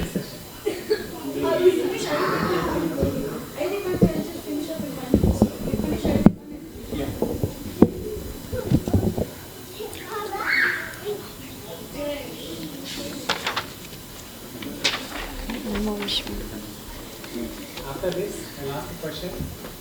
Whoever says answer, they can go take this.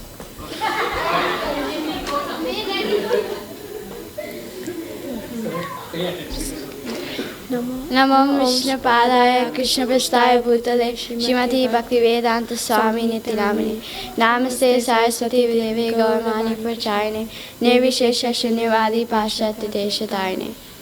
Hare Krishna. Today we're going to be presenting lessons from Hanuman that we can learn from through his qualities.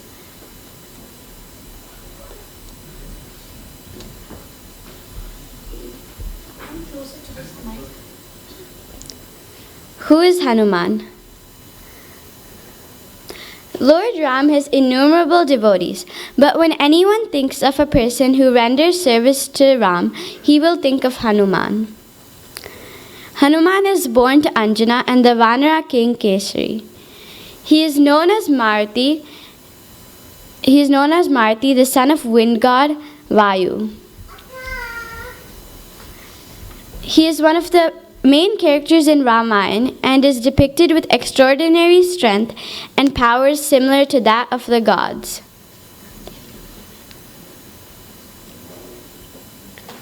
This is a shloka for Hanuman, so please repeat after me. Marutasya Orasya Shriman Hanumanama Vanara Vajra Samhananopeto Vainateya Samajave Sarvavanara Mukheshu Buddhiman Balavanapi.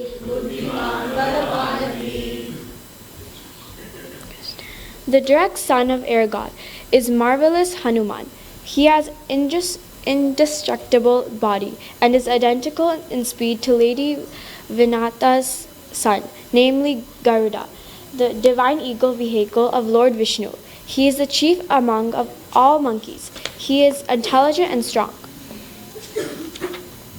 So this comes when Brahma asked all the devatas to take birth as monkeys.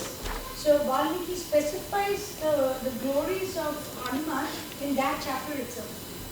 And Vainateya is not only Garud, but we also have Sampati, Jatayu, and Sampati's son.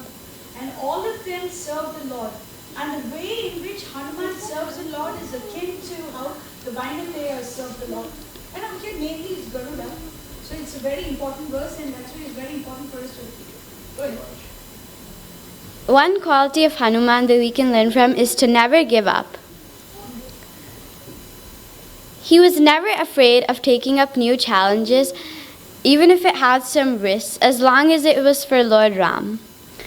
For example, when he was flying across the ocean to reach Lanka, he came across many obstacles like Surasa, a demoness, but he never gave up. Always use your strengths in the service of the Lord. Hanuman's talent was his strength, and he always used it to serve Ram. For example, when Ravana threw a powerful weapon at Lakshmana, Lakshmana was badly wounded and was nearly killed by him. Hanuman was then called, and after listening to the advice of Sushena, he went to fetch the Sanjeevani herb from the Dronagiri mountain in the Himalayas. The medicines created from the Sanjeevani herb could revive a dead person. Upon reaching the mountain, Hanuman was unable to identify the herb and decided to lift the entire mountain and bring it to the battlefield. Another quality of Hanuman is that he was brave and wise. He was well known for his bravery, but he was also very wise. For example, after Hanuman met Sita, he decided to give the enemies a demonstration of his prowess. In this way, he would also get an opportunity to test their might. So he destroyed all of Ashokwan. Then when Ravana got the news of Hanuman, he ordered his guards to bring him to the court. Indrajit used the Brahmastra to capture him, and Hanuman surrendered himself and was brought to the court. When Ravana saw him, he angrily ordered his guard to kill him. However, Vibhishan advised Ravana that he should not kill a messenger. So instead he set fire on Hanuman's tail to teach him a lesson. Hanuman got an opportunity of destroying Lanka, so he burnt the city. Hanuman was always a friend in need. He was a great and loyal friend. One mustn't hesitate to offer assistance, as we never know when we might need the same. So for example, when he was instrumental in helping Sugriv seek Lord Ram's help to win his kingdom back from Vali, his brother.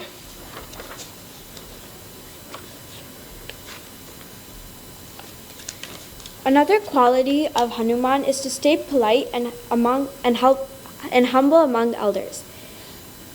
Even though Hanuman can change his avatar from being as small as a mole to being a huge entity who swallowed the sun, he's always polite and humble among elders. Hanuman was never proud or arrogant about his powers. He was never humble and polite. He was always humble and polite in front of his elders. And this teaches us to appreciate our elders even though we may have achieved many milestones. Another quality of Hanuman is he always cares for others. When Hanuman jumped across the ocean to warn Ravana, he gently comforted Sita in her distress, giving her Ram's ring to assure her of his devotion and promising her that her Lord would come and save her soon. When the battle had ended, Hanuman once again visited Sita, who was still in captivity, and brought life and joy back to her when he told her the good news.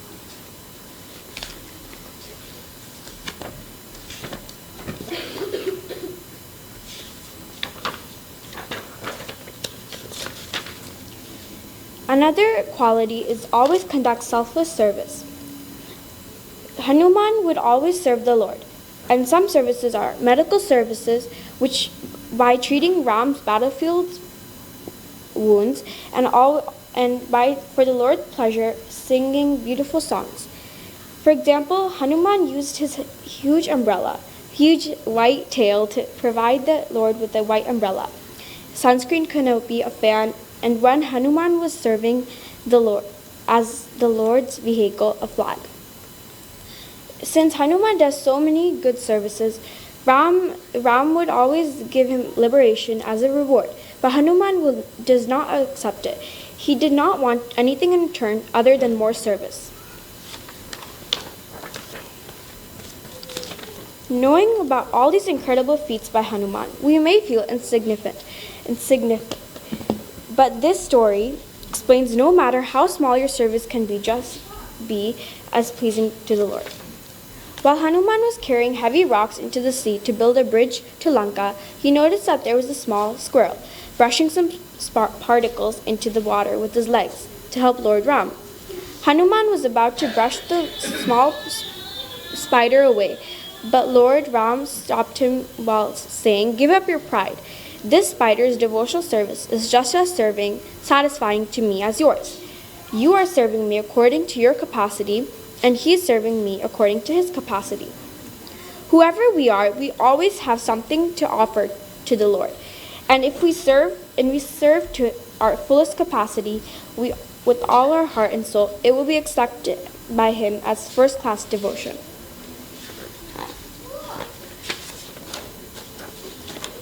Hanuman has many qualities like bravery, determination, wisdom, loyalty, humbleness, politeness, and caring. After the coronation, Ram gives Sita a pearl necklace and says that she can bestow it upon a person with whom she is pleased and who has all good qualities. Mother Sita gave the necklace to Hanuman. Hanuman is such a wonderful devotee that whenever the name of Ram is chanted, he is always listening to the story of Ram with eyes full of tears. Developing qualities like him can help us seek blessings from Lord Hanuman and set us free from unhappiness.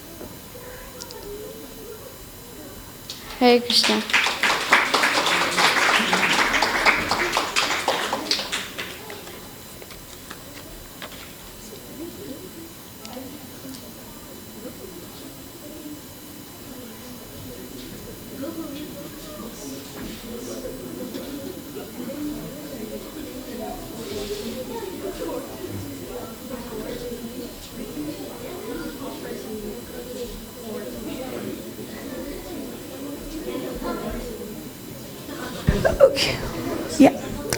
Wonderful presentation, Gopali and Tanvi. We learned a lot. So now let us resume our Ayodhya presentation. So we stopped at the fact that Ram, Sita, and Lakshman have decided to go off to the forest. So what is the next step? The next step is they distribute their vast wealth. They don't keep anything for themselves. They don't hoard. They don't think that what will I need once I return. No, they happily distribute their entire wealth to brahmanas such as Vishwamitra's son, Agastya's son, and Vashishta's son. So Suyagna, Vashishta's son, was a very close friend. They gave him a lot of things. Ram, Sita, and Lakshmana walked to King Dashratha's palace from Rama's palace. The people lamented when they saw the beloved Rama walk. They said that even the spirits of the air cannot see Mother Sita, and now she is walking on the ground. Oh, what has happened? They are lamenting.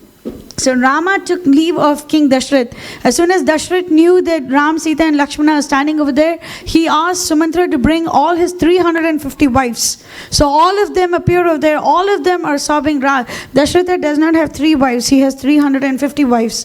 They are all sobbing because all of them love Rama more than they love their own selves. And they love Rama. And they are inconsolably, they are in tears. And Sumantra then decided to take them in. But Ram and Lakshmana are given ascetic robes. Sita wears royal robes when she goes to the forest.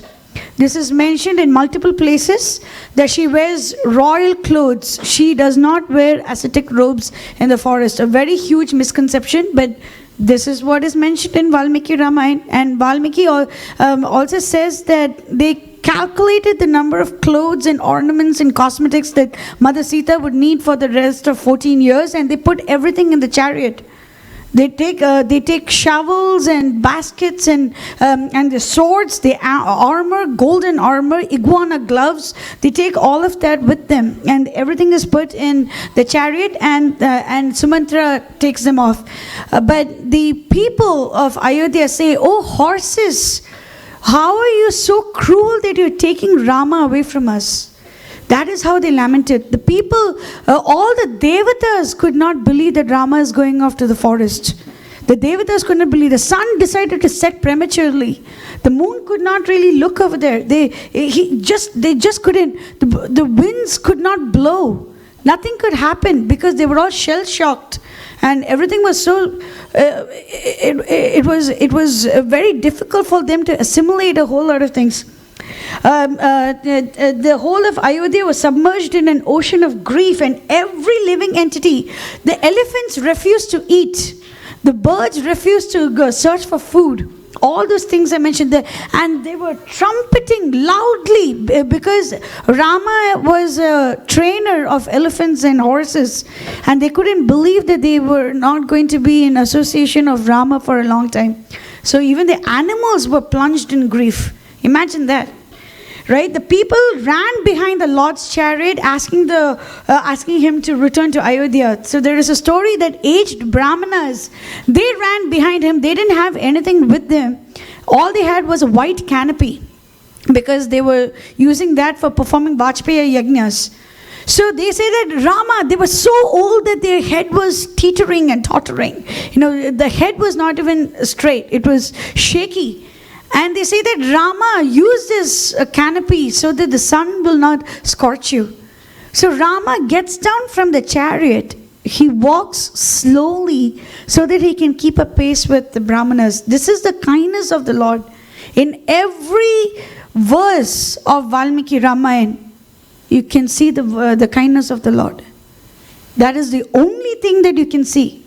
The compassion of the Lord, the love that He has for all His children. That is what you get to see from Valmiki Ramayana. So they spend the night. The first night is in Tamsa river. They don't eat anything. The next day they get up. Rama leaves the citizens of Ayodhya on the banks of river Tamsa, just because he didn't want them to suffer the fate, suffer his fate. He wanted them to go back. Then the next day, they wake up, they cross the Vedashruti river, the Gomati river, the Sandika river, then they reach Ganga. In Ganga, the kingdom at banks of river Ganga is Shringavirpur. So they meet Guha. Guha gives them so many things. Rama says, "No, I just need fodder for my father's horses." So Guha happily provides that. They spend, Rama and Sita sleep beneath an Ingudi tree. It's a sacred tree. And at that time, Valmiki says that at that time, back in Ayodhya, Dasharatha was wondering, my son Rama must be sleeping beneath a tree at the moment. What is he going to eat? How is he going to sleep? He is so used to soft quilts, and the softest of pillows is now going to use a stone for his pillow.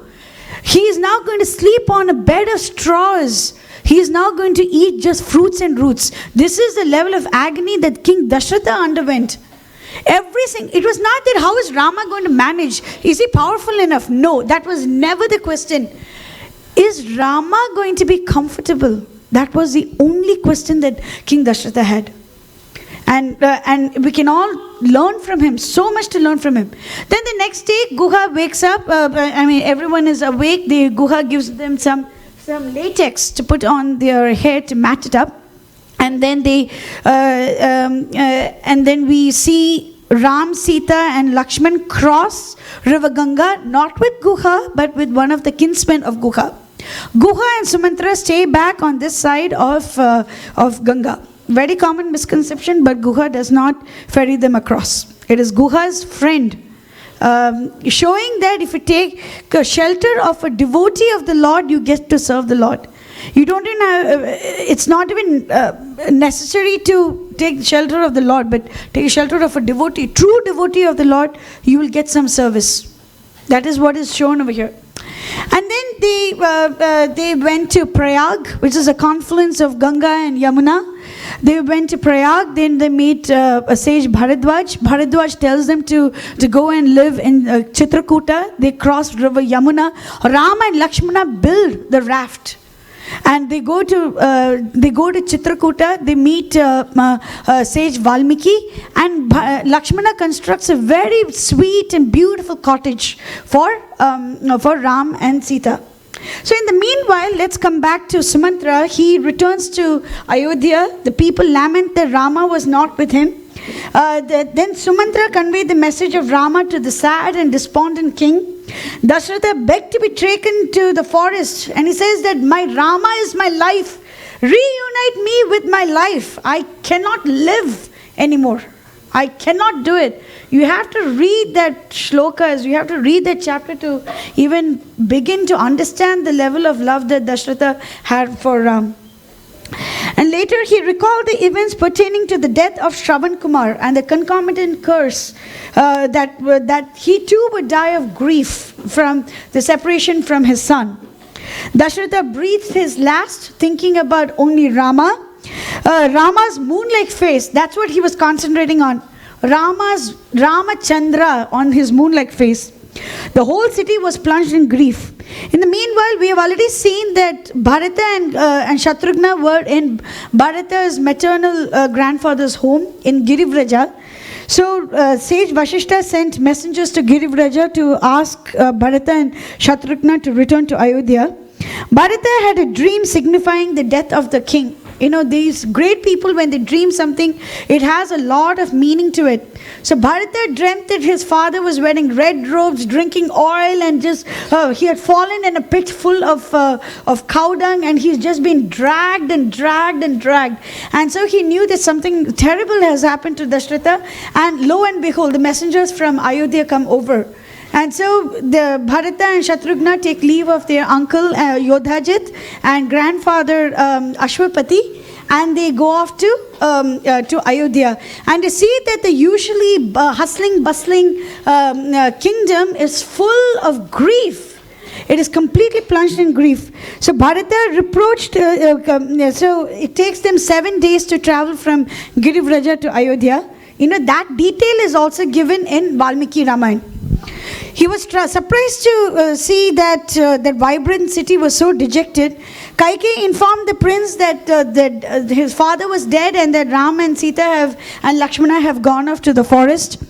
And Bharata is supposed to be crowned the king. And then Bharata bursts. How could you think that I will usurp my brother's kingdom? Because of me, you know, my father is dead, my 2 brothers and my beloved sister-in-law, all of them have gone off to the forest. And he rejects Kaikeyi's proposal. And then Bharata conducts the funeral rites of King Dashrath. And the funeral rites take place for 13 days. So after 13 days, they all meet. You know, all the counselors and everyone meet. And Bharata very easily says that he is not going to take the kingdom, but he is going to Ayodhya. He will leave Ayodhya, go to Chitrakuta, go to the forest, and try to convince his brother to return to Ayodhya. The engineers displayed great ingenuity and prepared a route from the capital of Ayodhya till River Ganga. Then everyone wanted to go with Bharat. Yay, we are going to see Rama again. We are going to see Rama again. And with such joy, they prepared the route and they decided to go with Bharata. So they camped in Sringabetpur on the banks of River Ganga. Then Guha showed the place. So this level of detail is mentioned in Valmiki Ramayana. I already mentioned that Ram and Sita slept beneath the Ingudi tree. Bharata comes over and he sees the imprint of Rama on the bed of straws. You know, Rama just turned from one side to another, so that imprint was still there.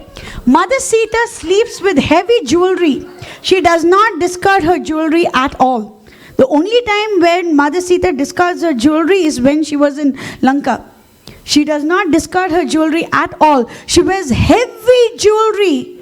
So heavy that bits and pieces of the jewelry was broken when she was asleep, and that was scattered beneath that Ingudi tree. I'm going to be very quick, is scattered beneath that Ingudi tree, and Bharata could see even that. And he also saw a piece of the golden veil. That golden thread was also stuck in the straws. This is the level of detail that we get from Valmiki Ramayana. This is the level of detail.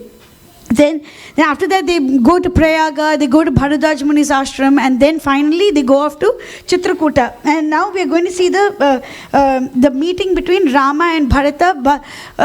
Sita is very dejected. She feels that something untoward is going to happen. And then afterwards, Lakshmana sees that there is a huge army with the Krovida tree. That is Bharata's emblem is actually a pomegranate tree. And so he sees that, and then he's certain that Bharata has appeared over there. Bharata is so happy that my Rama is over there. He can see a spiral of smoke. And so he's so happy, and he just runs over there, and there is a very beautiful milap between Rama and Dashratha, Rama and Bharata.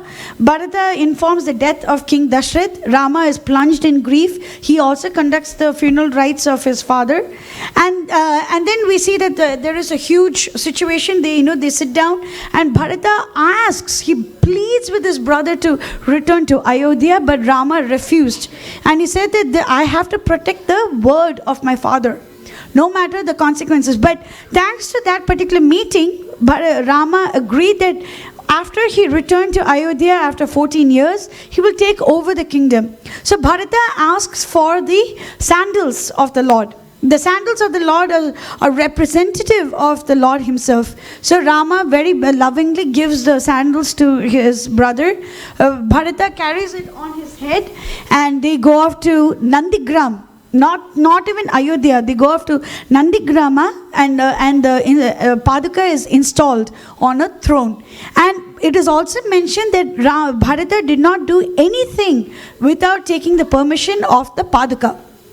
He was very adamant about it.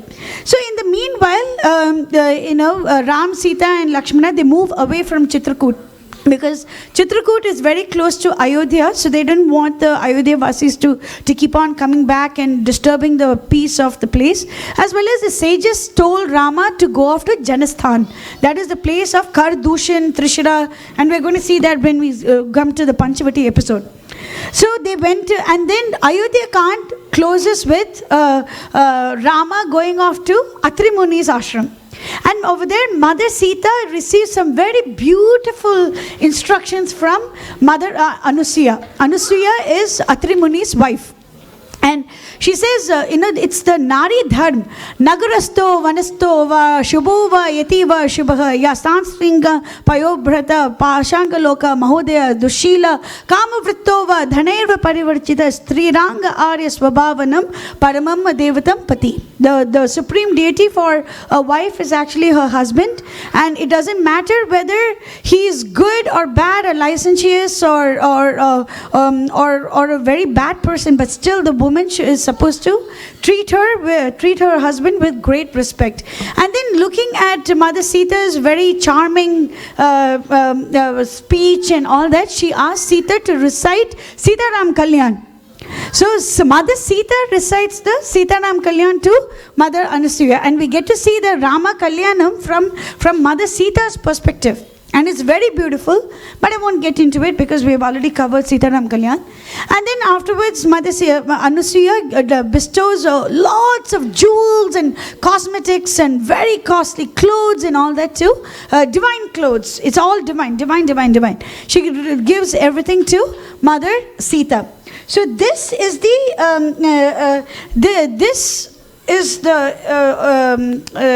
interaction between Anusuya and Mother Sita.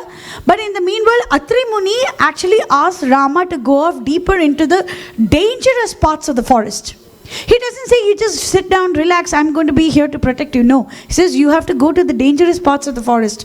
As if they don't know that Rama cannot protect himself. They obviously know that. So this is the most important thing, that they ask the Lord, they seemingly guide the Lord. Rama needs no guidance, but they seemingly guide the Lord into meeting other devotees. So this concludes Ayodhya Kand, but Krishnamurli Prabhu has some very enlightening facts and of lessons of devotion from Bharat and Shatrughna. So once he completes his presentation, we will call the Mangalam for Ayodhya Kand.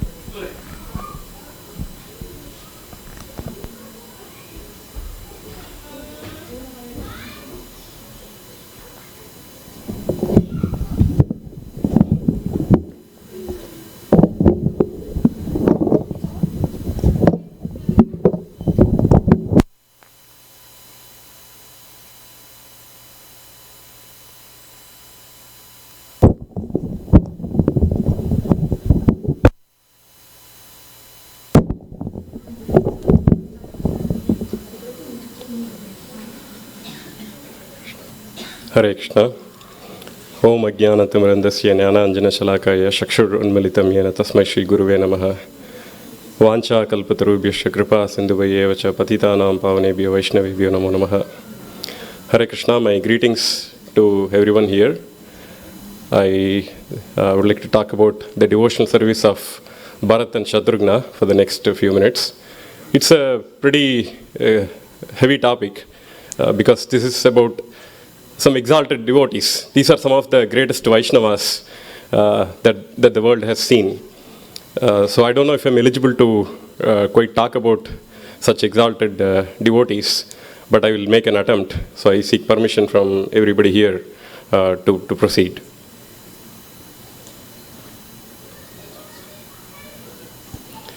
So when it comes to devotional service, everybody is eager to do devotional service because that's the key part of Bhakti Yoga.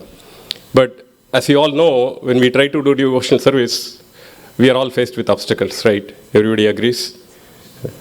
Every day we are faced with obstacles. So what are those obstacles? The first and foremost, difficulties, right? Everybody agrees that we have difficulties. So the difficulties could be of any category. So for example, poor health. If I'm suffering from poor health, then that's definitely going to make an impact on, my devotion service, right? Like I got sick in December, I was not able to chant for one whole day. I had to catch up and, do my rounds the next day, right? So that's an example. When somebody is in ill health, they're not able to do devotional service. I think Pravalika and Vaishnavi, they covered in one of their slides, I think it was slide number 15, about obstacles to devotional service. I don't know if anybody recalled what are the other obstacles, other difficulties that one may face during devotional service. Anybody recall?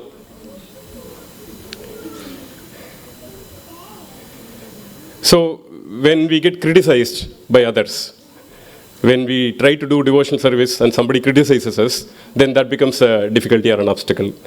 Or we are trying to do devotional service and we get misunderstood. Somebody may misunderstand, our intentions. So that is another difficulty. So like that, there are various kinds of difficulties caused by, Adhyatmika, Adi Bhautika, and Adi Daivika. As you know, there are three kinds of miseries. So everybody goes through those three kinds of miseries and they all act as difficulties. But when the difficulties get over, does it mean we are able to do devotion service perfectly? Let's say, I had some bad health and I was not able to do devotion service. Does it mean I was doing perfect attentive chanting the very next day? No, right?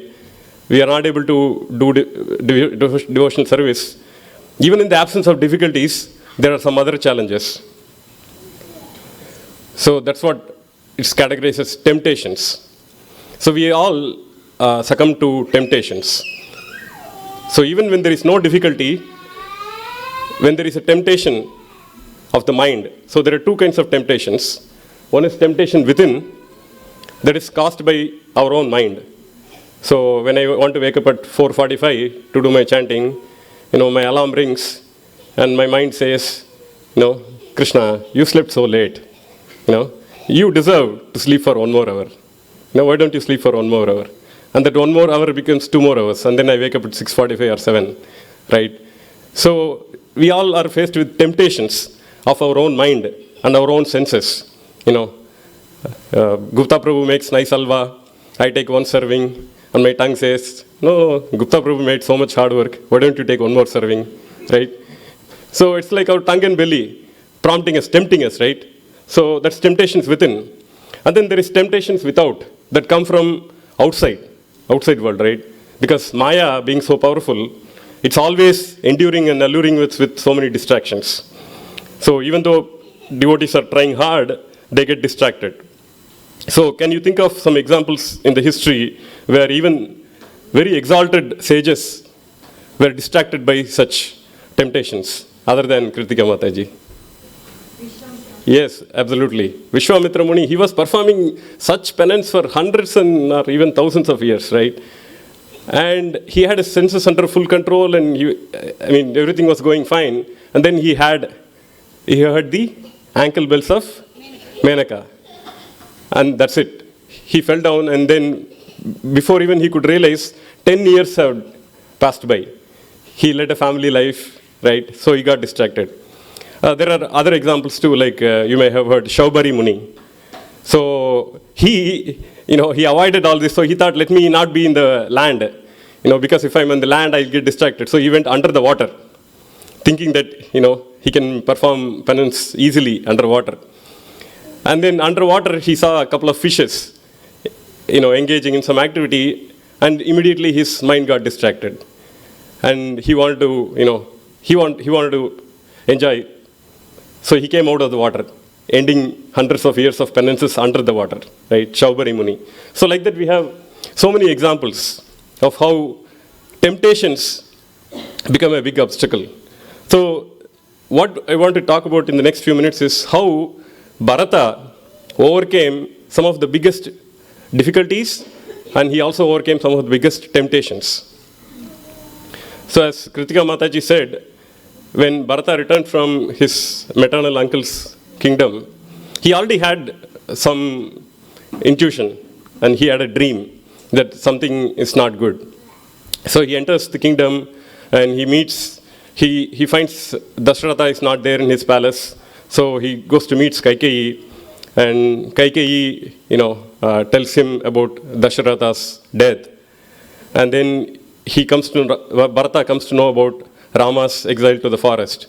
So imagine Bharat, devotee, imagine what he's going through when he's faced with such news by Kaikeyi. On one side, he has such extreme grief that his father passed away, right? On another side, he has so much agony, pain in his heart, knowing that Sita, Ram, and Lakshman are no longer in the palace, they've been exiled to the forest. So he's getting this double shock. So he's going through disbelief, shock, and surprise. And then he asks Kaikeyi, what sin did Ram commit that he had to go to the forest?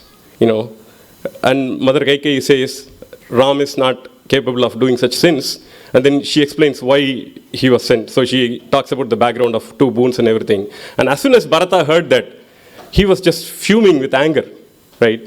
He got so angry, like a serpent which is hurt. And he uses some really harsh, strong words against his mother, against his own mother, because Ram was sent to the forest.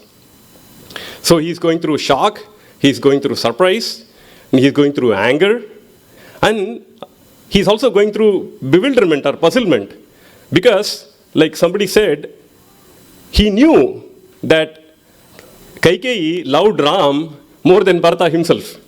So Bharata knew. So he's going through the other emotion of bewilderment or puzzlement. Why? Why did you do something like this? So he's going through all these emotions, and then Kaikeyi tells that, you need to become the king. So imagine his state of mind. So he clearly tells Kaikeyi, I make a vow that your desire will never be fulfilled. I will never be the king. You will never see me as the king of Ayodhya. So he's very, very clearly overcomes the temptation given by Mother Kaikeyi. And Kaikeyi, she couldn't respond because she was completely taken back by how Bharata reacted. She thought that Bharata would happily accept the kingdom, but no. So Bharata passed this first test successfully.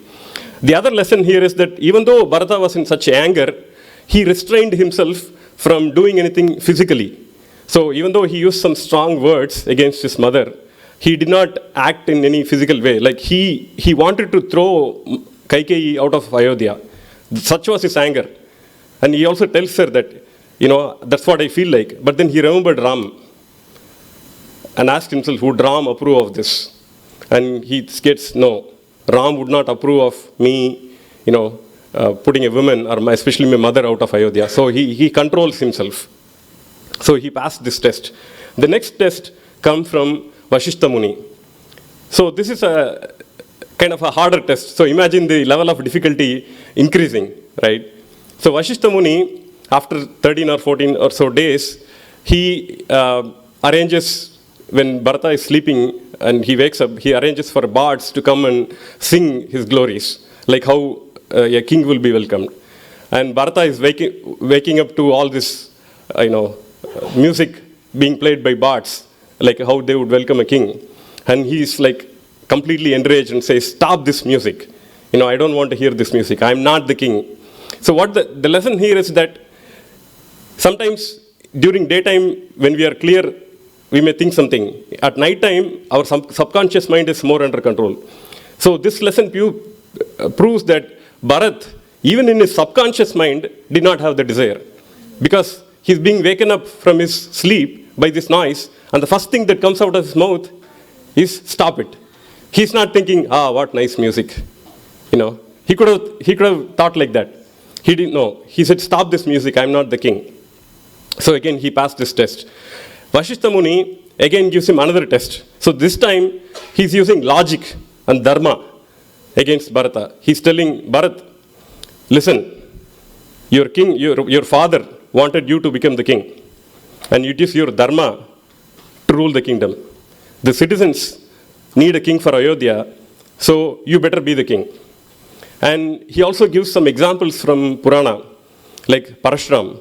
He gives the example of Parashuram, saying how Parashuram was devoted to his father's words, that he even took the extreme step of killing his own mother.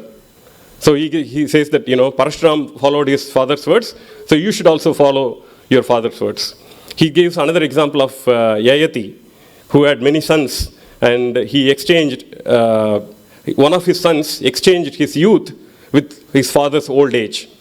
So like that, he's giving various examples. So he's giving logic.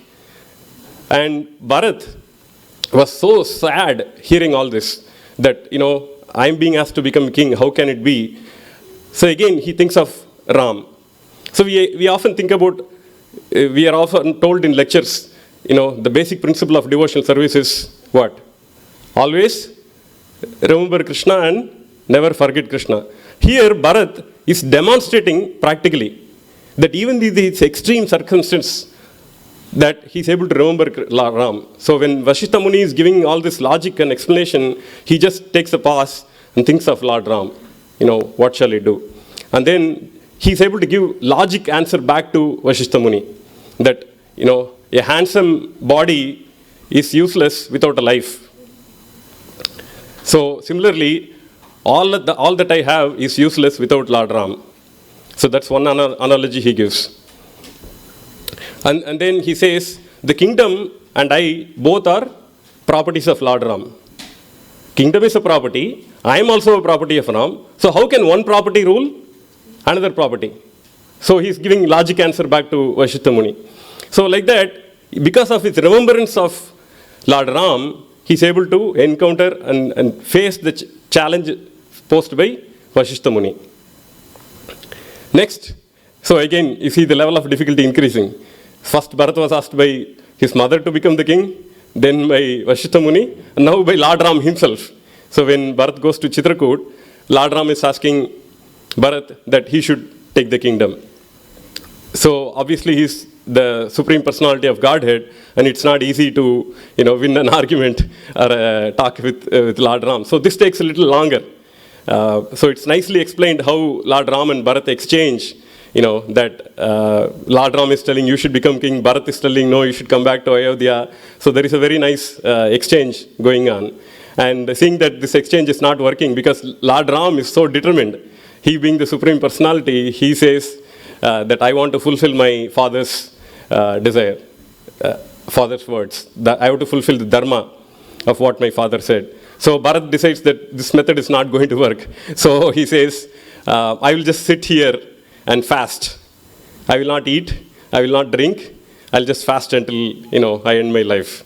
And then Ram takes a more compassionate, affectionate turn and says, Bharat, please, don't do this. So he's trying to convince. And Bharat says, no. If at all I can do something, I'll just stay here in the forest. I'll stay in the forest. You go back to Ayodhya. So he's giving that proposal. And Ram refuses that also. So as this conversation is going for hours and hours together, some of the rishis and demigods, they get impatient because they all want Ravana to be killed. And they're thinking, what's going on here? It's taking so long. So some of the rishis, they speak from the sky to Bharat that, hey, Bharat, please, follow what your brother is saying. So Bharat then agrees and says that, okay, I will do so, but I will make Ram's sandals the king of Ayodhya. They will be on the throne. I am not eligible. So he tells that I will rule the kingdom, but Ram's sandals will be on the throne. So he accepts, and he also tells Ram that, at the end of 14 years, if you do not return back to Ayodhya, I will end my life by entering fire. So that's the condition he puts, and Ram immediately agrees, so be it. Please return to Ayodhya. So the meaning of Bharat is one who considers the opulence of Ayodhya as a burden or a bar. Ayodhya is a kingdom of so much opulences and wealth, and he is refusing to take the rulership of Ayodhya because he considers this opulence as a burden or obstacle to devotional service. However, when the Lord orders, he is willing to take any burden.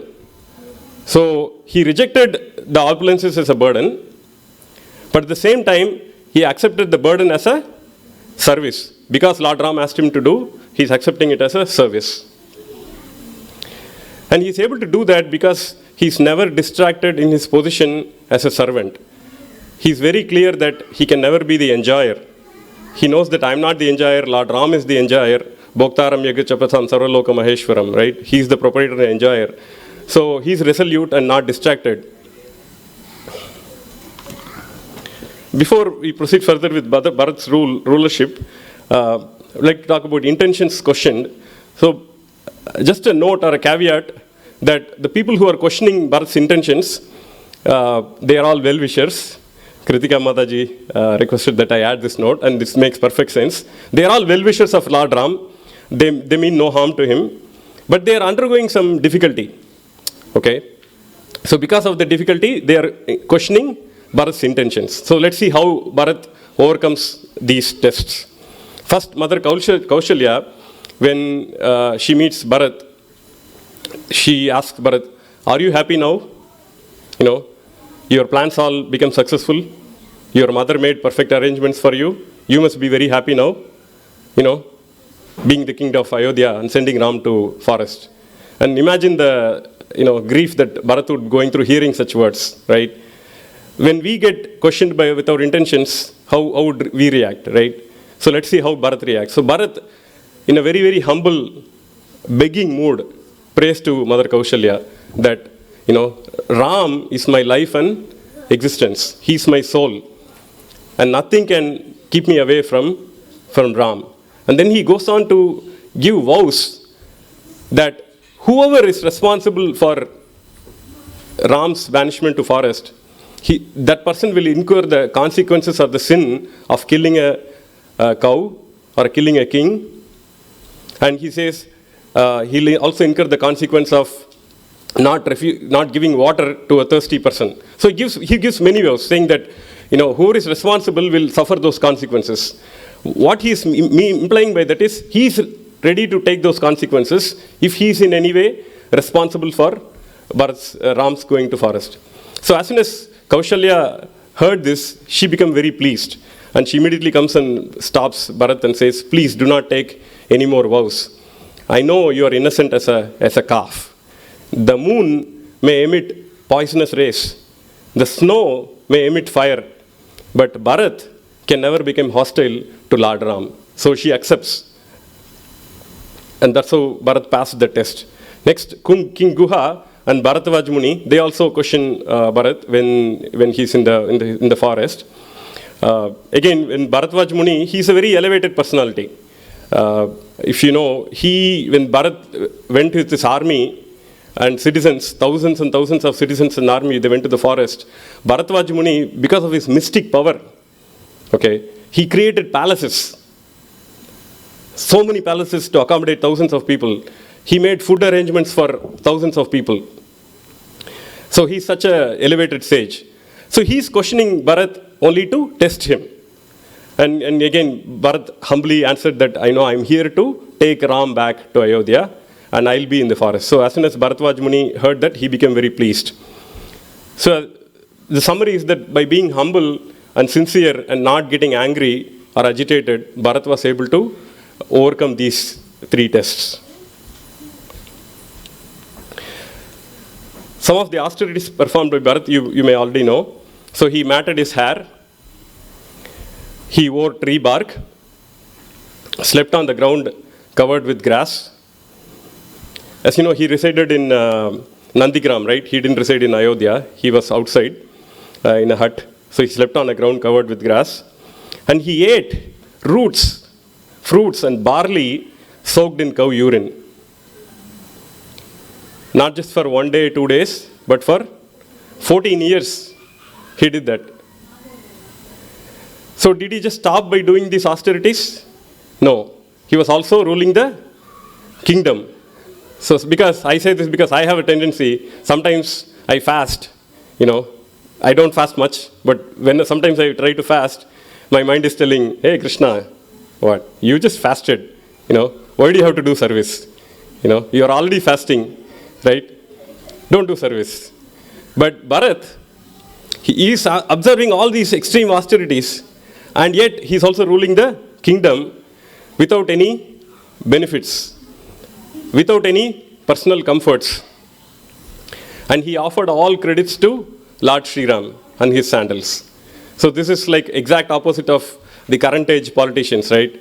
Who want all comforts, who want all benefits, but don't want to do any responsibility, and who want to take all credits and give all blame to others, right? That's the current age politician. So here, Lord Ram, Bharat, he's giving all credits to Lord Ram and his sandals. So he was doing the service of a perfect king without any comfort, reward, or position of being a king. So one can do such service only because of what? Determination. So Bharat was extremely determined to do devotional service. So there is a nice verse in Bhagavad Gita where Lord Krishna tells Arjuna in 2nd chapter about this devotional service. Anybody wants to take a guess? About determination. Yes, absolutely. Haribol. Vyavasatmika buddhir ekoho kuru nandana bahusaka hi anantascha buddhayo avyavasinam. Those who are on this path are resolute in purpose and their aim is one.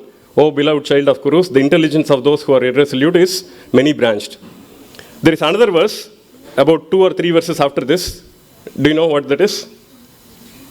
Which is also about determination. So it's 2.44. Bhogeshwarya prasaktanam tayaparta chesanam. In the minds of those who are too attached to sense enjoyment and material opulence and who are bewildered by such things, the resolute determination for devotional service to the Lord does not take place. So Krishna is telling what prevents one from taking determination. When we are attached to sense enjoyment and material opulence, then we cannot do devotional service. We cannot have the single-pointed determination. So Bharat, because he was not attached to the material opulence, because he was not attached to sense enjoyment, the only thing Bharat was attached to was serving the lotus feet of Lord Ram. And that attachment gave him the determination.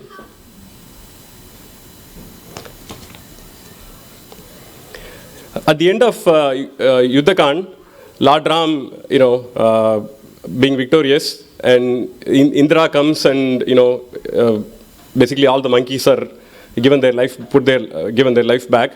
And Vibhishna wants to perform some service to Lord Ram. So he's bringing maid servants and he wants to give Ram a nice bath. Lord Ram says, sorry Vibhishna, I cannot take it. I know in my heart that Bharat is undergoing so many austerities there. When Bharat is undergoing such extreme austerities, how can I accept, these opulences of taking a nice bath? So Lord Ram is so anxious to return to Bharat. What this also sees, we again hear this in lectures, that don't be eager to see Lord, right? But do service in such a way that the Lord is eager to see you.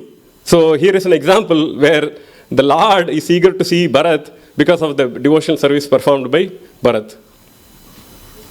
And Bharat, once he hears the news, he is ecstatic and extremely eager to install Rama back as king, because he knows that Ram is the proprietor. So here is a verse from Isha Upanishad. Thanks to Kritika Mataji, she recommended this.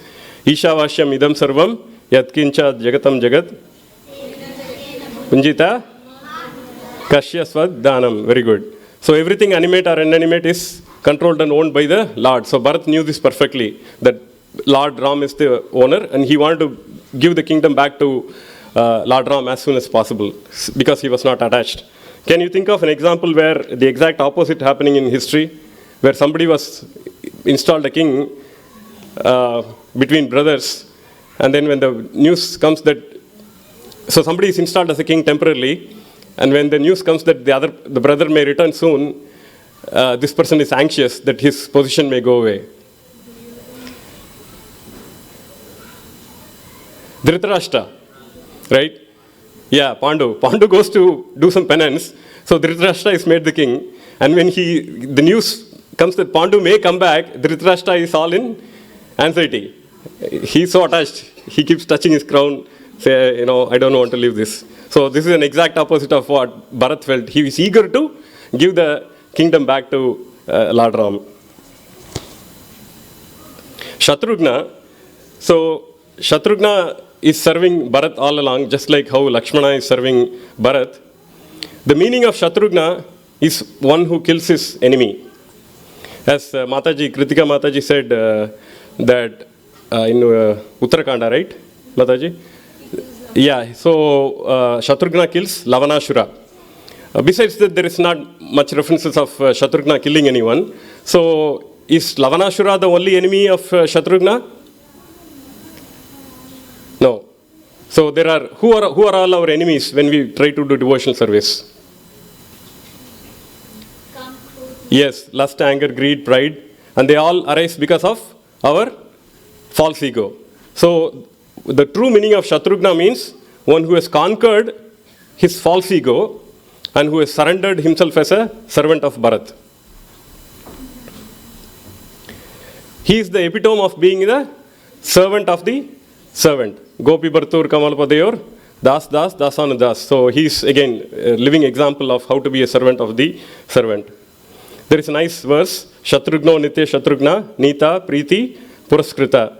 The word Preeti Puraskrita means one who has offered his life as a gift of love, out of pure love, not because somebody demanded, not because, I get something in return, just because of true love, he offered his life as a gift to Bharat. Srila Prabhupada is stating that a devotee is willing to accept difficulties on behalf of Krishna as an expression of love. So Prabhupada did not just say this, he lived a practical example himself, as we all know. He underwent so many difficulties. At the age of 70, coming to the US alone, being in New York. His first year, he had so much difficulty because he didn't have, disciples. It was such hard work, such tough times for Prabhupada. But he overcame all those difficulties because of his determination. Just like Bharat had this Vyavasatmika Buddhir, Srila Prabhupada was so determined. And he accomplished so much, writing books, translating scriptures, building new centers, initiating disciples. He accomplished so much. Just like how Bharat offered all his credits to Ram's sandals, Srila Prabhupada offered all his success to his guru. Exactly. Yes. Conclusion, if you can please recite this with me. Purusho Ramacharitam Shravanairupadharayan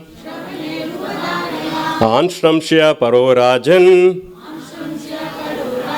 Karma Bandher Vimuchyate.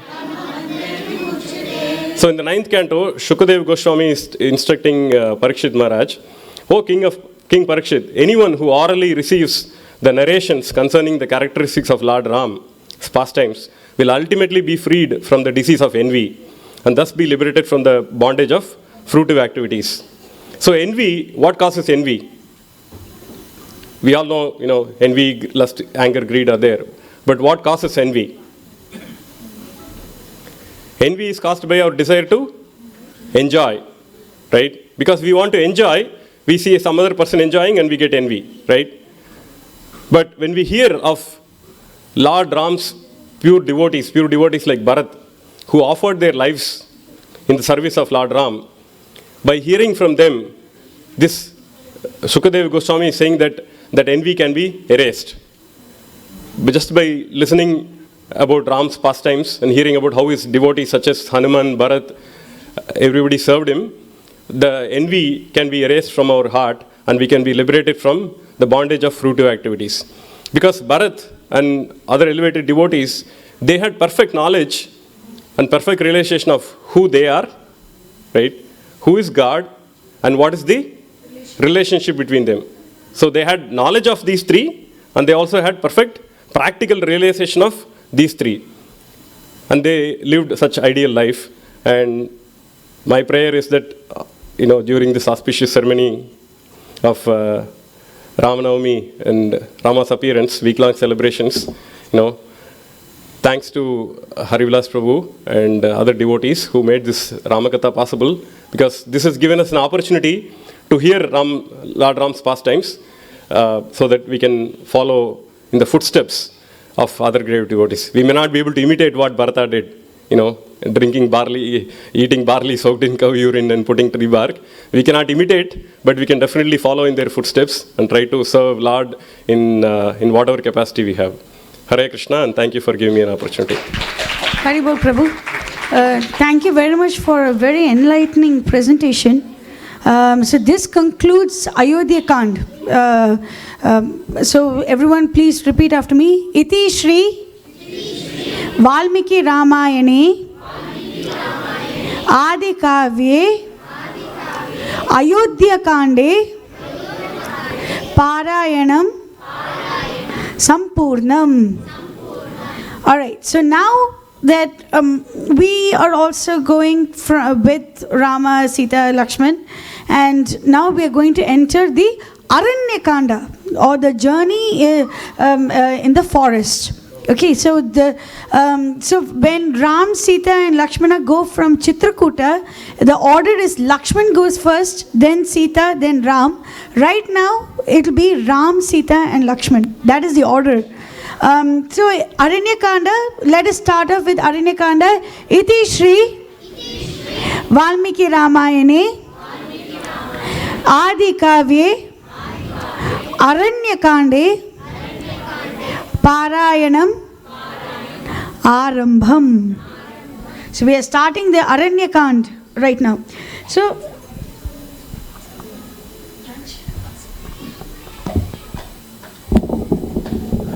So before we go into Aranyakanda, how many of you need prasadam break? Okay, 1, 2. Myself also. Okay. Yeah. So in the interest of time, we're not giving any official break.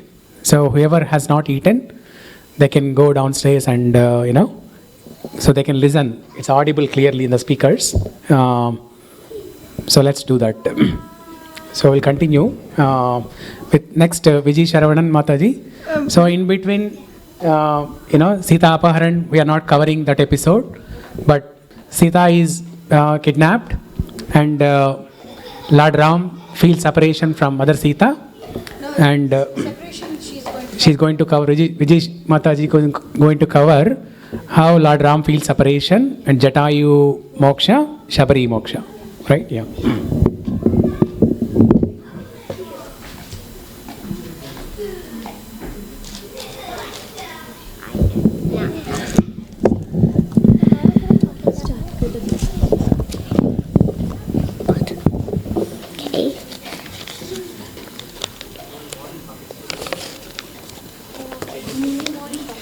Shri Rama Rameti Rame Rame Manorami Sahasranama Tattvaryam Rama Nama Varanani.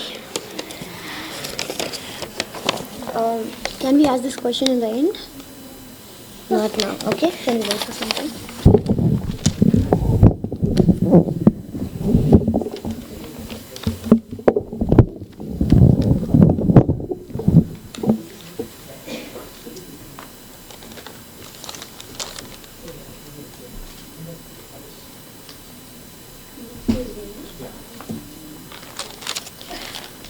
Hare Rama. So today I'm gonna talk about Rama. So for some time, sorry Krishna, I'm just gonna use Rama's name.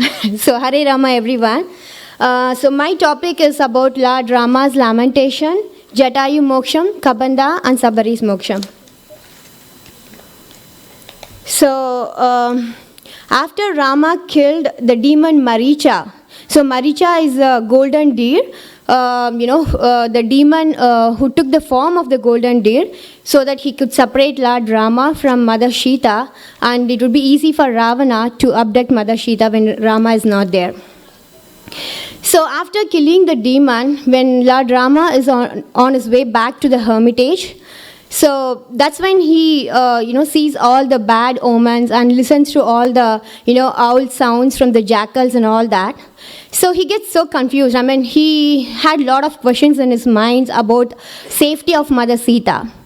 So at the same time, he sees Lakshmana coming from far away. As soon as he sees Lakshmana without Mother Sita next to him, he gets more suspicious about Mother Sita's safety. So as soon as he meets him, he asks Lakshmana, where is Mother, where is Sita? How come you can leave her alone at the hermitage? So don't you know that, demons might attack her and devour her, and also, they could abduct her.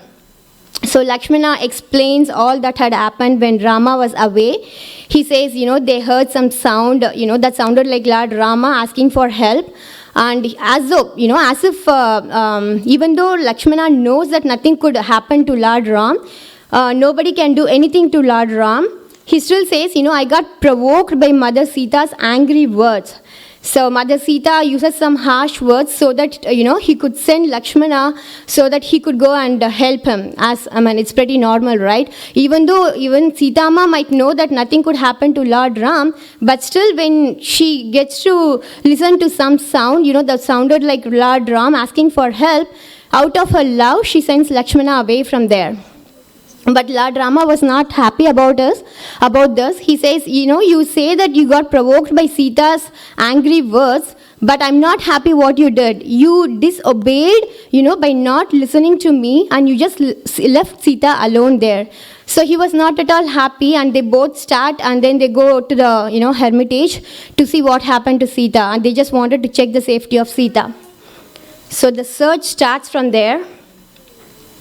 So as soon as Lord Rama and Lakshmana return to the hermitage, so Lord Rama goes ahead and searches all over the hermitage for Mother Sita. He checks all the places where Mother Sita used to roam around, and when he couldn't find Sita, he behaves like he thinks that somebody abducted her, some demon devoured her, and he started searching all over, and he cries like a madman. Can we believe Lord Ram weeping like an orphan, and he is so drowned in the delusion. So I have a question for you. Is it true? Does really Lord Ram didn't know that Ravana took Sita, and do you think Lord Rama didn't really know where Sita went? Anybody knows? Again, yeah. So it's a Leela, right? So there are so many controversies here. The first and foremost should be it's a Leela that he's performing here. So he just wanted to perform as if a normal human, how he would behave when his wife is missing. And also he wanted to show the world how much he loved Mother Sita. This is a chance for him to show the love he had for Mother Sita. And so he also laments, he says that, there is nobody in this earth like me. Maybe I had done so many sins in my past birth, that's why I had to suffer all this. And he starts to ask all the trees, wind, sun god, and, river Godavari. He goes, to each and every tree. He says, hey tree, did you see Sita? She has a beautiful eye like a lotus flower. And then he goes to the other tree and he says, did you see Sita? She wore a yellow color, sari today. So how many of our Prabhujis know what color sari do we wear today?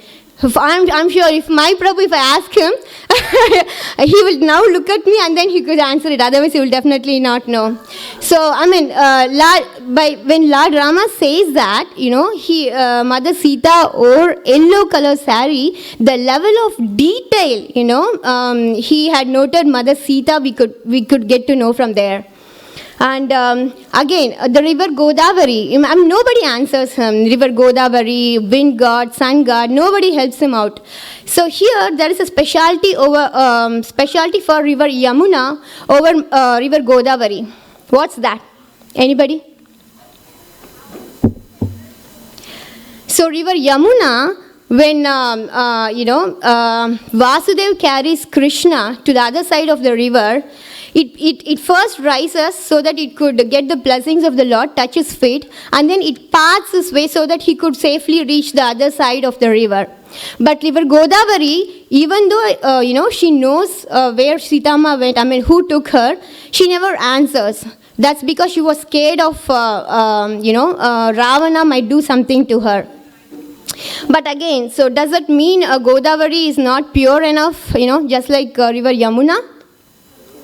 No, and they say, one of the other reason Godavari again got pure is, sorry?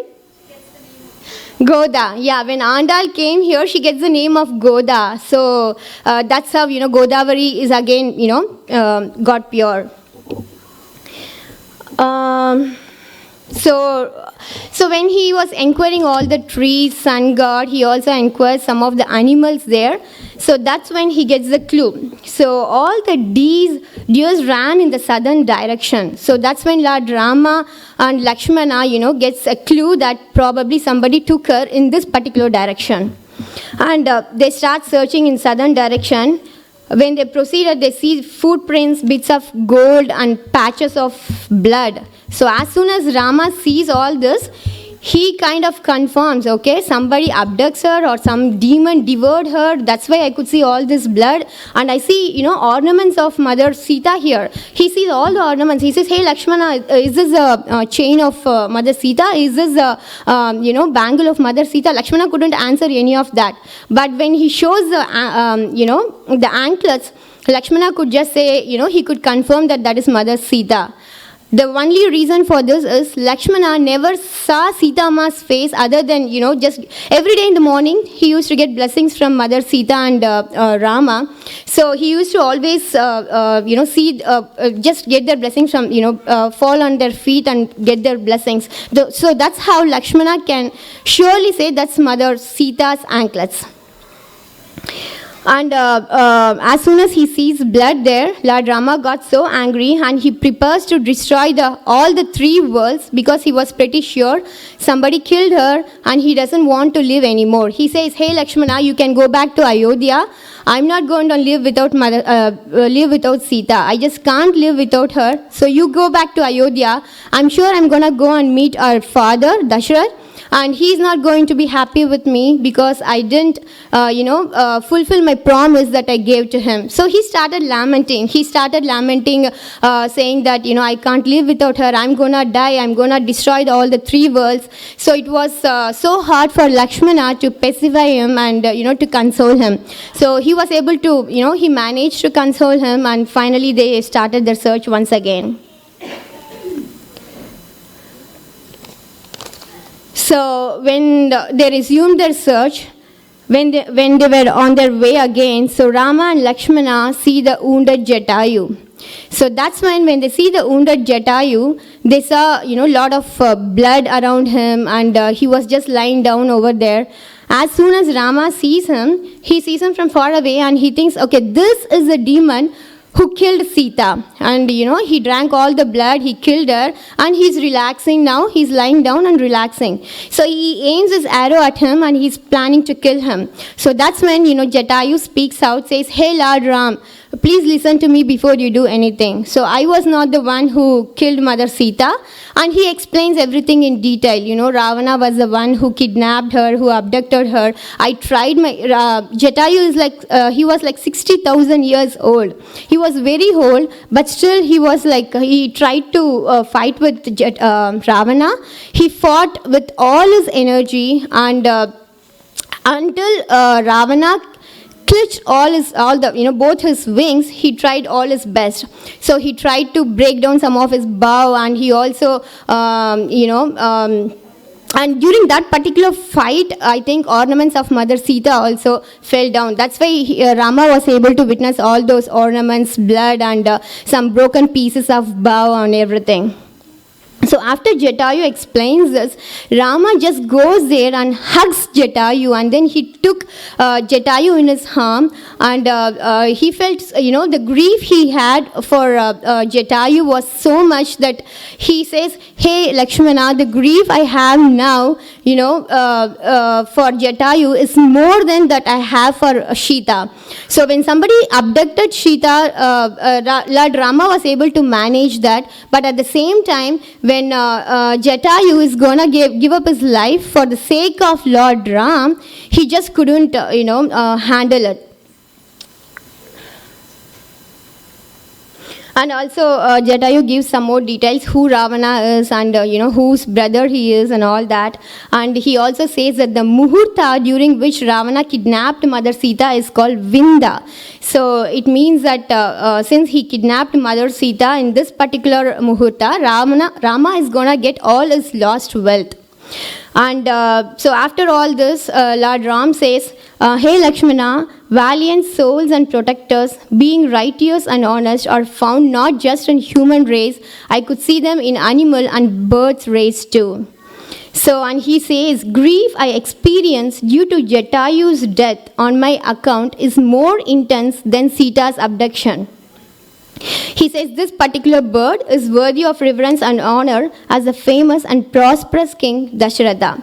So there is I have one more question here. Lord Rama, even though he tried, this is a human leela. I mean, he has to perform his leela just like a human being.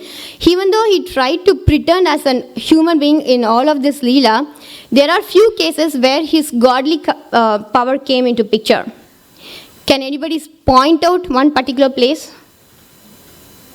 Other than Kritika Mataji. Okay, Kritika Mataji. During Vibhishan Sharanagati, when all the people tell him that all the monkeys say that it is Vibhishan, he's the son, he's a demon. Then Rama says, why do I need to fear Vibhishan? With just the tip of my finger, I can destroy all Pishachas, Yakshas, Danvas, and Daityas. I don't need to worry about any of them.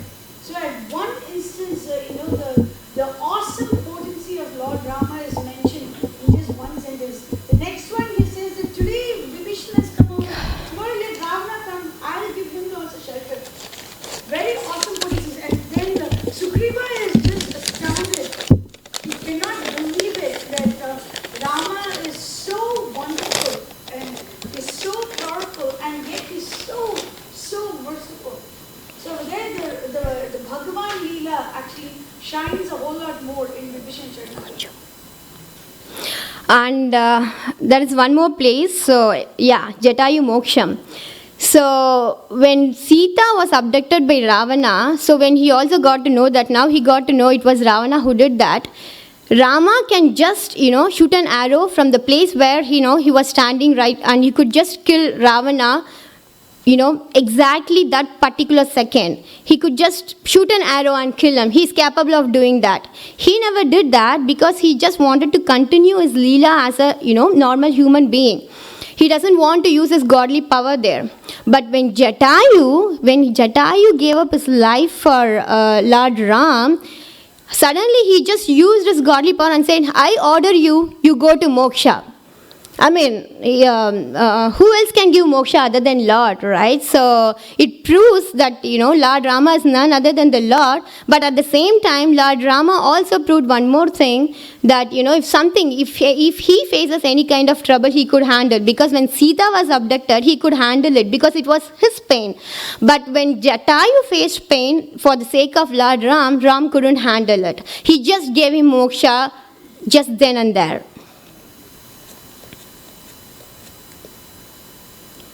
So yeah, Lord Rama cremates Jatayu, and he took care of all the funeral process and everything. And as I said, he orders moksha to Jatayu. So now comes Kabanda back to true form. So after doing all this cremation and everything, oops.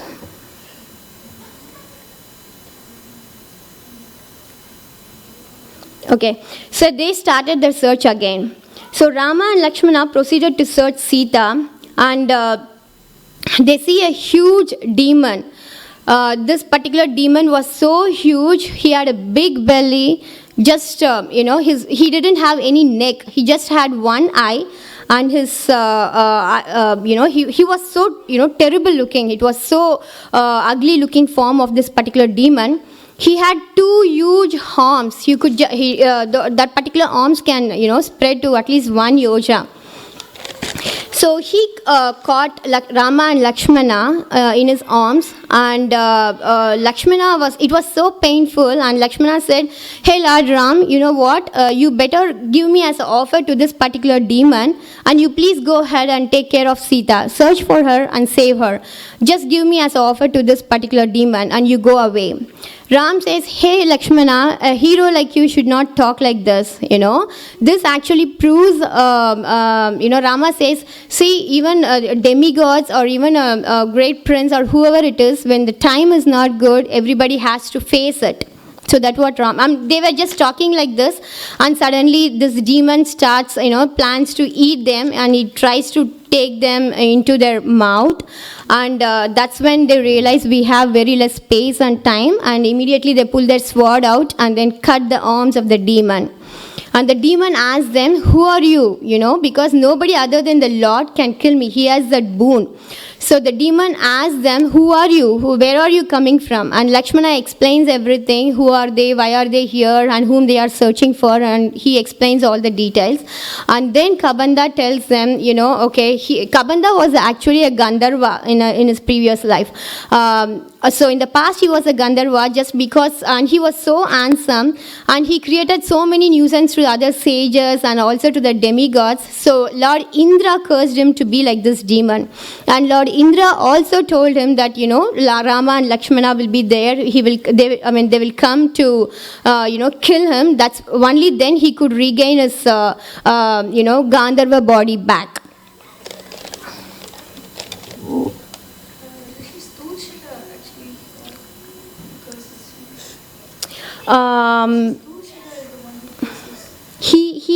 He also curses him, but at the same time he creates some trouble to Lord Indra as well. Indra, but Stulshana is the one who said that Rama and Lakshmana will sever your arms and you will give them this advice. So that happened a very long time ago, and so he knows that Rama and Lakshmana are going to arrive in this particular situation. Okay, but I read Lord Indra. Maybe it's true. Yeah. Anyways, Mataji, I will go check it out. And Okay, so as soon as Kabanda gets to know who is actually Rama and Lakshmana are, he welcomes them because he was actually waiting for them, so that he wants to get himself killed by Rama so that he could get his original form back. So after that, he says, I don't know who took Sita, but I could, after attaining my original form, I could help you or point you to the right person who could help you to find, who took Mother Sita, and he could also help you, to find the exact place where he lives.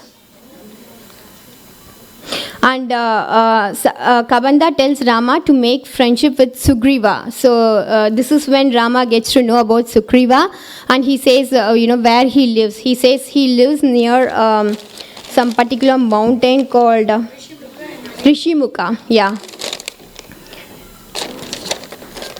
Yep, Rishimukha mountain, where Sugriva is hiding.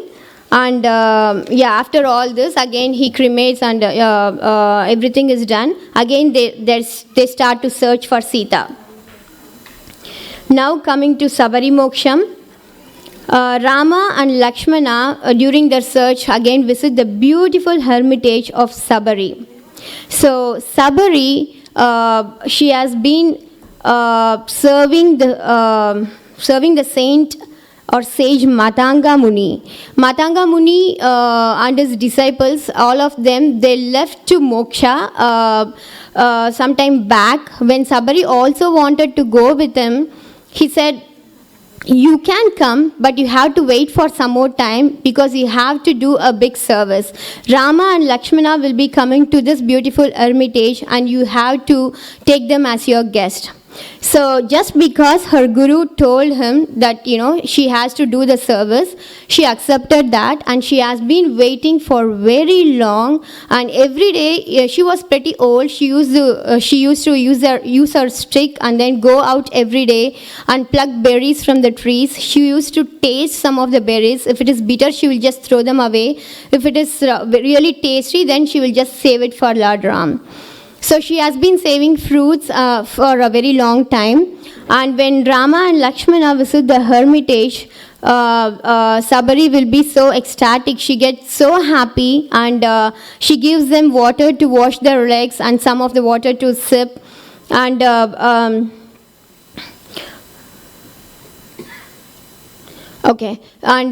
she explains how her guru told her to, wait for Lord Ram and Lakshmana.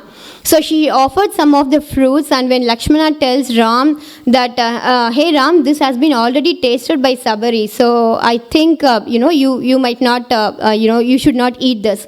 And that's when Rama says a beautiful thing. Hey Lakshmana, I have had so many food till now, but none of them tasted, so tasty like this berry fruit that I'm tasting now. So this proves that how Lord Rama acknowledges the love the devotee has towards him.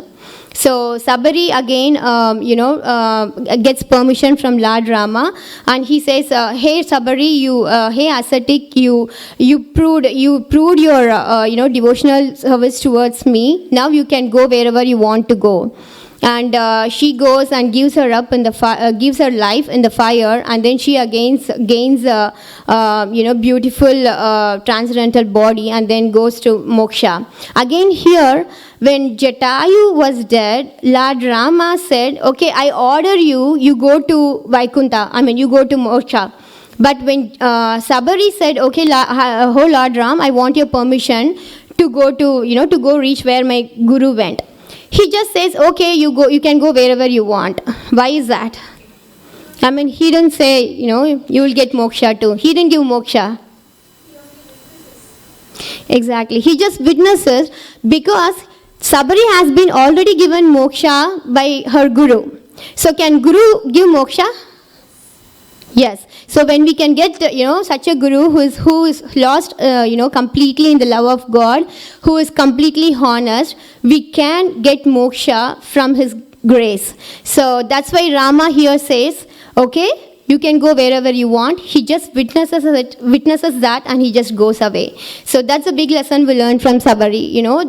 She just for the word given by her guru, she waited for so long, and then she wanted to serve Lord Ram and then go back to her guru. So thanks again for wonderful opportunity. I have few questions to ask, but I think Riya and Sai Amrita will ask you. Riya. So we have 9 types of devotional service, right?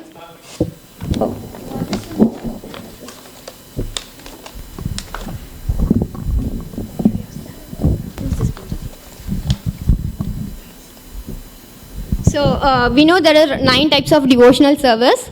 I just wanted to get one example for each and every devotional service from Ramayana. So what is the first devotional service, Riya? 9 types of devotional service. Who is example of Shravanam in Ramayanam? Who is the example of Shravanam in Ramayanam? Kritika Mataji. What? Kusha and Lava. Shravanam and Kirtanam go to Kusha and Lava. They were born listening to Rama Parayana. When they were born, the elderly, the sages' wives, they were singing the glories of the Lord. So they were born listening to the glories of God. Yeah, we have many answers. Yeah, and also Anuman. So Anuman, wherever there is, anybody, even if so unworthy person like me, if I talk about Rama, I think Anuman will be here. He doesn't care about who is talking about Lord Ram. But when Lord Ram's name is there, Anuman is there. He is always there to listen about his stories. I think Hanuman is an example for all the 9 processes of devotional service. Right, okay. That's okay.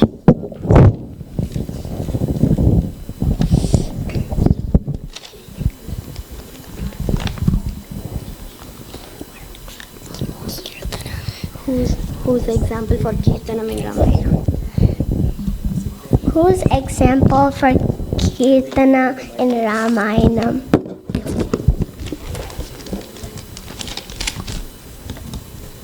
Okay. Pravalika.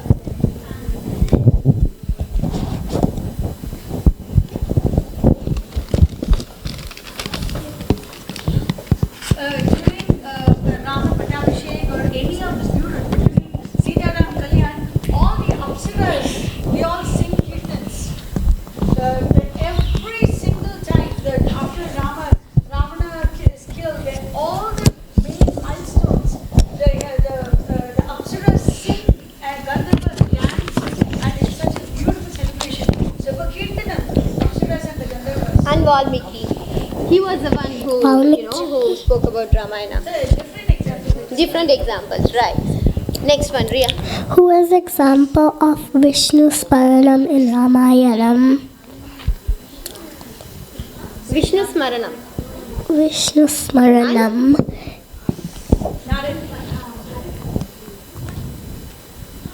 Maybe, but he is more suitable for some other devotional service too. I mean, Sita, right? Sita. Even for single second, she just can't. I need to say answer. You need. Oh, sorry. Yeah. Sita. Okay, next one. Quick, Nana. You can't take long time. What's it? Padasevana. What example in Ramayana? Who is the example for Padasevanam in Ramayana? For Padasevanam in Ramayana? Okay. Sita? Okay, but this is especially in Ramayana. Bharata, exactly, right? He took Rama's padam and he was ruling the kingdom with his padam. Next one. Who is example of Archanam in Ramayanam? Archanam. The sages, the sages of Dandakaranya, as soon as Rama came in front of them, they poured flowers all on top of him. But Archanam, I mean, it always doesn't have to deal with flowers and arati. Sabari. Saburi because she gave the fruits because she tasted it, but still it was with a lot of love. So she is the best example for Archana too. Yeah, different options. Right. Next one.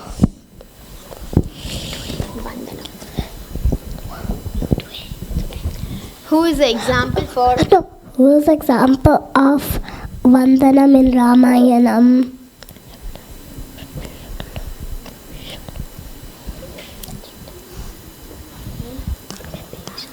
Vibhishan.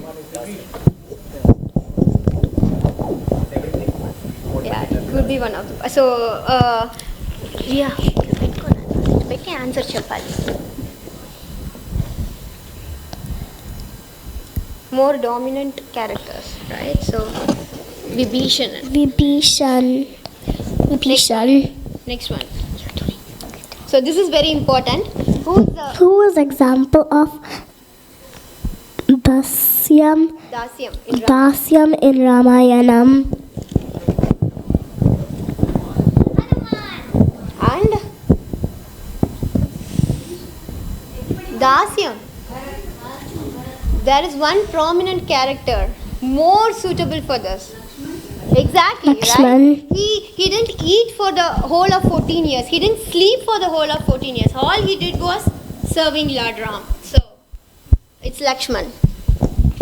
Next one.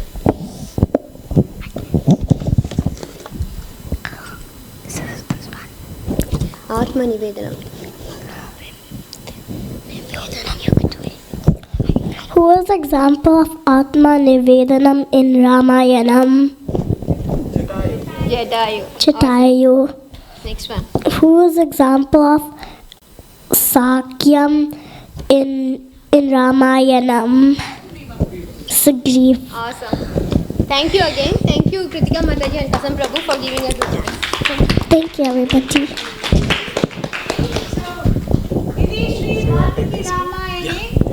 I'll take this. So we have completed the recital of Aranyaka. And one very important thing is that in Jatayu Moksham, Jatayu knew that he is going to die when he went off to fight Ravana, because he says that Rama is going to kill him in the battlefield. And despite knowing that, he goes off to fight because that is service to the Lord and the service to his best friend, King Dashrath. And that is a very important thing.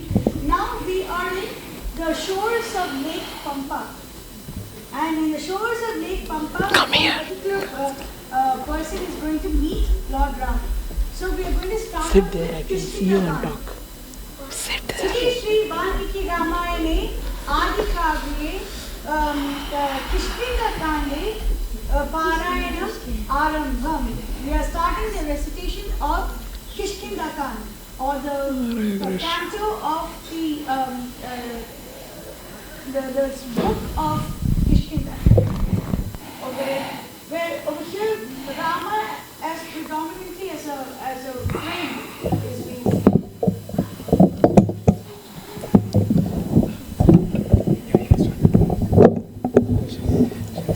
Hare Krishna. Vanchakalpatarubhyasya kripasindubhyev cha patitanam pavanebhyo vaishnavyo namo namaha. Apadaapahataram dataram sarvasampadam lokabhiramam shriramabhyo bhuyanamamyam. Hare Krishna, everyone. Thank you for giving me an opportunity to speak about Sri Ram today. And thanks to Harivilas Prabhu for giving us the venue and the chance to talk about Ram. And I would like to actually remember my grandfather, who is like, he used to recite every day Sundarakandam. So I'm actually seeking for his blessings so that I can, like, whatever is there in the scriptures, I can actually just do my humble attempt to talk about it. So I have referred mainly to the Valmiki Ramayana today for all the sections that I'm going to talk about. Okay, so we'll start. So just some time back, Vijay Mataji explained that Kabanda, he actually instructs, or he tells Lord Ram and Lakshmana to go make friendship with Sugriva. And he also says that, and Sugriva and his Vanara Sainya is going to basically help find Mother Sita. So taking his words, Lord Ram and Lakshmana, they head towards Kishkinda. Okay, so they reach Shabari's ashram. So I'll quickly recap what really happened in Shabari's ashram. So they reach Shabari's ashram, and she as Mataji described, she offers them fruits, so that and she tastes each and every fruit before giving it to the Lord, so she wants to make sure that the fruits are not bitter. Okay, and then she advises Lord Ram to go further south. So by the way, so this is all happen. So Ram is actually traveling towards south, and she tells Lord Ram to actually go further south, to go towards the Pampa Sarovar, the Pampa river, and from there to Kishkinda, where he would actually get help in finding Mother Sita. So upon the advice from Shabari, so Ram and Lakshman, they actually go towards south looking for Mother Sita, and then they finally reach Kishkinda. So this is the picture of the Pampa Sarovar. Okay. So I'd like to give a little bit of background on what, like where Kishkinda is located and what are the characteristics and so on. So the Kishkinda is the kingdom which is identified to be around the region of Tungabhadra river. So this is in South India, near Koppal, near Karnataka, and it's close to Hampi. And it is the kingdom of Sugriva, who is basically the younger brother of Vali. We will know about Vali a little in detail in few slides. And where he ruled the kingdom of Kishkinda along with his very, very dear friend Hanuman, and then there was also Jambavan and all the other monkey soldiers. And the mountain near to the river is named as Rishyamukha, where Sugriva and Hanuman, they lived in exile because they were afraid of going near the place where Vali was basically situated. And we'll know about the story why they were afraid of going there. So during the time of Ramayana, the whole region was within the dense forest called as Dandakaranya, and it was extending from the Vindhya mountains all the way to the South Indian peninsula. Hence, this kingdom is mainly known as Vanara. So Vanara means Vana Nara. So Vana means forest and Nara means humans. So Vanara means human beings who live in the forest, so basically monkeys.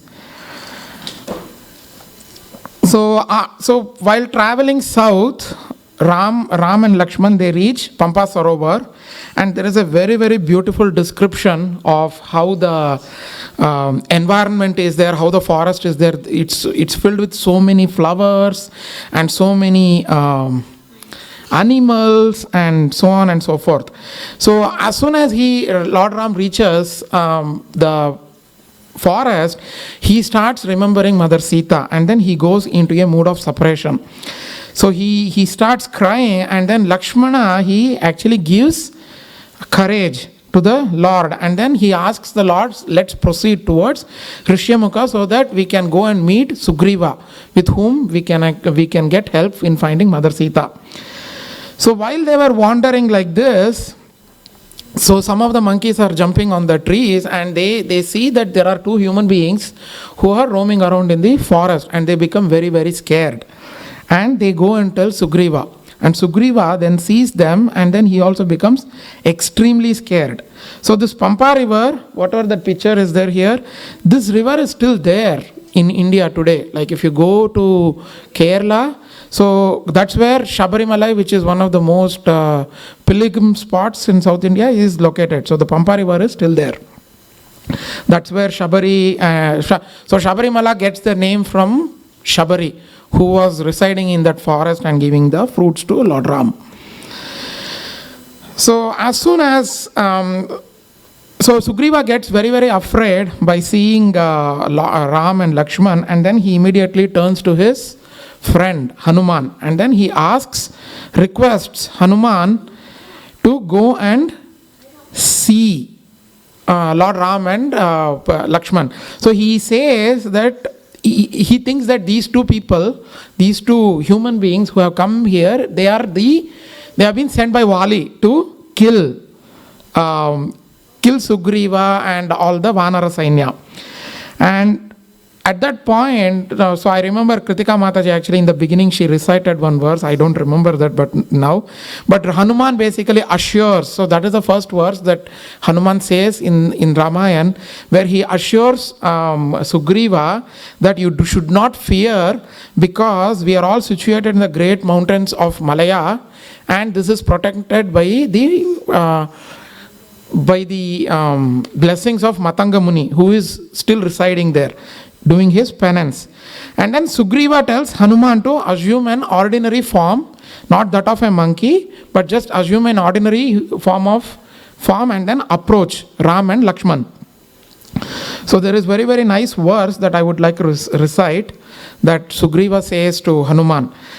Lakshyasva tayoho bhavan prahrishta manasau yadi Vishwasayan prashamsabihi jingatau cha punah mama eva abhimukam stitva pruchatvam haripungava prayojanam praveshasya vanasya asya dhanurdharau.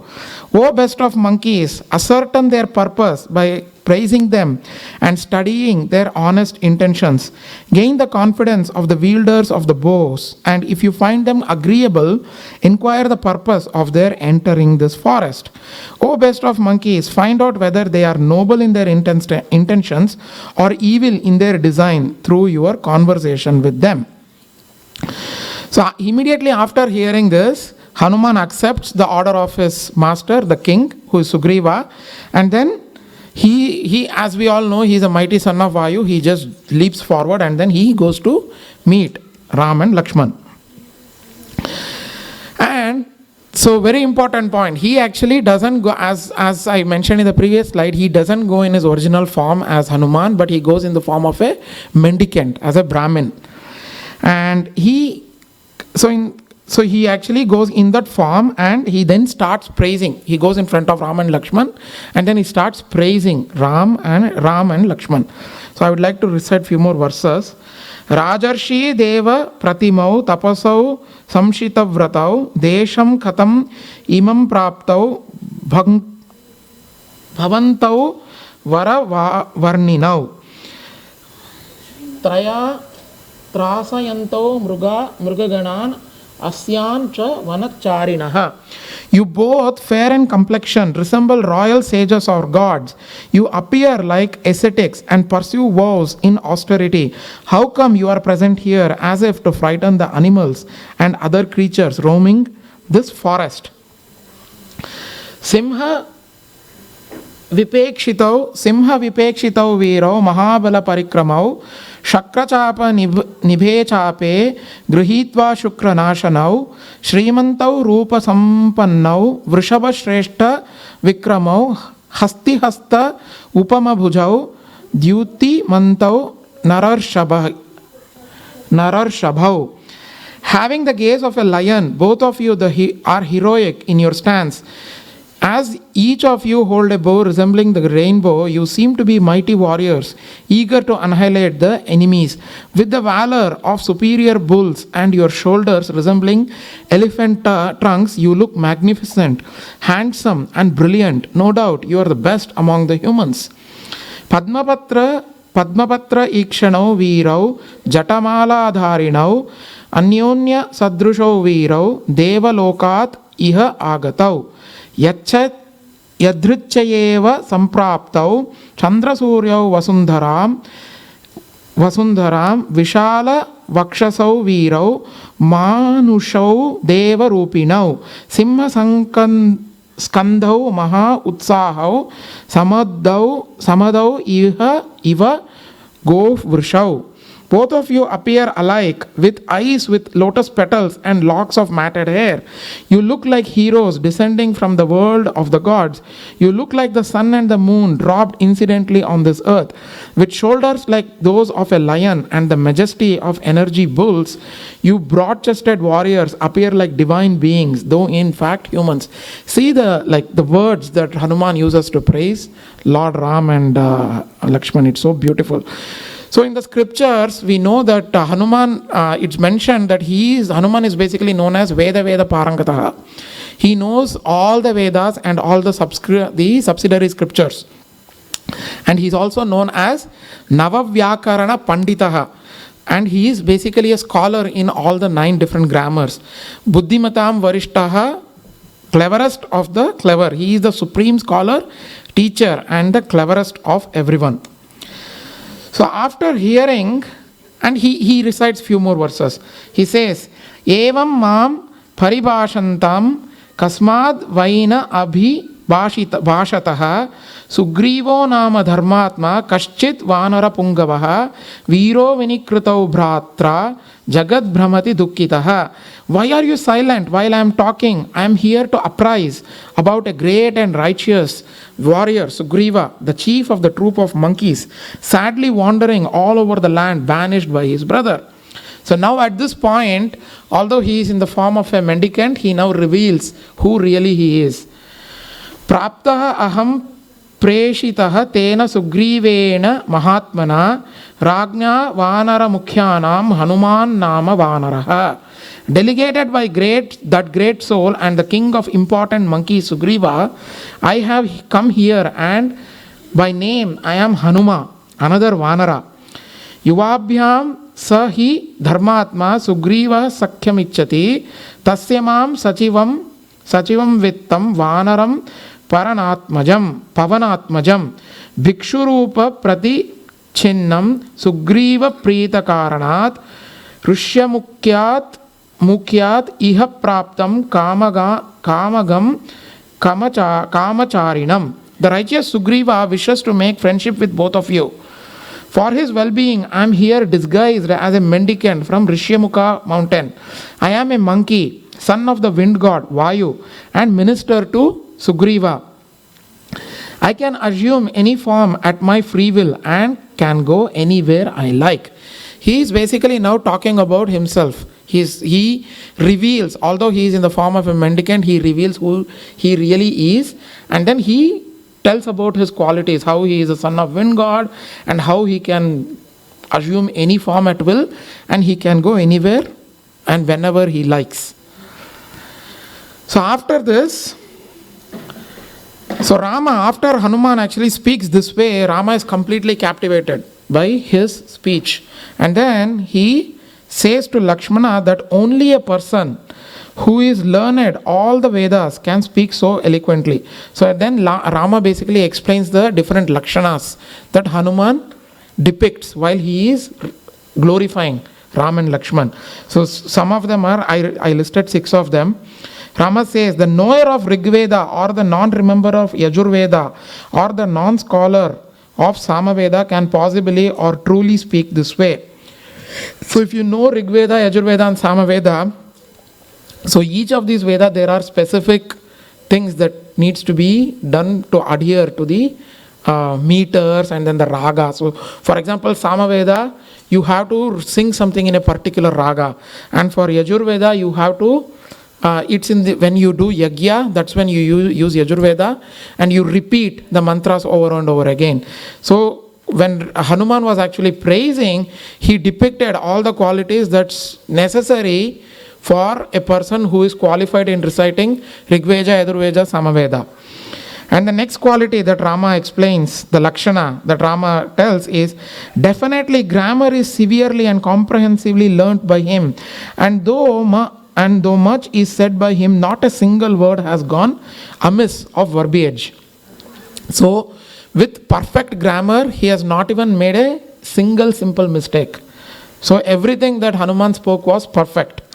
On his face or eyes or on forehead or brows or on other faculties of expression, no fault is found, even at the least. So when Hanuman was actually glorifying, there were no wrinkles or anything that actually showed up in his face, nor he was sweating. When we actually go and present something, sometimes we get scared and then we start sweating or we get nervous, right? But Hanuman didn't actually show any of those lakshanas. Unexpanded, undoubtful, undelaying and non-dissonant is the tenor of his speech, and it comforts in his chest or throat in a medium tone. Another important quality. When we are speaking something, the tone has to be very, very ideal. It should not be too loud also, it should not be too low also. right? So, and Hanuman depicted that Lakshana. He has orderly refinement in speech that is remarkable and undelaying, and he speaks propitious words that are heart-pleasing. His speech is generated in 3 places, is enthralling, and whose heart is it that is disenchanted? Even that of an enemy after raising his sword at him on hearing his speech. And then Rama, after actually talking to Lakshmana like this, he tells Lakshmana to go and meet Hanuman. So he does not personally meet him because he maintains that, what is that word? He maintains that etiquette. So he doesn't go personally meet, but he sends his minister or Lakshmana to go and talk to Hanuman. And Lakshmana then goes to Hanuman, and then he starts describing about the story of Lord Rama, and then he mentions how they have been looking for Sugriva to try to get his friendship. So after hearing from Lakshmana that they are seeking the friendship of Sugriva, Hanuman immediately gives up his mendicant form, and then he assumes the form of the monkey again. And then he immediately carries both Rama and Lakshmana on his shoulders to meet Sugriva. And then they go towards the Rishyamukha mountain. So then both Rama and Sugriva meet, and then they vow they take the vow of friendship. And then immediately Hanuman, being a Brahmin, he immediately produces fire by taking 2 pieces of wood, and then he chants some mantra, and then he immediately produces fire, and then they use that as the Havan Kund, and then both Rama and Sugriva circumvallate the fire as Agni Sakshi and take a vow of friendship. And then Sugriva tells about his story, how he was exiled by his kingdom, by his cruel brother Vali. So Rama hears about the story, and then he promises that he is going to help Sugriva defeat his brother Vali and be established as the king of Kishkinda. So I'll recap what really happened with Vali in the past. So one day what happened was, Vali was the king in Kishkinda, and he was with his wife Tara, and one day a raging demon by name Mayavi, he came to the capital of Kishkinda and then challenged Vali to fight. So Vali accepted the challenge, and then when Mayavi saw the strength of Vali, he started fearing and then started running into a deep cave. So Vali entered into the deep cave, and then he told Sugriva to basically wait outside the cave. Okay. So after some time, Vali did not return, and then Sugriva started blood oozing out of the cave. So then he thought Vali is actually being killed by the demon, and then he takes a big boulder, he closes the mouth of the cave, and then he leaves. And then he goes and announces that his brother is dead, and then he tells the Vanara Sainya that for Kishkinda, I will take over the kingdom as the king. But after some time, Vali, after defeating the Mayavi, he comes back, and then when he comes back, he sees that his brother has taken over the kingdom. So Vali becomes extremely angry, and then he banishes his brother from the kingdom. Okay, and he forcibly, while doing so, he also takes Sugriva's wife Ruma, and after that, both the brothers become very, very bitter enemies. And then after that, Sugriva goes and resides in Rishyamukha. So Vali cannot enter Rishyamukha because that's another story. It's the story of Dundubi, another demon, where he also comes and challenges to Vali to come and fight. But then Vali goes and kills him, and he takes the body. Dundubi is a big bull. So Vali takes the body of the bull, and then he hurls like far away. And this body of the bull goes and falls on Matanga Muni, who is actually meditating. So Matanga Muni, then he's meditating on Rishyamukha, the mountain. So Matanga Muni, as soon as the dead animal falls, he curses that whoever steps on this mountain whoever killed this animal, if he steps on this mountain, he will be destroyed immediately. So that's why Sugriva takes shelter in that mountain, because Vali can never enter that mountain. And then, so Rama, he actually says, he actually talks about his prowess here. He recites this verse saying how his arrows are so powerful that he will be able to kill Vali. Amogoho Surya Sankashaha Mama ime Nishitasharaha Tasmin Valini Duvrutte Nivati Shanti Vegitaha Kankapatra Pratinchana Mahendra Ashani Sanibaha Takshinagra Rujuparvanaha Sarosha Bhujaga Iva. These arrows covered with kanka feathers, sharp and straight at the tip, comparable to great Indra's thunderbolt, are burning bright like sun. Looking like angry serpents, they will unfailingly strike at the miscreant Vali soon. So he says this to Sugriva, and he helps Sugriva kill Vali. And then Sugriva, after this incident, Sugriva actually, he wants to try to test the prowess of Lord Ram. So he gives two examples. One is that of Dundubi. He says Rama to kick the skeleton of Dundubi, because Vali had done that in the past. So what Rama does is he flicks his toe and the skeleton flies 10 yojanas away. And then Sugriva also says that Vali had actually pierced one sal tree with one arrow. So Rama says, okay, I will do much better than that. So he takes one arrow and he pierces 7 sal trees at once, and he uses this arrow and it pierces the mountain, and the arrow travels all over Rasatala and then returns back to the quiver of Rama. And so this is basically the power of one arrow of Lord Ram. And then now that Sugriva is actually confirmed that Lord Ram can actually kill Vali, he goes to the place where Vali is there, and then he invokes Vali to come and fight.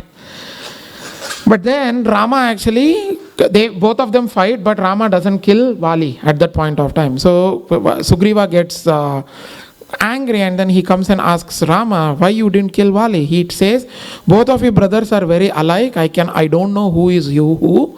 So you go and call your brother once again, but then this time you wear a garland so that I can clearly identify who is Sugriva and who is Vali.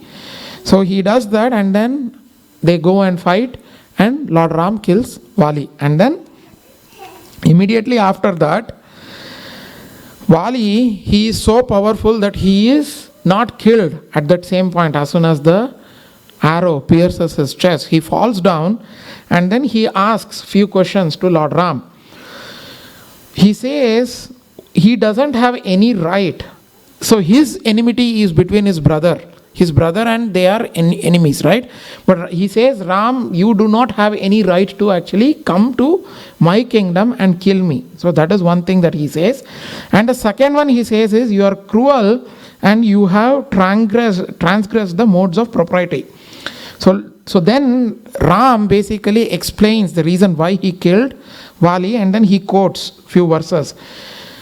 He says, Rajabihi drutadandaha chakritva papani manavaha nirmalaha swargam ayanti santas sukrutino yatha. Men who have perpetually sinned should be subjected to punishment by kings, so that they become stainless and attain heaven like pious men who have performed good deeds. Shasanat va api mokshat va stenaha papat pramuchyate rajato ashasam papasya tad apnoti kilbisham. Either by punishment or by clemency, a thief will be absolved from sin. But the king who does not impose proper punishment will derive the blow of that sin. After more words of advice, So Vali basically understands what really had happened, and then he understands that, okay, this is by providence, this is the Supreme Lord, and then he takes the shelter of the Lord, and then he leaves his body. Sorry, Prabhu? The sin of usurping his brother's kingdom, that is fine, but then the fact that he also took the wife of his younger brother. So the wife of the younger brother should be treated like one's own daughter. And instead he treated her like a wife. And so while Sugriva was still alive, he did that. And that was incorrect. Plus another sin was that he did not allow Sugriva to explain why he acted the way he did. He just misunderstood, he did not clarify it, and he immediately begins to kick him out and kidnap his wife and do things like that. So he does not give Sugriva a chance to explain things. Because before that, Sugriva and Vali were like as thick as thieves, but he does not give him the chance. So Rama says that what you have done is wrong, and that's the reason why you should be punished. Thank you. So after Vali dies, both Tara and then Angada is basically the son of Vali.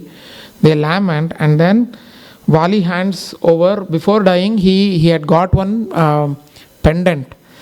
So he gives from his father Indra. So he hands over that pendant, miraculous pendant, to Sugriva, and then he says to Sugriva that now I understand my mistake, so I am fortunate that I am being killed by Lord Ram. I will now actually leave, but you take the authority of Kishkinda, and he says that you have properly won this in a fight. So after Vali's death, Sugriva gets coronated as the king, and Angada gets coronated as the crown prince. And then at this point, Chaturmasya is already on set, and Lord Ram says this is not the appropriate time to go and search for Mother Sita, and then they actually go to the Prashavana mountain, and both Ram and Lakshman, they go and stay there for 4 months. So Mataji, you had a question? Kavita Mani Mataji.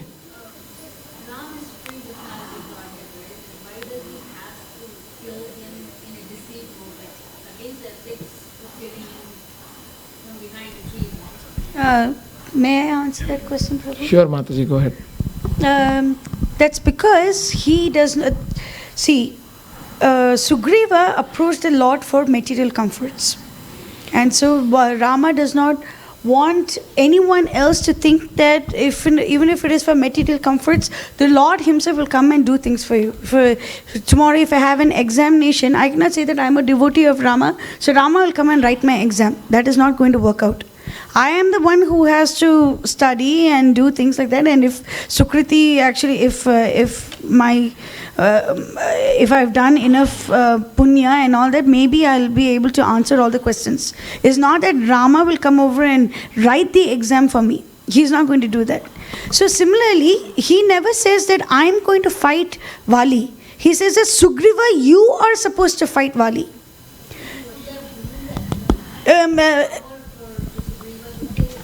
Sugriva was already extremely powerful. He was the son of Surya. He was extremely powerful. And not only that, Hanuman was even more powerful than Sugriva, and even more powerful than Vali, and more powerful than even Ravana. But Hanuman also does not kill Vali. And that question is answered in Uttarakhand, because Hanuman forgot, so he does not really do that. But Rama does not kill him deceitfully. That was one of the questions that Vali also asks, that you kill me like a hunter. Because my skin cannot be used for you, it's not usable. You cannot eat my flesh. Monkey flesh cannot be eaten. So why did you kill me? At least, why did you do that? Then Rama says that I am a Kshatriya. So at least from the dharmic perspective, he says, I am a Kshatriya, and when two animals are just playing in the forest, why am I not allowed to kill them? I am eligible to kill them. And then Vali is not killed in a deceitful fashion. The people, the other monkeys could actually see Rama shooting the arrow. So it was not deceitful. It is a very controversial topic actually. Vali Vadam is a very controversial topic, but there was nothing deceitful. As well as we should know that nothing that Rama did is ever wrong. Everything that he did is correct. So he did not hide behind a tree. He was in a forest which is infused with trees. So he was just behind a tree and he just shot the arrow. As well as Vali was also extremely proud in the sense that when Tara tells him that why is Sugriva calling you the second time? You need not go right now. And then Vali says that Rama is, even my spies have told me about Rama and Lakshmana, but they are very dharmatmas, so they won't join this battle. So he was under the false assumption that what he was doing is correct, and so Rama will not harm him at all. So Rama has to prove to others, to us basically, that even if we think that whatever we are doing is dharmatma, the Lord is the one who has to judge us. We cannot just go about thinking that whatever we are doing is very dharmic. We might unknowingly or knowingly commit sins. So the Lord is the one who can tell us what we are doing is right or wrong. So that's how it just creeps in. He thought that whatever he's doing is perfect, nothing is going to harm him. Rama is for dharmic, he is not going to harm him at all. But Rama is the one who harms him. So the chapter of Vali will berate Rama, he will admonish Rama, but then Rama will calmly take everything and he'll say that you think that you know Dharma, but actually you don't. You really don't know Dharma. And your friends, your ministers who have been giving you the advice also don't know Dharma, or else they would have never advised him to kidnap his younger brother's wife, who is basically like his daughter, right? You cannot just do that. So you don't know Dharma, and so I'll just go ahead and creep out, creep in and remove the sin from you, because that's what the Manusmriti's verses say, that if the king, knowing that there is some sin, does not really punish the sinner, then that sin will actually go directly to the king. And Rama says that at that time Bharata is the king, and so if Rama does not punish Vali, the sin will go directly to Bharat. So the Vali Vadam was completely justified, and that's the reason why Rama's arrow does not immediately kill Vali, because he knows that people will have questions. He knows people will want to know why he killed Vali. So he'll ask Vali to answer ask those questions, and he himself will answer. And Vali will finally understand that whatever Rama did is perfect. So he will take the shelter of the Lord and he say, please protect my son Angada as well. And Angada will continue his service for the Lord. Angada kills multiple demons. He goes as the ambassador of peace. We're going to see all that, but he does all that stuff. But there is at no point does he ever feel that his father was killed unfairly or anything of that sort. Because, Vali himself concedes that he should be killed. He was an adharmic person. He should be killed. And what Rama did is perfect. So I hope I answered your question. Thank you, Mataji. So yeah, after 4 months passes, so Sugriva basically forgets the vow that he had made to Lord Ram in helping to find Mother Sita. So Lakshmana becomes extremely angry, and then he goes to Sugriva and then he says, Brahmagno cha surape cha charo Brahmagne cha surape cha chaure bhagne vrate tata nishkruti kritir vihita sabdihi kritagne nasti nishkrutihi. There is expiation for one who kills a Brahmin, a drunkard, a thief, and a violator of sacred vows, but there is no atonement for an ungrateful man. So after this, Tara actually intervenes and then he tries to calm Lakshmana by saying that Sugriva is ordinary and he had fell into the web of sensual pleasure. But then he will do everything that he can to find Mother Sita. So at this point,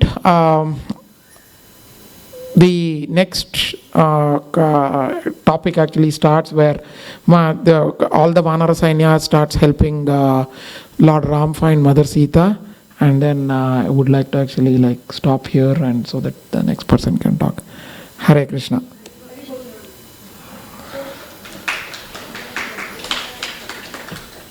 So the next portion is Sugriva sends the Vanaras in the 4 corners of the world. Because he knows that Jatayu said that the southern direction is the most important, he puts his best monkeys in the southern direction. And then he says that you should all return within 1 month. But after 1 month also, the southern monkeys have not yet returned. They go to one cave called Swayamprabha's cave, and from there she takes them to the shores of the Indian Ocean. And then from there they see they have no way to cross, and they don't know what they're supposed to do. Then Jatayu's older brother Sampati says, "Yay, I have lots of food." And they say that, "Okay, fine, you eat us up." But then Sampati says, "Okay, you are all friends of Rama. I have seen Sita being kidnapped by Ravana, and Sita is there in Lanka, and you have to cross this ocean to meet her." So now, once again, the monkeys are dejected. What they can do? Then Gaj, Gavaksh, Gavais, Sharab, Gandhamadan, then Mind, Dvivid, and Shatabali, all of them say, "I can fly 10 yojanas, 20 yojanas, 30 yojanas, 40 yojanas. Then Jambavan says, "I can fly 90 yojanas. He is extremely old. "I can fly 90 yojanas. Angada says, "I can fly 100 yojanas. I just don't know if I can return." So what is a good use of it, right? So right now, Hanuman is standing a little away. So Jambavan, he is Brahma's son. Brahma's son, highly intelligent. So he says, "Veera Vanara Lokasya Samrava Shastram Vidamvara." You know all the Shastras. Why are you standing so aloof? You are the one. Garuda's strength is there in your every limb. You are as resplendent as the sun. So you are the one who can go. Uttishta Harishardula Langayasya Maha Aranavam. Arise, O lion like monkey, and leap over this ocean. This concludes Kishkinda Kanda. Iti Shri Valmiki Ramayane Adikavye Kishkinda Kande Parayanam Samaptam. Now we are going to start with Sundarakand, the book of beauty. Iti Shri Valmiki Ramayane Adikavye Sundarakande Parayanam Arambham. So now Mother Radha Mata is going to explain to us how Rama, through Rama's, to conduct Rama's service, Hanuman leapt, and how he searches for Mother Sita in the lusty kingdom of Lanka. Go ahead, Mataji. Hari Bol. The Sundarkand here, I start with Hanuman flies to Lanka, and then he searches for Sita, and then he sees Puspaka, and he sees Lanka, and then finally he could not find Sita and Mother Sita, and then he is very much dejected. So here, the slides are a little bit mixed up because of the previous file, so please ignore me. When Hanuman is preparing to fly, usually the original size of Hanuman is he's like a mountain. He's as big as the mountain. When he goes to Mahendra mountain, where he wants to jump and give a force so that he can cross the ocean. So he goes up there and then he makes himself really big. When you see the shadow in the ocean, you could see his shadow is width of like 10 yojanas, and then his length is about 30 yojanas. Like 1 yojana is about 8 miles long. So you can imagine how big Hanuman was at that point. And when he used his force to jump, the whole mountain shook, and all the trees were shaking, and it appeared as if all those flowers were falling out of his body, and the sound which it created was like as if the water was just jetting out of the river. It was so powerful. And he came across, while he was crossing the ocean, he came across many hurdles. The first one is the Mount Mainaka. Mount Mainaka, she had wings. At that point, all the mountains had wings, which Devendra did not like it. So all the mountains were sent under the water. But the ocean god requested, why don't you come up so that when Hanuman is taking his journey, he can take rest and have food in your place. So Mount Mainaka rises up, but Hanuman did not think like that. He thought Mount Mainaka is a hurdle to him, so obstacle in his way. So he uses his chest and the powerful force to push her out. But Mainaka requested, please stay here and take rest and have food, and then you can continue your journey. At that point, Hanuman says, I am in the mission of finding Mother Sita, so I will not be taking rest. So through his compassion and fairness and kindness and love, he come across the hurdle and moves on. And the next one, the hurdles that he faces is the Surasa. He sees the mother of Nagas. She wants to test his intelligence. He was already 10 yojanas long, wide. She says, if you want to cross this ocean, you have to go through my mouth, then only you can go. So she opens her mouth even wider, like 20 yojanas. And then Hanuman goes to 30 yojanas, and she will open her mouth as 40 yojanas. Like that, it will go on like hundreds of yojanas. She will open her wide mouth. So at that point, immediately, Hanuman uses his intelligence, and he transforms himself as a thumb size, and then he zips through her mouth with a lot of force, and he goes through Surasa's mouth and comes out, and he overcomes that hurdles that way. And the next two hurdles that he faces is Simhita. Simhita is a demoness god. She can change herself to any desired form she is. And she wanted to eat Hanuman, so after a long time she's seeing Hanuman flying, so she's eating, he captured his shadow. Then Hanuman feels like as if a great boat in the ocean with opposing winds. I am being pulled back forcefully with a disabled power. He feels that he's inside Simhita, so he uses his sharp nails to cut her across, and then he comes out of that hurdles as well. So here, if you see, he uses three of these things. Mount Mainaka, he uses compassion, and then Mother of Serpent Surasa, he uses his intelligence, and then Simhita, he uses his strength to avoid these three hurdles. Come on. And then still he was traveling. Finally he reaches Lanka, where he saw a beautiful wonderful city of Lanka, where it looked like as if this Lanka was floating in a sky. So there, Lankini is the demoness god who is the personified of Lanka. She is the protector of Lanka. So even she's a woman, so being a brahmachari of Hanuman, he cannot kill her, so he gently touches her through his left finger. So she falls down, and then she says, I cannot protect Lanka anymore, so Lanka is going to be destroyed. So she goes that way.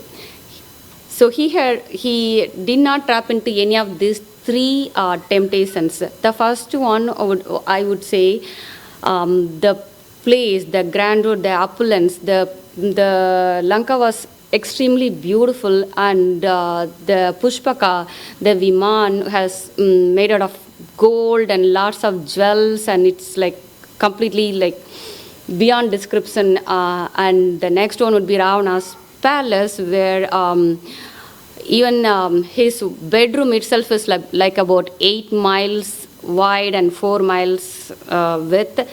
Imagine his whole palace, how big it would be.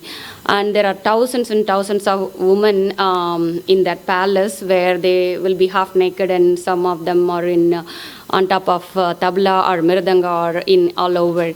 And they were extremely beautiful as well. And Hanuman was not in temptation of any of this. And on top of it, if there is any ordinary monkey, they would be so tempted for food, they would be reaching out for food. But seeing all this extreme variety of food, Hanuman was not even tempted of any of this material nature. His mind is set for searching for Mother Sita. And here is the sloka. He sees Mandodari and Ravana's wife. He thought that is Mother Sita, so he gets his monkey nature by looking at her. This is the sloka which describes. Mataji, if you can say it, and I don't want to make a mistake. He basically behaves like a monkey right now. So he says, Aspodeya matam chuchumba pucham. He kisses his tail. Nananda chikridam jagama. So he's so happy. He jumps up and down. He does some somersaults. He sings. He dances, and he claps his hands. And I always find the fact that he kissed his tail to be very funny. There's Thamban arohanam nipapat bhumo nidarshanan swam prakritim kapinam. He shows his prakriti as a kapi, as a monkey like nature. So you'll see a direct contrast between how he feels when he sees Mandodari and how he feels when he sees Mother Sita. There is a direct contrast, and Prashanti Mataji is going to cover how Hanuman feels when he sees Sita. But this is he uses logic to think about Mandodari, but when he sees Sita, he uses bhakti. So the emotion is completely different. So then, finally, he's realized that's not Mother Sita, so he's really dejected. So where can I see? How can I see? What can I do? He's completely dejected. He thinks if I don't find Sita, Lord Rama will die. If Lord Rama will die, and Lakshmana and Bharata and Shatrukna, everybody will die. And Dasharatha Maharaj will die. And so all the people in Ayodhya will die as well. And at the same way, Sugriva and then all Varanas, all also unhappy, they all will die as well. So in order all their lives of both Ayodhya and Kiskinda is in my hand, what can I do? How can I walk away from this task? And there is one Tyagaraja Kriti, it says the mood of this nature is Pahi Rama Duta Jagat Prana Kumara. That's a beautiful narration of this mode. And here Hanuman takes a resolution. There is no way I'm going to go back. I will find Mother Sita, and that's a resolution he takes at that point. And finally, he reaches to Asaka Grove, where he feels this is where Mother Sita would be. She is not attached to any kind of a material nature, and she is Janaka's daughter, and he is the divine's wife. There is no way he can find her in a palace or any of the upland places. So he knows this is the place Mother Sita will be. So this sloka narrates that saying, Namo astu Ramaya cha Lakshmanaya Devyaya cha tasyai Janakaya Janakatmanajaya. Namostu Ramaya Sa Lakshmanaya Deve Chatasyai Janakatmajaye. So the direct meaning is from the Valmiki narration is salutation to the Lord Rama with Lakshmana and the divine daughter of King Janaka, Mother Sita. That's about it. And after this, Mataji would be covering. Thank you for helping me with the content, Kritika Mataji, and then Srinivas Kasam Prabhu for encouraging me. And moreover, I want to thank Harivilas Prabhu for, this is my first time talking about any divine literature for unknown people. And few days back, I could say only 5 sentences about whole Ramayana. So this encouraged me to open a book and read about it. And I said the same thing to one of my school children who have not come to the temple before. And after hearing the explanation of Hanuman, that child really wanted to see how big the Hanuman is. And the child was asking, can he be bigger than the Superman? Or can he be powerful than an Iron Man? Because that's what the child could relate to. And he was so fascinated. So the description of Valmiki is such a great thing. I can thank for Harivilas Prabhu for even ordinary people like me to encourage knowing our own literature. So I'm very grateful for giving me the opportunity. Thank you.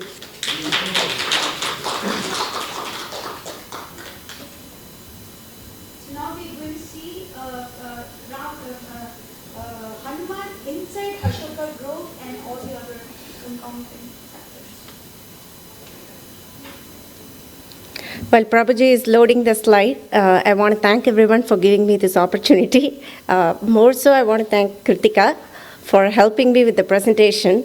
And please forgive me for any mistakes, because this is, again, like Ms. Radha said, this is my first presentation ever here. So chances are I might make mistakes, so please forgive me. Before we get there, Sundarakandam. Sundara means beauty. Can anyone say why Sundarakandam is named? This Kandam is named as Sundarakandam. Why not Sita Rama's wedding? Why not Lavakusha? Why not the birth of Sita? Anything is beautiful here, right? Why Sundarakandam?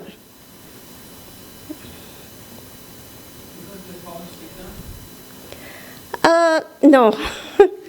No. There are very beautiful descriptions. Like Ms. Radha said, Hanuman goes there, he sees beautiful palace, this beauty of Sita, like you say. There's so much here, but that's not the beauty we are talking about. The beauty here is the beauty of the name of Lord Rama, the beauty as described by a devotee.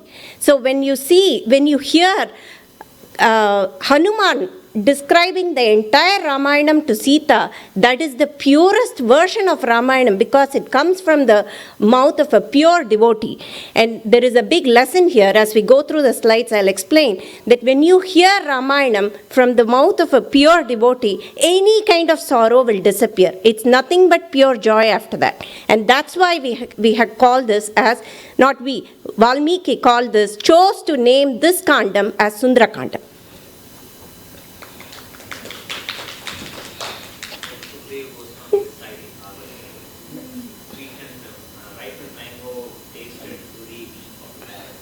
Yeah. Prabhuji standing in front of the audience without the slide is making me even more nervous.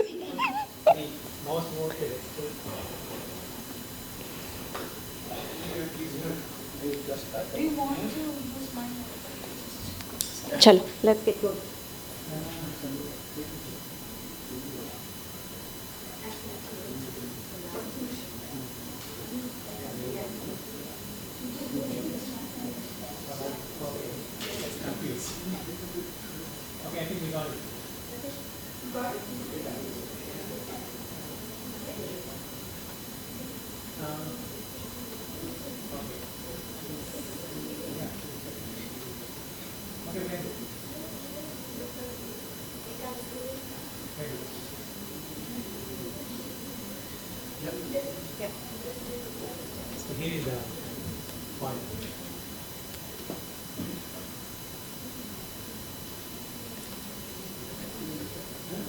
Next.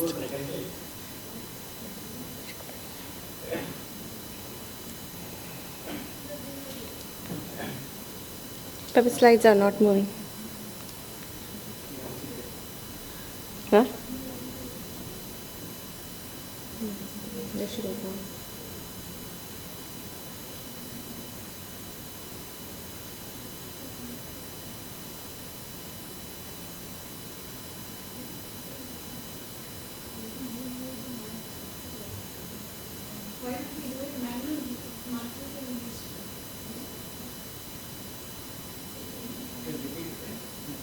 Okay, so we'll do manually. Oh, okay. Yeah, okay,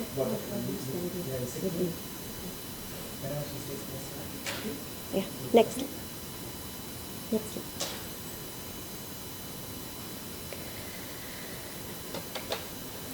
So Ms. Radha left it with Hanuman arrives at Ashokavanam.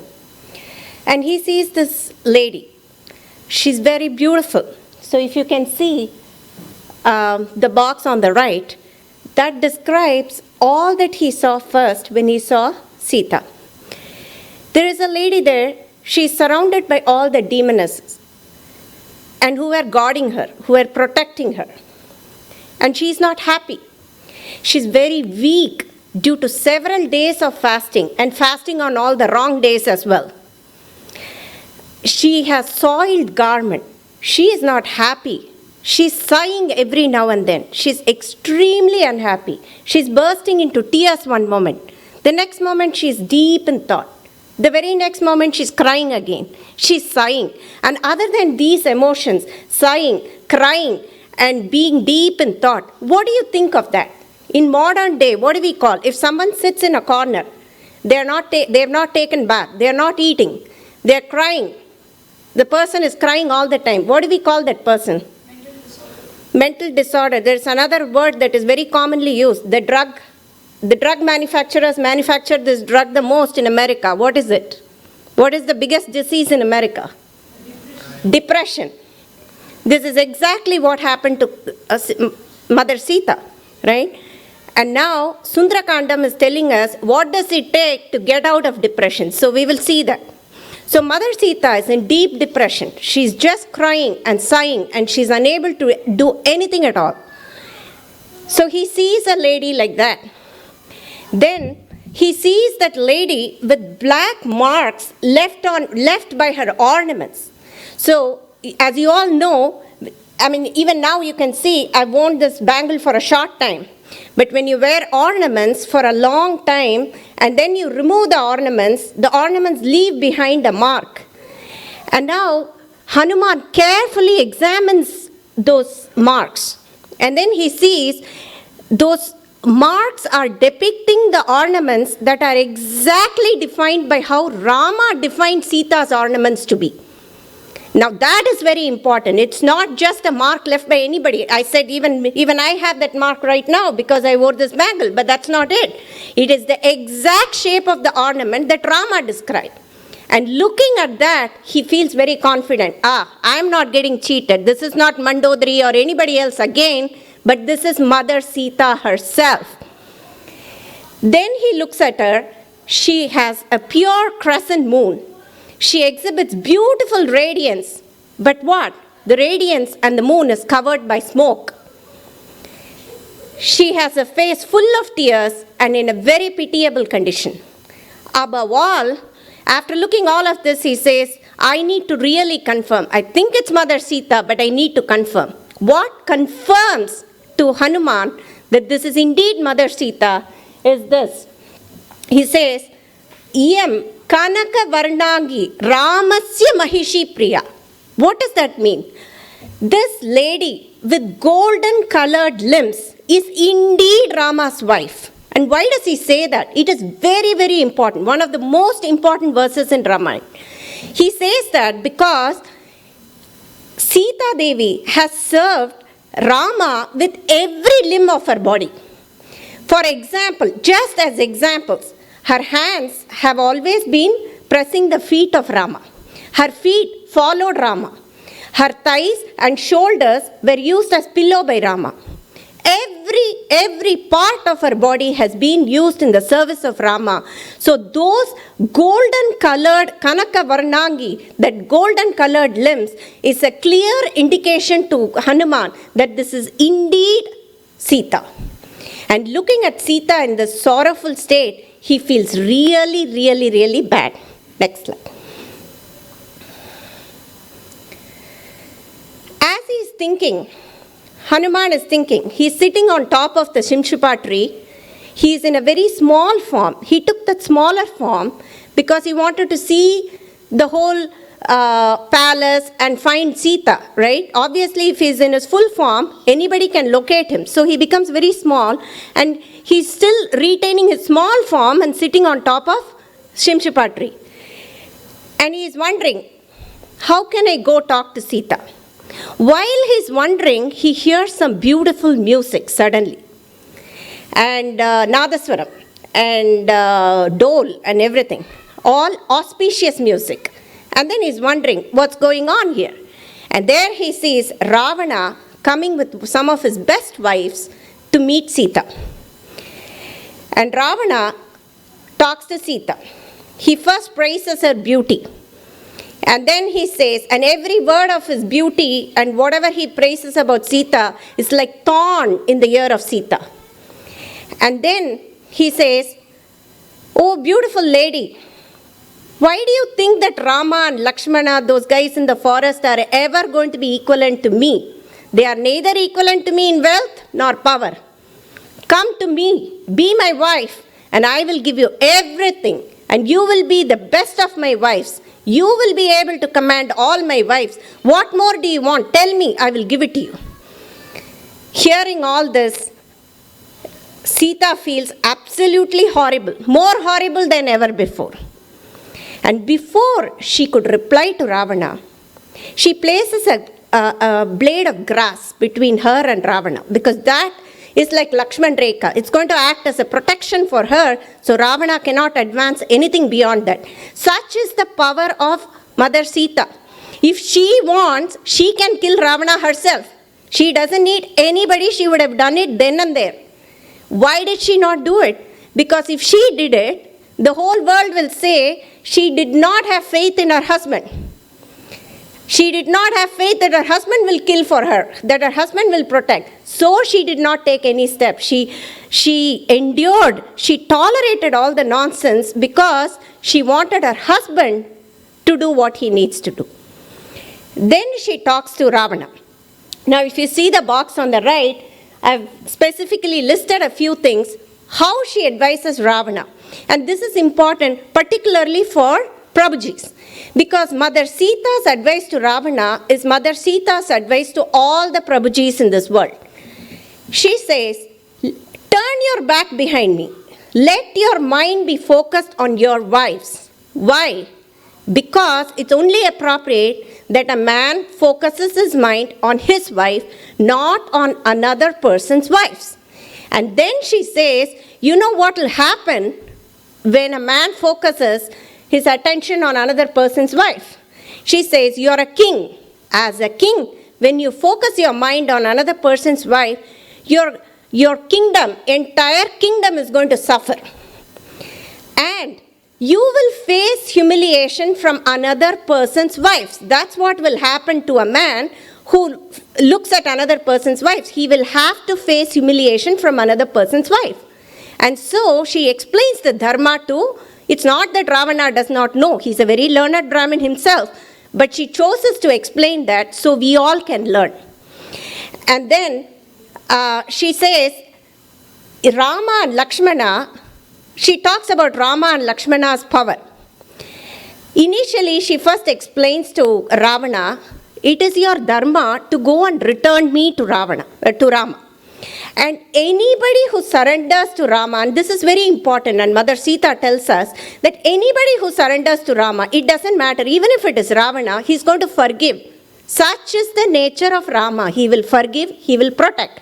So that's a very important lesson again for us. You surrender to Rama, he will protect you, he will forgive your sins, and he will protect you. Having said such nice words, she realizes that Ravana is not listening to any of that.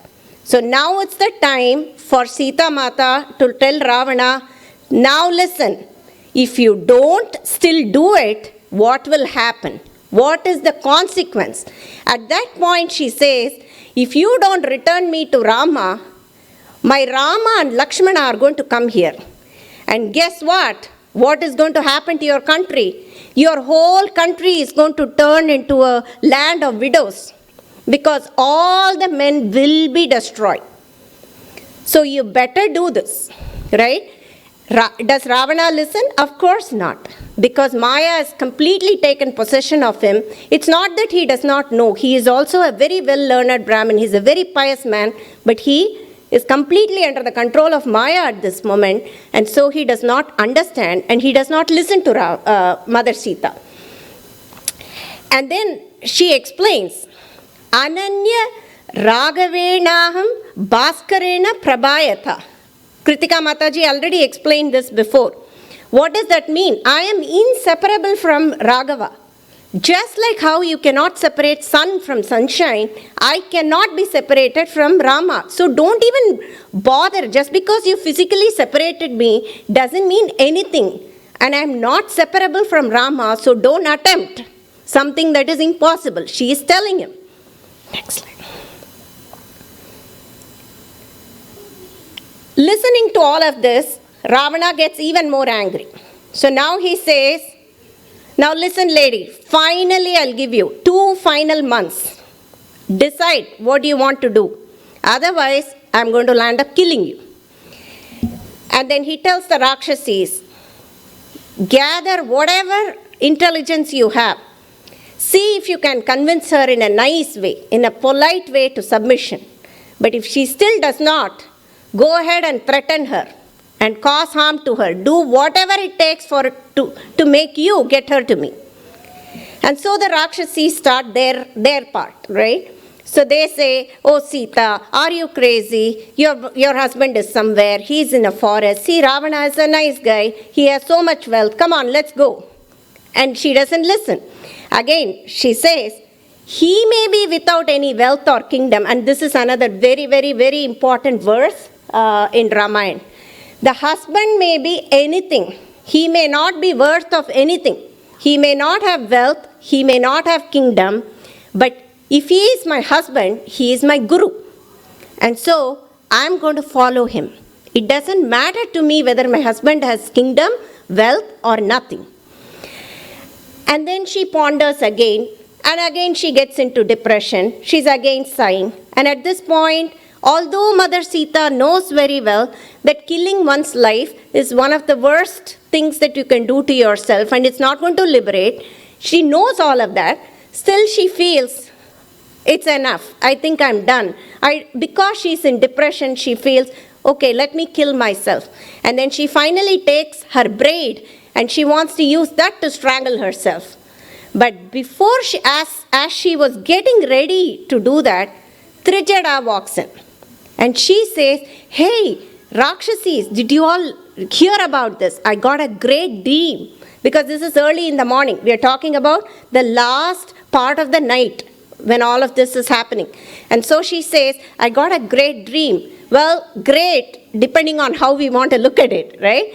So for Lanka, it is the worst dream, and for Sita, it is the greatest dream. Because what Trijada sees is Rama, Lakshmana taking Sita. They are splendid, they are in white clothes, they are in that Pushpaka Vimana, and they are happily moving north. Which means Rama is coming, taking Sita and going back to his kingdom.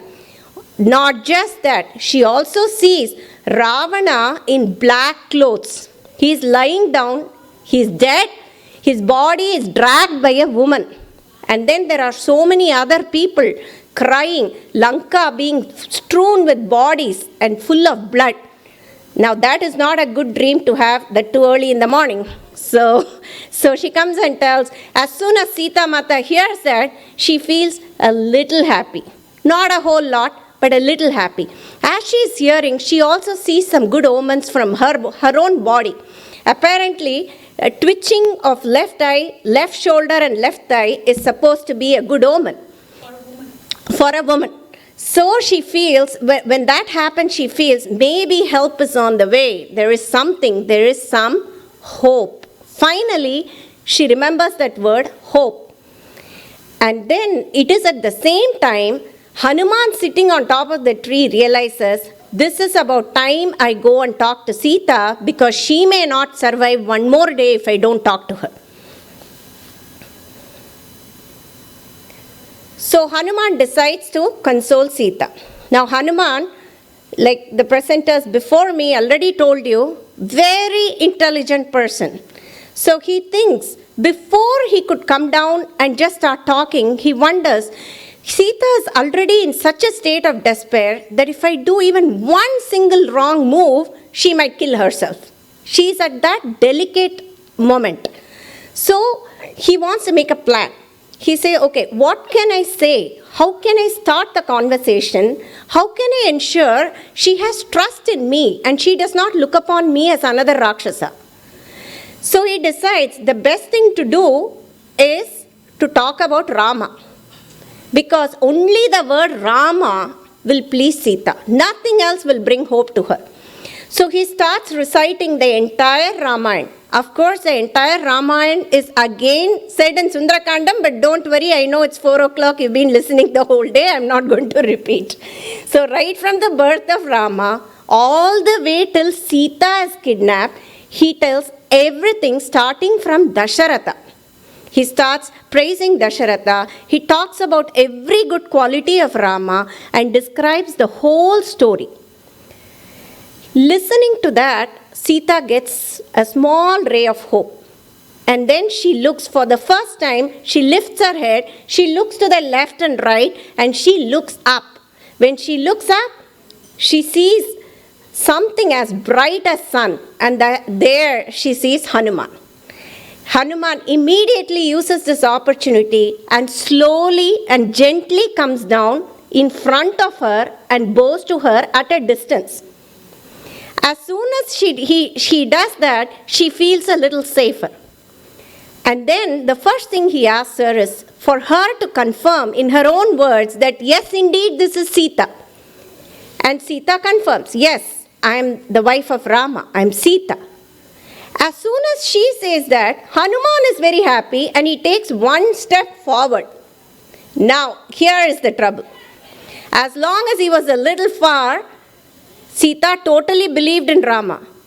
The minute he took one step ahead, Sita starts, her mind is again delusion. She is like, my God, again I made a mistake, again I mistook a Ravana to be Rama, Rama's messenger here. How silly my mind. And then Hanuman again consoles her. Don't worry, Mata, I am indeed Rama's messenger. Next. Now the rest of what I am going to say is more towards consoling Sita and bringing her out of the depression. So hearing the narration of Hanuman, Sita was surprised and very, very happy. Then she asks him to clarify. All this is fine. Now you tell me a little more on the quality of Rama. And Hanuman explains some more qualities of Rama. Next slide. I've already talked about it. And then Sita inquires, Hanuman, where was your contact with Rama? How do you know Lakshmana? How did the union between the monkeys and men arrive? Tell me in a way, sorrow will never take possession of me. That is a very, very, very important line that Sita utters in Ramayana. The way a true devotee can explain Rama or explain Ramayanam will bring anybody in depression or sorrow out of it. And that's the power and beauty of this Kandam, and hence the name Sundarakanda. And so then Hanuman responds, it is not like she doesn't know, right? Sita knows. She is the mother, universal mother. She knows. But Hanuman very intelligently responds, and this is something for us. For us, we as speakers and we as listeners of Ramayana, this is the most important line for us. Because Hanuman says, Mother, you know everything about Rama, yet you have given me an opportunity to talk about him. I am so blessed. And this should be the mood for all of us who are speakers here. All of you know Ramayana very well. But we are fortunate to get that opportunity to recite Ramayana. And as listener, again, we all have read Ramayana, but we are so fortunate to listen to Ramayana again. So this is the mood with which Ramayana needs to be recited or listened to. So hence this line is extremely important. This comes in the 35th chapter of Sundarakanda. So just remember that one. Yeah. And then Hanuman narrates the friendship story between Rama and the monkeys. And yes, I'm not going to repeat Kishkinda Kantam here, but that's what he does to Mother Sita. Next slide. So by reading Sundrakandam, essentially you will read the entire Ramayana before Yuddhakandam. Multiple times. And that too recited by the best of the devotees. So that's another beauty of Sundrakandam. Hanuman, as Hanuman recites this, Sita also recites to him at one point, everything that happened from the time she got kidnapped to that moment, because that's something Hanuman doesn't know. So she fills in with all the details about how Ravana captured and what happened till date and everything else, so he can go back and tell Rama. At this point, Hanuman decides this is the best time to give her the evidence that I am indeed the messenger of Rama. And what evidence can it be other than Rama's own ring, which has Rama encrypted on the ring. So he gives that beautiful ring to Mother Sita, which has Rama encrypted on the ring. And guess what will happen to Sita? Of course, she was overly joyed, but at the same time very depressed because, oh, I'm missing my Rama, right? So she was again depressed and joyed, toggling between the two emotions. But finally she expresses hope to Hanuman. She says, look Hanuman, I've been given 2 months by Ravana, but I will survive only 1 month. So I am giving only 1 month time to Rama. So she knows how to buffer better than us. Huh? She's a great PM. So hearing Sita's words, Hanuman consoles Sita. He says, Rama nama anikam cha ankitam cha idam pashya devi anguliyakam. Oh illustrious lady, I am a monkey. I am a messenger of the wise Rama. Oh princess, look at this ring marked with Rama's name. And these are the words which give Sita her life for the next 1 month. Now it was time now that Sita Mata said, it's only 1 month. Even though Ravana has given me for 2 months, I give you only 1 month. Hanuman decides, oh wait, why 1 month? We can do it right now. Climb on me. I will take you to Rama right now. Right? Because he wants to get the job done.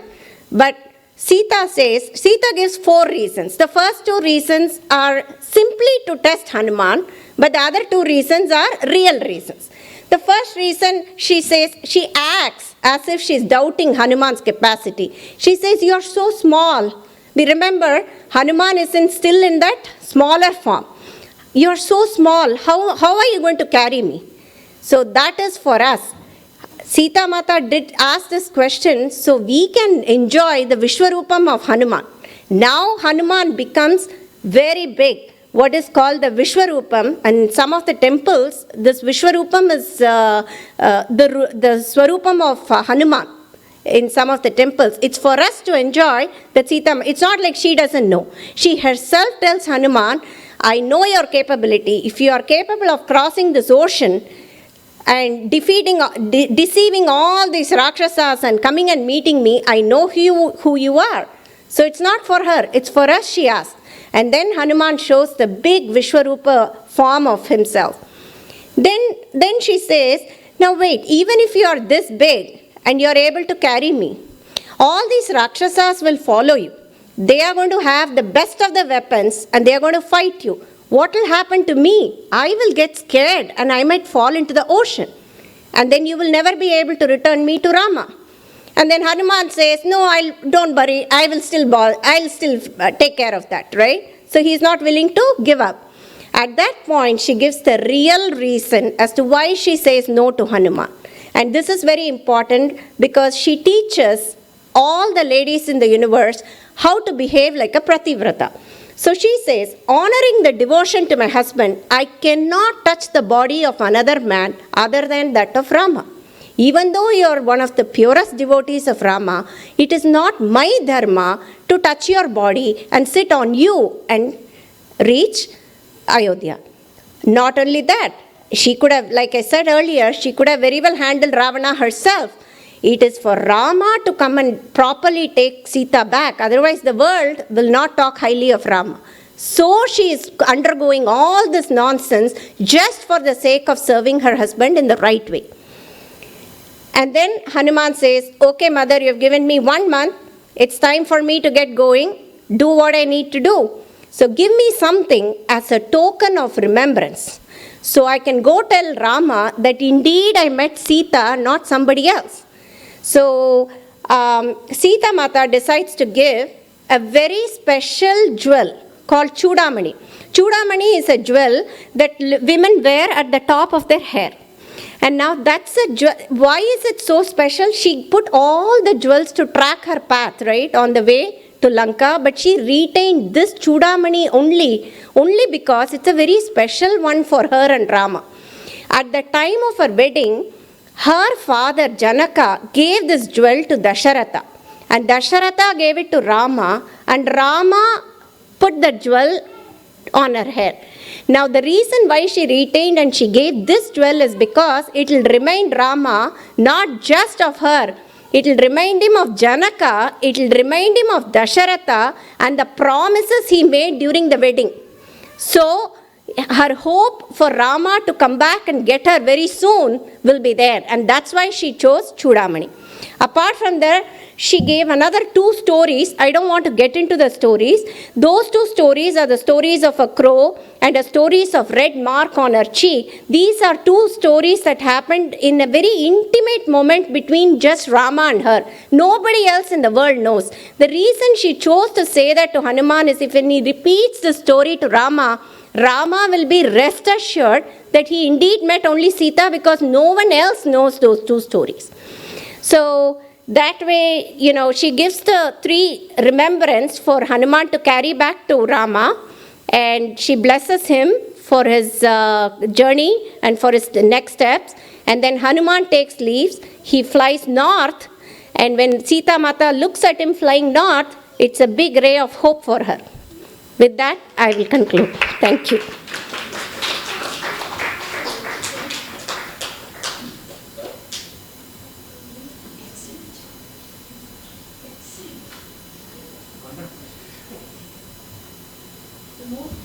Okay, thank you Prashanti Mataji for the Sundara Kanda description. Okay, now we have Damodar Prasad Prabhu speaking on further chapters on Sundara Kanda. Right there? Yeah.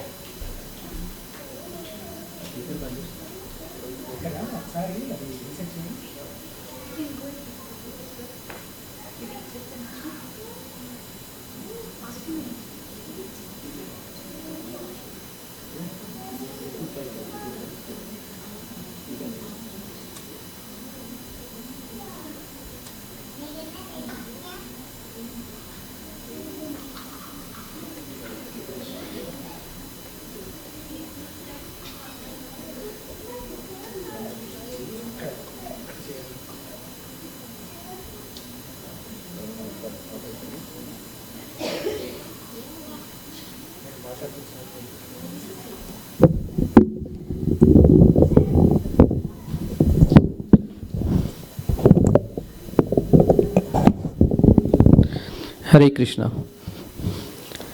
Jai Srila Prabhupada. So now it's time for action, because Hanuman so far, he did his main purpose of meeting Mother Sita. Now, he's also now, remember, he's actually a messenger. So you decided to send a message to Ravana, being a messenger of Lord Rama. So what that message? So in this Sundarakanda, this one part is not really Sundara for Ravana, because now the bhaya starts. So how he starts, how he does that, and all these things I think happens in a day's time, few hours. So you can see how fast Hanuman can do this. So this is for action time. Next slide. So Hanuman decides to meet Ravana and measure his strength. Before he goes back to Kishkinda, he wants to see the power of the enemy which Lord Rama is going to face. But here there are 3 things, right? Art of diplomacy, knowing the purpose, and action. Hanuman is not a whimsically started doing destruction of this thing. Why he does this is explained here. He says there are 4 ways of actually negotiations, right? If we need to know. One is with demons, negotiation, sama, is of no use. Because they are wealthy, they need no gifts, dana. It doesn't work. Proud of their strength, the demons will not yield to dissensions, bheda. These three things will not be of use. So I think only by using power, danda, it can be done. So he wants to, that's why he decided to use the danda, the fourth one. He who can perform tasks in addition to the objective to be accomplished without affecting it is really worthy. So now he is giving the reason, right? He knows how to accomplish the objective, but if he can do more, that's better, right? And there are more ways than one even to perform a small work, and the capable know it. Even if he thinks it's a small work, finding Mother Sita, right? But still there are more ways to achieve the same thing. So he's going to employ some of those activities. So if I ascertain the difference in the strength of enemies and Vanaras in war here itself and return to Kishkinda, the abode of Vanaras, then I would have executed the orders of my Lord properly. So he's doing something beyond. He's also going to assess the strength of the Asuras and the Lanka and Ravana. So he can actually convey actual message, right? So this is why he actually starts what he does. Hanuman starts destroying Ashokavana just as fire destroys a dried up forest, right? That's swift it is. A dried up forest can be destroyed just in minutes, right? Next slide. So Hanuman ruins Ashoka garden, kills 80,000 Kinkaras. So demons see the destruction caused by Hanuman and ask Sita who this Vanara is, because they don't know who this person is. They saw he is talking to Sita and Sita talking to him. They do not know what they talk. They don't know who he is. So they started asking Sita Devi who this person is. And Sita deliberately doesn't tell who Hanuman is to these Vanaras. So not knowing who he is, they rush to Ravana to inform his talks with Sita and all the stuff, destruction he caused in Ashokavana. And they do not know who this ferocious Vanara is.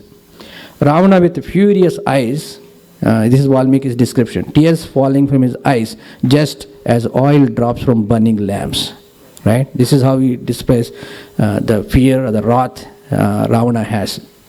Orders 80,000 fierce-looking demons to capture the great monkey warrior, right? Because that's what these demons went and told him. So Hanuman declares the moment, because they don't know who this person is, right? So Hanuman actually gives the answer to. Hanuman declares that he is a servant of Lord Rama and praises Lord Rama, Lakshmana, Sugriva, and he is the son of Vayu. He gives the answer. 80,000 Kinkaras, they all attack Hanuman from all the sides, just like because Hanuman assumed a gigantic form, and all these 80,000 Kinkaras are started attacking him.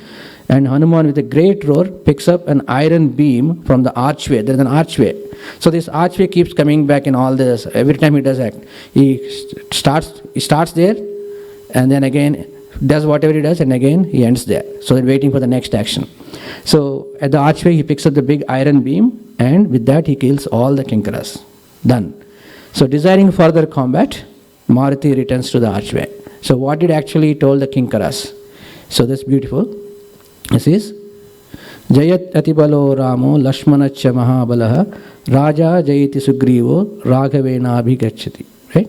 Raghavena Abhipaliti. Victory to Rama, the mighty and powerful. Victory to Lakshmana. Victory to King Sugriva, who is ruled by Rama.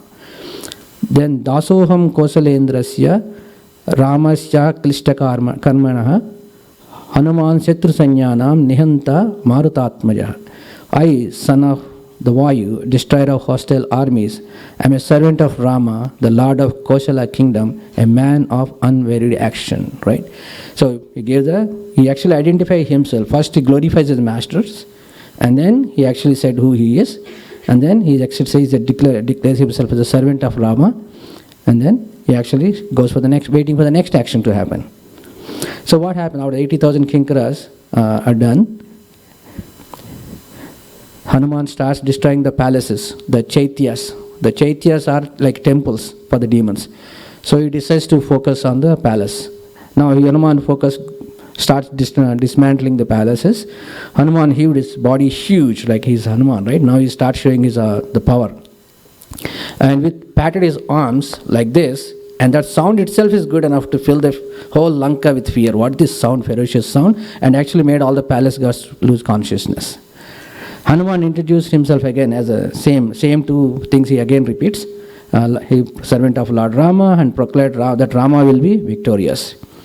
All the demons surrounded Hanuman like a big whirlpool in Ganga, which made him infuriated. Like a big whirlpool happens, and like Hanuman is standing tall there, right? And he becomes really infuriated. Hanuman lifted an 100-edged pillar again.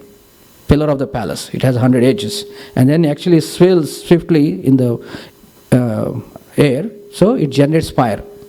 So there's some technology Hanuman knows. Right? It does so fast, and it generates the fire, and the fire was generated, and the whole palace was set ablaze and killed 100 demons there. Hanuman then proclaimed that monkeys who are more powerful than him were in Sugriva's army. So he just gave a glimpse of it. He said, I'm not the... What I give is just a precursor, preview, right? Ravana has established enmity with the noble lord, which neither Lanka nor Ravana would endure, right? Because by abducting Sita Devi, Ravana already brought the destruction to Lanka. So next. So again, same prayers, so same proclamations Hanuman does. Next, Jambumali. Ravana ordered Jambumali, the invincible son of Prahasta, to capture Hanuman. Jambumali came in a chariot driven by actually donkeys, with his fangs producing thunderous sounds, had large teeth in front, red rolling eyes, red flower garland, red robes, and a chaplet, which is there in the top of the head, and beautiful earrings. Jambumali released arrows on the face, head, into the arms of Hanuman, right? Wherever he could find. Hanuman, struck by the arrows, his face red with blood, was looking like a red lotus in the sky, sprinkled with drops of red sandal powder. Hanuman saw heavy and huge rocks beside him. With all the power, he lifted the rock and threw at the demon and pulled out a sala tree. Seeing the sala tree in Hanuman's hand, Jambumali started releasing arrows all over his body. So Jambumali is not also a normal person, right? All these are powerful demons. Hanuman seized an iron spear again and hurled it at the chest of Jambumali, thus killing with his ornaments and reduced to powder. So there's no trace of Jambumali or any of his ornaments, nothing. That's the power. Hearing Jambumali's death, Ravana was furious again and ordered the valiant sons of ministers to kill Hanuman. Commanded by Ravana, the 7 sons of Ravana's chief minister went roaring like a fire. Right? A large army of archers with weapons drove on chariots with horses roaring. They looked like stormy clouds followed by lightning. So many armies also followed these 7 ministers' sons. Hanuman, covered with showers of arrows scattered all over, appeared like the king of mountains, shot with showers of rain, and was moving in the sky very swiftly. So he's actually fighting in the sky. Hanuman made terrific sounds which frightened the demons. He crushed some of them with his chest and some just between his thighs. Right? Wherever, people fall and then they are dead. And some of them actually dead by just hearing the roars of Hanuman. Struck by fear of seeing Hanuman, actually, this is how the explanation is. Struck by the fear of seeing Hanuman, the 7 sons of ministers dropped down dead on the ground. That's it. And their army fled in all 10 directions, with the city of Lanka being filled with the streams of blood and horrifying cries. Hanuman marched to the archway again. Then the 5 generals, right? Ravana then summoned his 5 army generals who actually helped him in battles with the Indras, Suras, Asuras, humans, and all the 3 worlds. He has these 5 generals. Ravana cautioned the generals now. Now he's becoming cautious. Previously he sent big armies, everything get destroyed. He became cautious. That this monkey was no ordinary monkey and had more intellect, strength, energy, movement, valor, tremendous splendor than Vali, Sugriva, Jambavan, Nila, Dvivida, and others. So Ravana knows all this because Ravana asked them to safeguard themselves and put an extraordinary effort to capture the monkey and not to insult the Vanara. So he also knows the techniques of war, not to infuriate Hanuman, just bring the Vanara here. Durdara, one of them, mounted on the chariot and shot hundreds of arrows towards Hanuman. Hanuman then, when attacked by Durdara, grew in size and started moving away from the arrows like a wind prevents the raindrops. Wind can sweep away the raindrops, right? He suddenly leaped off and fell on Durdara's chariot, killing him. Then we have Virupaksha and Upaksha. Seeing Durdara's body left towards Hanuman and hit him with 2 iron hammers. Hanuman resisted them and lifted a solitary and smashed the 2 giants. Finding the 3 generals dead, Pragasha and Bhaskarana started attacking him with a sharp crowbar and a spear. Mighty and courageous Hanuman uprooted a mountain peak and killed both the demons. Having thus killed the army generals, Hanuman started destroying the remaining army force because they came with the army force. Now, here is Prince Aksha, very young boy, who is actually son of Ravana. Having heard the death of 5 army generals, Prince Aksha, who was very eager to fight, sprang from the assembly just by the mere glance of Ravana. Right? Just Ravana looked at him. He didn't even, before he asked, he was like chivalrous. He's like, I want to go and I want to do this. Right? Please, my father. The courage of Prince Aksha was equal to the courage of the gods, and his chariots sailed swiftly without touching the ground, with the army filling the entire earth and mountains. Again, such a big army is to get. The prince was astonished to see the majestic form of Hanuman. With full focus, he provoked Hanuman to fight and released 3 sharp arrows. Hanuman was thinking, should I fight this guy? But Aksha actually made Hanuman to react to that. The fight between Prince Aksha and Hanuman was with full excitement, and the earth cried in agony. Sun became dim and wind stopped blowing. Mountains were shaken, and even the ocean was agitated. Looking at the strength, power and energy, Hanuman was happy to see the heroic prince roared like a clap of thunder and grew in size. So now he started taking action. Admiring the young prince, Hanuman, who was aware of propriety of actions, this is what he's thinking, should I do or not do? Started thinking about his next strategy. Hanuman didn't want to kill the young and the heroic prince Aksha because he's still young. And this is what he's going through his mind and how he comes to a decision. Aksha is valiant, focused and highly tolerant. His swift movement and valor will shake even the minds of Suras and Asuras. His valor in the battle is growing. It is proper to subdue him now. A spreading fire cannot be neglected. Hanuman increased his speed and with his palm killed the 8 horses of Aksha and broke the chariot. Hanuman caught hold of Aksha by his legs like Garuda, right? Hanuman whirled Aksha thousands of times in the sky and hurled him to the ground to his death. The great sages looked at the Vanara with awe. Right? They were all looking, what's happening here? Right? Now comes Indrajit. Ravana summoned Indrajit, who was equal to Ravana in warfare. That's what Ravana says to Indrajit. No one but you, right? You can actually do this deed. Indrajit rode the chariot, but he tells Indrajit, don't take too big of an army. Just go and do what you need to do. Indrajit rode the chariot, which he got when he defeated Indra. That's what Indrajit, right? The chariot moved swiftly as Garuda does.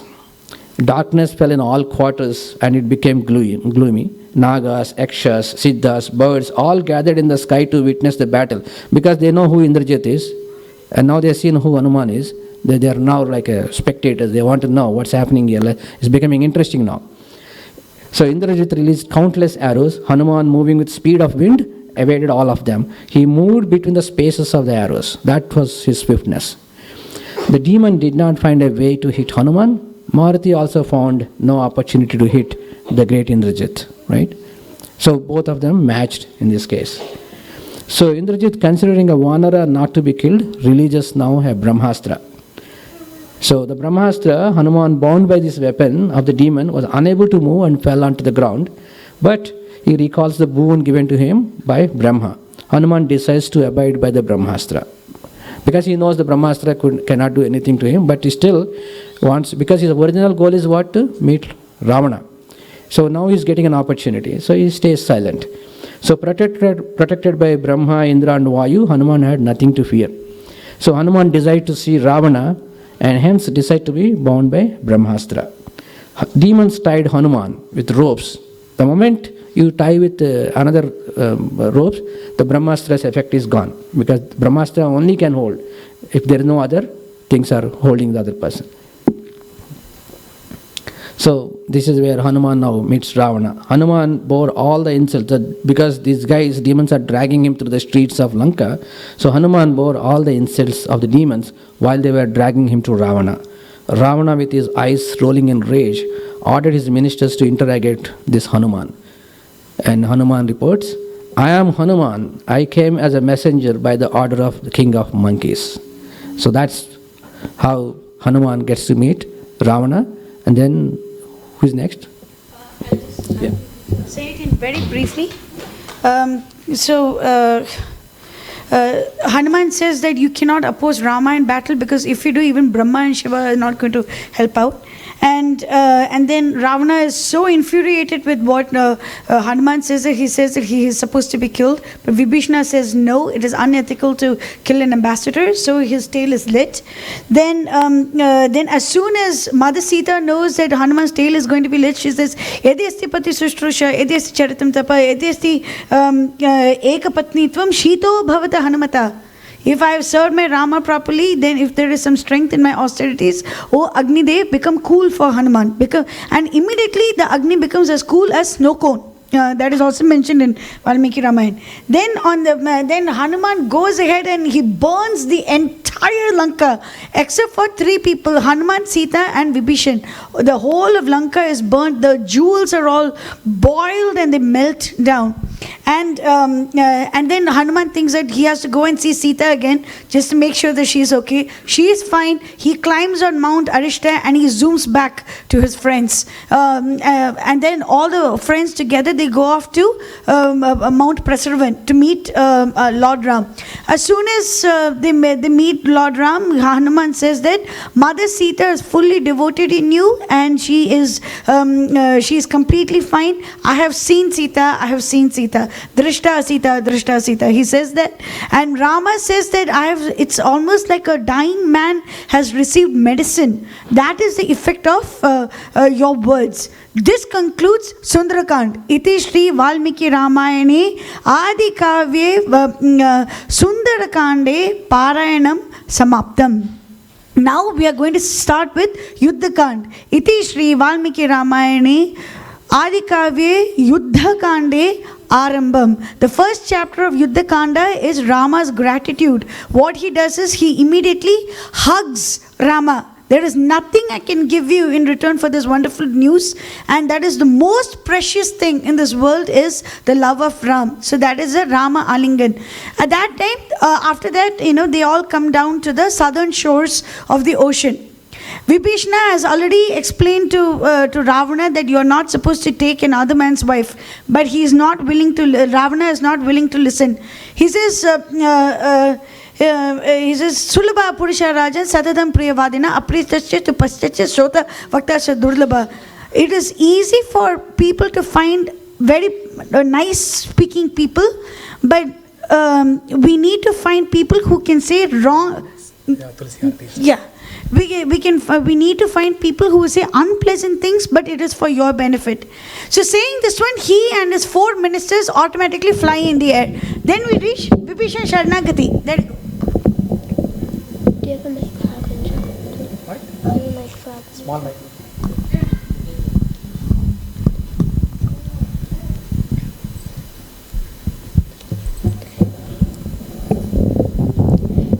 Hare Krishna, everyone.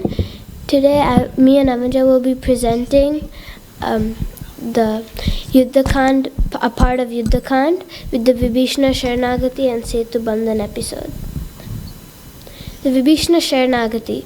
Vishnu and his 4 ministers, Anu, Panas, Sampati and Pramati, came to seek shelter of Lord Ram. Vibhishana then tells Sugriva that he got kicked out of Lanka and now wants to take shelter of Lord Ram. Sugriva informs Rama about Vibhishana and tries to convince him to not accept Vibhishana into the camp. Rama asks about the other council members' opinions. Most say it's not a good idea and Vibhishana is a demon by nature. Jambavan then says, Vibhishana came at the wrong place and time. Hanuman does not agree with this. He says that this is the correct place and correct time according to Vibhishana. Then Rama says, I will not abandon anyone who approached me. Sugriva then asks, how can you trust a person who has abandoned his own brother? Rama replies, there is no brother like Bharata, no son like me, and no friend like Sugriva. No one to judge others by this standard. Sugriva then says, Vibhishana's job could be to kill you and Lakshmana. Rama looks at Sugriva and says, why should I be afraid? I can kill Pisachas, Danavas, Yakshas, and Rakshasas with the tip of my finger. And to support his statement, Rama says, Vishikandu, the son of sage Kanva, said, even an enemy who has come to seek shelter should be protected even at the cost of one's own life. This is the Vibhishana Sharanagati verse in the Ramayana said by Lord Ram. Sakrid eva prapannaya tava asmi iti cha yachate abhayam sarva bhutebhyo dadami etadvratam mama. Can you, who you? Yeah. Sakrid eva prapannaya tava asmi iti cha yachate abhayam sarva bhutebhyo dadami etadvratam mama. The meaning of this verse. Just once, if we approach the Lord and take his shelter and say we belong to him, he will take care of us. This is his firm pledge. Rama then says, even if Ravana were to come to seek my shelter, I would keep my promise. Ravana didn't choose to take shelter. Rama had his doors opened. Even though Ravana killed so many people, he killed Jatayu, kidnapped Mother Sita, and made the whole world cry, even he is allowed to take shelter of Lord Ram. The Lord's love is not barred to anyone. Rama continues, let Vibhishana come to access our friendship. Hearing those words, Sugriva couldn't contain his joy, because till then, Rama never praised himself. He says he did it as a matter of duty. But now, Sugriva sees the awesome potency of the Lord combined with his incredible mercy. Sugriva then asks Vibhishana and his 4 ministers to join the camp. Then Vibhishana says that his happiness and life are at Rama's disposal, and describes the strength of various demons in Ravana's army. Rama then gives his word to crown Vibhishana the king of Lanka after Ravana's death. Vibhishana promises to serve the Lord by killing demons. Rama then crowns Vibhishana king right then and there to show he really means it. Now we're going to be moving into the Setu Bandhan episode. Vibhishana advised Rama to ask Sagra the ocean for a passageway to Lanka. Rama lay down on the shore of the ocean for 3 days and nights, but Sagra did not appear. Rama became furious with the ocean and asked Lakshmana to bring his huge bow and arrow so he could dry up the ocean so the monkeys could walk across. Rama was about to release the mighty Brahmastra when Sagra emerged out of the waters and cried, Rama, Rama, please forgive me. I will certainly help your army cross the ocean. Rama asked, where should I shoot this arrow? Ocean replied, please direct it towards Dhumtulya. Fearful robbers spoil my waters. Please kill them with this arrow. After Rama shoots the arrow, the ocean says, Nala is the son of Vishwakarma, the divine architect. He can help build a bridge. Then Nala agrees to build the bridge. The monkeys fill the ocean with trees like Sala, Arjuna, Ashoka, Tilaka, Bilva, Mango, bamboo, coconut, neem, and many others. They brought rocks and mountains and threw them into the ocean.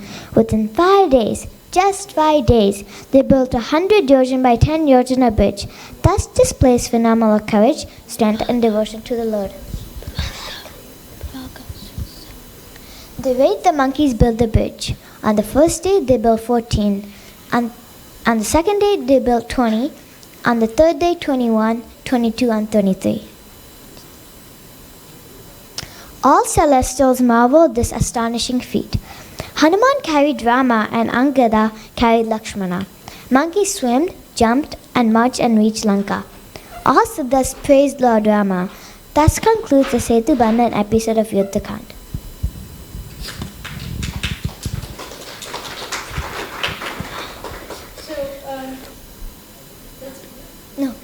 the Rameshwar? The pastime of Rameshwaram is not mentioned in this section of Yuddhakand.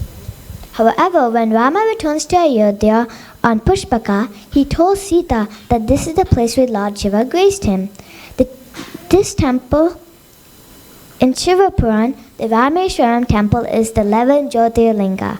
Rama himself made the Shiva Linga while the monkeys built the bridge.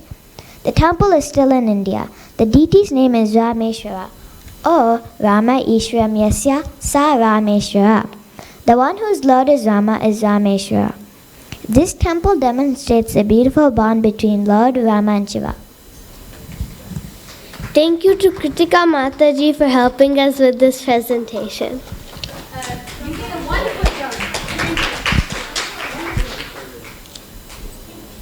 So after the Setu Bandhan, they go to Lanka. There are so many spies and messengers who come from Ravana's side, Shuk, Sardul, Saran. And one interesting thing is that those messengers go back to Ravana and say that the number of monkeys in Rama's army was 10 to the power of 74. Plus 67 plus 54 plus 44 plus 40 plus 34 plus 30 plus 25 plus 20 plus 24. So it was innumerable number of monkeys, and they fought on the ground, the mid-air and the upper atmosphere as well. They fought during the day as well as the night. So they have, the battle formation takes place. The battle commences, but before that, Rama sends Angada as a peace messenger. Ravana does not want to hear any stories of peace, and we get to see that the battle commences. It is very fierce, and the first major incident that happens is Nagpash. Indrajit puts Nagpash on both Rama and Lakshmana, and then Mother Sita is forced to witness that when she comes on Pushpaka. She's almost in tears, and then Trijata tells her that it is completely okay, Rama is fine. And at that time, Garuda comes over, and he tears away the snakes, and then he touches Rama's face. Everything is completely healed, and Rama did that. He bound himself in Nagpash just so that Garuda gets an opportunity to serve him. This is the kindness of the Lord. This is the mercy of the Lord. And then afterwards, the next major incident is going to be said by Prabhu.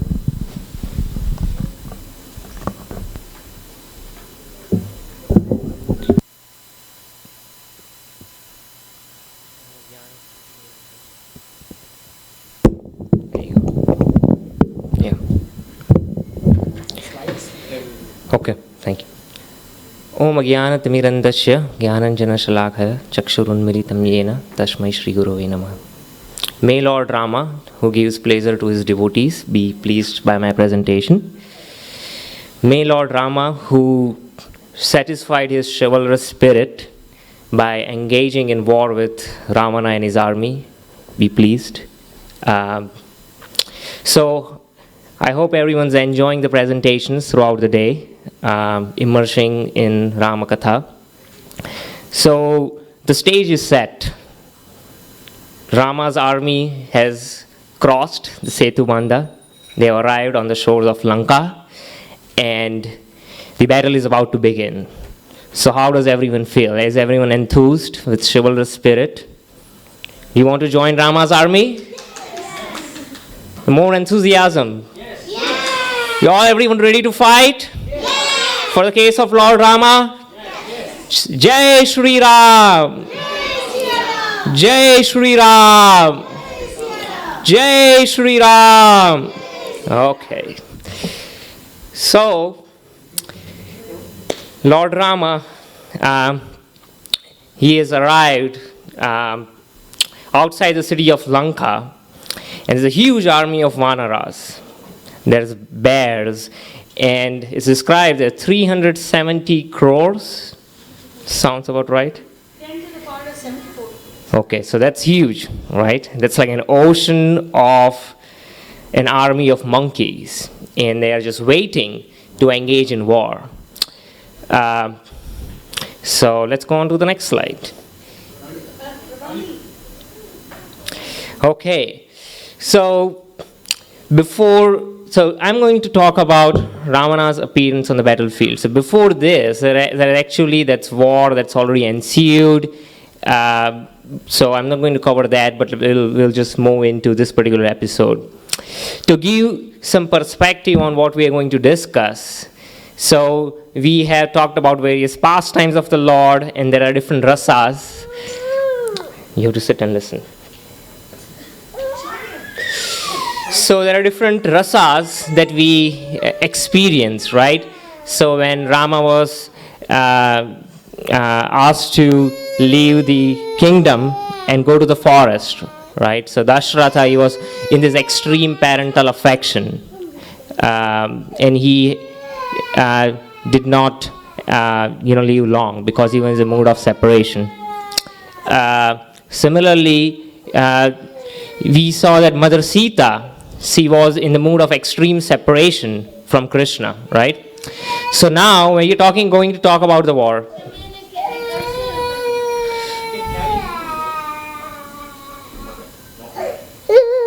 so you have to fight in Lord Rama's army, okay, no crying. So Virya Ras is the mood of chivalry, right? So in spiritual world, all kind of rasas are there. So when the Lord desires to fight, right? He's a supremely powerful Lord. He's desiring to fight. He cannot fight with anyone ordinary, right? Just like, I'll give you an example. Even if we take sports or wrestling, right? Or even a game of chess. If you want to play, if you're a good player, you don't have any fun in playing with someone who is a novice, right? The real pleasure that one derives is when the competitor can match your skills, right? Think about it. Whether it's wrestling or sports or any sort of game, that is the mood of chivalry. And that gives pleasure, right? We all have experienced it. But we have experienced it in a very small fragment. But the Supreme Lord experiences it in the fullest extent. So when we talk about Lord Rama, right? He's the Supreme Personality of Godhead himself. He's the most powerful. When he has this feeling or desire to fight, right, who can satisfy that desire, right? Someone who is very powerful, who can match him. He only can match that spirit. So what happens is that one of the devotees of the Lord actually appears as a demon and gives a befitting fight to the Lord to satisfy his chivalrous spirit. And that's why, all these pastimes, you give another example from Krishna Leela, Bhishma Dev, right? When Krishna, in order to keep the promise of Arjuna, to save Arjuna, he broke his promise and he engaged in fight with, he basically took out a chariot wheel and was about to attack Bhishma Dev. And his body was completely pierced with, because he's a charioteer, a lot of arrows get shot on him, right? So he was smeared with blood. So gopis, when they think about that form, they cannot imagine. They cannot relate to that form. But those who are in that virya bhav, chivalrous spirit, they enjoy it. So Lord also experiences that pleasure. So having said that scene, let's go into the actual scene. So let me complete it. So what has happened so far is, Prahasta, who is one of the chief warriors in Ravana's army, is dead. And Ravana, he decides to actually appear on the battlefield. And along with, some of his other major warriors, that is Akampana, Indrajit, Atikaya, Mahodar, Pisacha, Trishiras, Kumbha, Nikumba, Narantak. So these were the foremost among demons. And we'll see in the next slides how terrifying these demons were. And eventually what happens is, after having a tough fight with Sugriva, Lakshman, Hanuman, Neela, Ravana finally engages in a battle with Rama, and then Rama basically completely destroys his chariot, and he strikes him with an arrow, and which hurts Ravana very deeply. And then Rama says, you're exhausted, I don't think you can fight, you should just go back. So we'll dive into this particular pastime. So let's go on to the next slide. So first of all, before the war actually begins, there is an appreciation of the enemy's strength. That's another aspect of Viryaras, or chivalrous spirit, right? You know, when you look at your opponent, you think, and you see that your opponent is befitting, has skills that match you, you are enthralled. No, yeah, this is going to be a really good game, or this is going to be a really great war. So that's the kind of feeling that Lord Rama is experiencing, and even Ravana, because Ravana is a warrior also. So first of all, Ravana, he says that enemy is not to be despised. He's referring to Lord Rama. Under whose blows the destroyer of Indra, the leader of my army, with his followers and elephants fell. So he's talking about Prahasta. So Prahasta, he was such a powerful warrior, he had actually captured the heavenly kingdoms, all the three worlds. So, that's okay, thank you.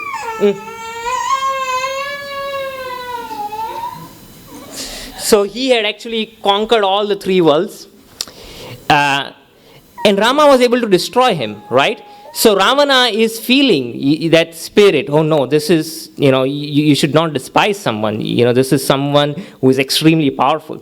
Similarly, Rama, when he saw the army of Ravana, he also had the same feeling that, wow, such a powerful army. So he's asking Vibhishan to tell him more about this army of Ravana, who are the chief warriors in that army. So he's asking, tell me, Vibhishana, who is in command of this army, which is furnished with every kind of standard, banner, and canopy, armed with javelins, swords, stakes and other weapons and missiles, and composed of imperturbable soldiers and elephants as high as Mahendra mountains.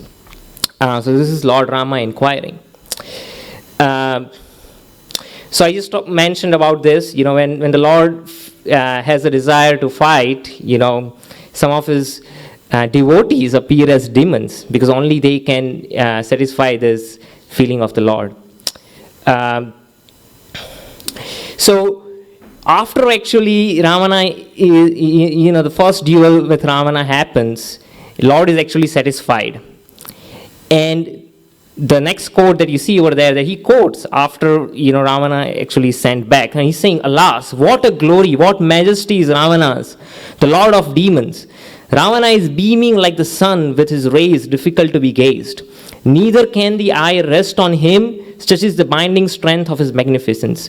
The body of celestial or demoniac heroes may not be so radiant in this manner as this body of the king of demons. All the warriors of the suzerain Ravana are as high as hills. All fight with the mountains and all wield fiery weapons. So even Lord Rama, his chivalrous spirit is satisfied, and we can see that in this quote. So next slide. So when Rama had inquired from Vibhishana, that tell me about who are the chief warriors in this great army of Ravana, then Vibhishan, in his reply, he's introducing all these great warriors. And you can see in the Vedic culture, a personality can have more than one names. And the names by which they are familiar may not be their birth names, but these names basically depict their qualities. As you can see, all these warriors in Ravana's army, just by their name, they are so ferocious. It can create fear, anyone who hears their names. So we'll go through them. The first one is Akampana. So Kampan means to tremble. Akampan means one who does not tremble even in the most challenging situation. So it's described in Ramayana that his face had this fearful coppery hue. That was his complexion. Indrajit, which literally means the conqueror of Indra. He actually wielded a bow that was as splendid as Indra's. And he had received a boon from Brahma. And he actually bore a standard, which is like a flag on his chariot, which had an image of a lion. Ati Kaya. So Kaya means a bodily figure or composition. Ati means overly grown. So Ati Kaya literally means one who possesses an exceedingly overgrown body. So one of the episodes that we are going to discuss later is actually annihilation of Ati Kaya. So it's described in detail who this personality is, Ati Kaya. So Ati Kaya is the son of Dhanyamali, who is one of the consorts of Ravana. Brahma had actually granted him protection from death, that no demigods or demons can kill Ati Kaya. He possessed a body as large as Kumbhakarna. As described, that body of Kumbhakarna, if you calculate in feet, it extended thousands of feet. It was so high. Ati Kaya, it says he had body which is comparable or as huge as Kumbhakarna. He rode a chariot which was yoked by 1,000 horses. And in order to drive those 1,000 horses, there were 4 charioteers. On his chariot, he possessed 20 quivers, 10 terrific bows, and then he had multiple bowstrings. He had an emblem of Rahu on his chariot, and there were 2 swords that were hanging from his chariot. Each of them were 15 feet long. He had also other qualities. He served his elders, and he respected what he heard from them, and he was skilled in the use of different weapons. He was respected for his counsel, for his strategy of winning over the armies by sowing dissension, negotiation, giving bribery, and was also very capable of steering the entire flank of armies. Next slide. Mahodar. He was also one of the generals. Mahodar literally means one who has a very large body. He was one of the brothers of Ravana. He was also known as Yudh Unmat, which literally means one who is very eager to fight. Unmat is madness or eagerness. And what is that madness for? Eagerness to fight. So you can see all these demons, how powerful and how extreme and ferocious they were. His eyes were tawny, resembling the dawn. Then we had Mahaparshva. So Parshva means a flank of army. Mahaparshva means one who leads a very large flank of army. So he was very capable of leading a very large ferocious army. His another name was Matta or madness. Then also in Ravana's army was Pisacha, which literally means a flesh-eating demon. He ascended on a brilliantly caparisoned horse. He wielded a gleaming javelin. He possessed the velocity of a well-directed thunderbolt. And we think of a thunderbolt, you know how Indra's thunderbolt, its lightning is so hard and so fast. So he could attack with such a strength. 3 shiras literally means one who has 3 heads. So it is described that the exquisite chariot that he rode had 3 diadems, or 3 umbrellas, one for each of his heads. And he appeared like Mount Himvat. And why is this analogy very appropriate? Because Himvat is said to have 3 golden hills, peaks. So because 3 Shira, he also had 3 heads. Next slide.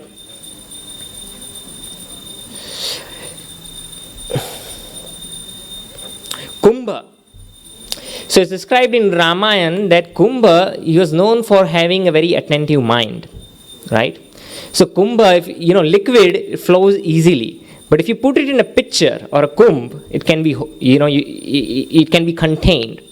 So he got this name Kumbha because his mind was so attentive, whatever he listened, he could grasp it like a pitcher. He resembled a thunderbolt and possessed a large and a well-developed chest. And he held a standard of the king of snakes on his chariot.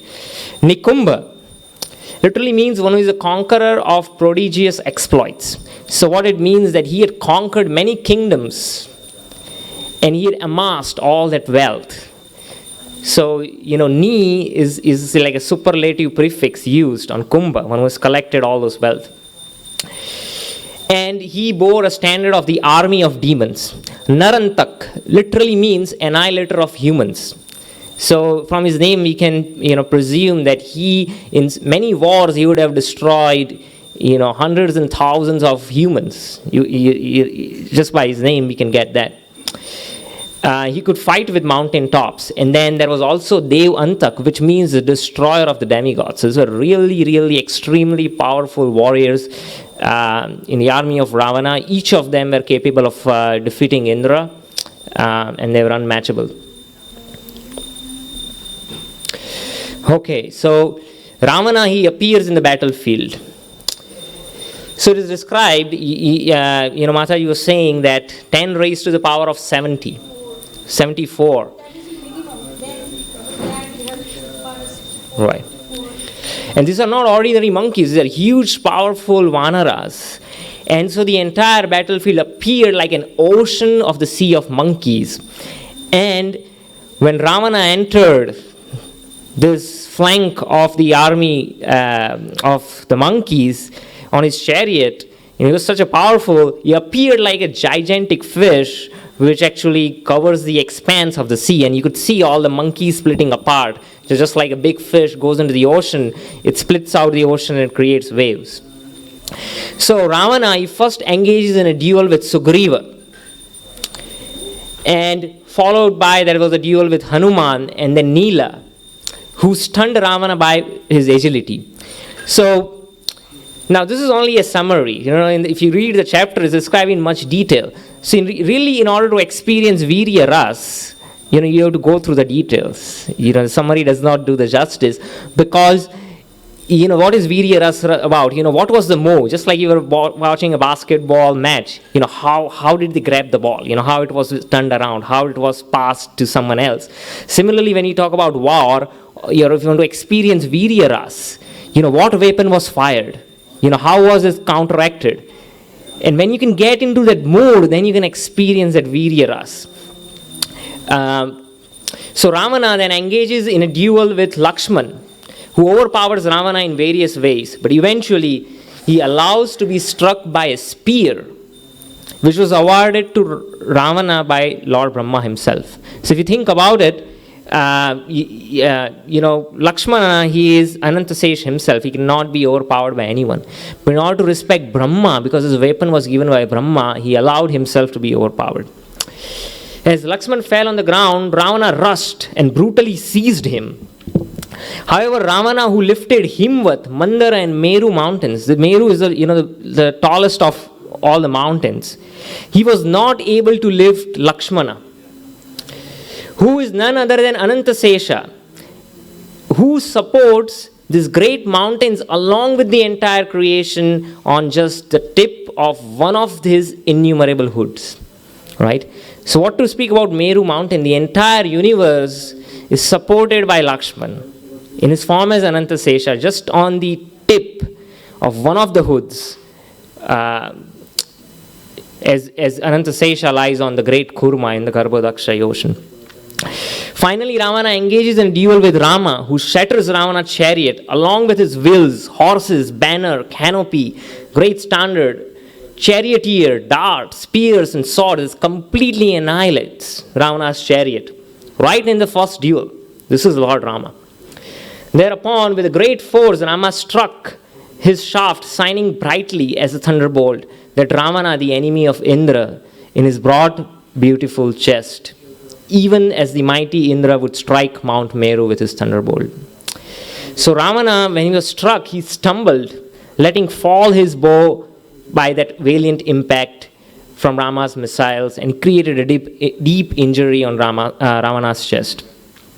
So in that battlefield, Rama said to the Lord of Demons, whose splendor was dimmed, who resembled a venomous snake, robbed of his poison, or like a man whose rays inextinguished and bereft of luster. So Rama, now we can see, he is so merciful also. He said, he did not, if he wanted, he could have just killed Ravana at that moment, right? But he says, no, then, people might say that, Rama, he did not give Ravana a fair chance. So Just for that, he said, look like you are exhausted. You can't fight anymore. Go back. Once you take enough rest, you come back again. So you can see how merciful Lord Rama is. He says, you have accomplished, first of all, he praises him. He says, you have accomplished a highly terrific, great feat. And my brave soldiers have succumbed beneath your blows. Because he fought with, before he engaged a duel with Rama, he fought with Sugriva, then Hanuman, then Nila, right? So somebody might say he was already tired or exhausted by the time he fought with this. And then Rama took the opportunity and then he annihilated him. So it would have created infamy for Lord Rama. So Lord Rama says, no, you go back. O king of the ranger of night, I know you have been tormented in the battle. Go and return to Lanka. Having regained your health, come back in your chariot with your bow, and then standing in your chariot, you will witness once more my prowess. So he's saying there is more to come. Next slide. Okay. So once Ravana goes back to Lanka, he's thinking, Rama is not an ordinary person. And he also comes, he thinks of a lot of other things. He also thinks of what Vibhishana had advised him, maybe that was right. So he wakes up Kumbhakarna. So we're going to skip that chapter, it's described in detail how Kumbhakarna wakes up. But anyway, once Kumbhakarna wakes up, he goes to come and see his brother. And so Kumbhakarna, he's such a fearful demon. He was created just to annihilate the world. When he was created, he started consuming all living beings. The demigods had to approach Brahma. He said, the entire creation will be dissolved in just few days because Kumbhakarna is just consuming people. So Brahma said that, you can only be awake for 1 day every 6 months. Otherwise, you would annihilate the universe. So, despite of having such a ferocious body, he's thousands of feet high, his mouth is as deep as, deep gouges and valleys. Why is that his name is specifically Kumbhakarna? Right? His ears appear like pitcher. But if you see, there is another aspect to it. Because we see pitcher is, a kumbha is something that can receive and retain it. So we find that this pastime that Kumbhakarna, he actually was on the side of Vibhishan in the sense that he was sympathetic to what Vibhishan had conveyed to him. So he retained the good advice that he received. So that ears which are receptive, so we should take this good quality from Kumbhakarna. If there's a good advice, we should retain it. So how is that he retained that good advice? So here are some verses that Kumbhakarna, he quotes to Ravana after he is awake. He says, how a doer of wicked deeds indeed falls into damnation, so also a punishment for your sinful act has indeed reached your fast. He's saying you will be destroyed now. He who abiding in the power performs duties to be done earlier at a later stage. Duties to be done later at an earlier stage does not know what is right course and what is wrong course. So he's saying you should have actually surrendered to Lord Rama much earlier. And now you might think of surrendering to him. Not that he was thinking, but that even if you thought of surrendering to Lord Rama at this stage, you already postponed it. So you don't know what is right and what is wrong, and neither you know when you should act on it. So he's actually criticizing his brother. Action done perversely, regardless of space and time, gets spoiled like offering oblations without properly making the fire well prepared. So if you do a task in an unsystematic way, that does not help. That advice which was tendered to you earlier by Vibhishan is beneficial to us. This is Kumbhakarna speaking. Do whatever you wish to do. So, he says, it's up to you, but, you should have listened to Kumbhakarna. Then he further criticizes all the ministers of Ravana. He says, because of you fools, my brother is misled. Having access to this king who has friends merely for namesake, is also behaving unfriendly. The treasury got depleted. You've just, used the treasury of Ravana for your own benefit. And now you see the army is destroyed and the king is alone. You are all cowards in battle. You always speak pleasantly and go according to the wishes of king. You as such have spoiled all the undertakings. A good minister actually does not agree to whatever the king says.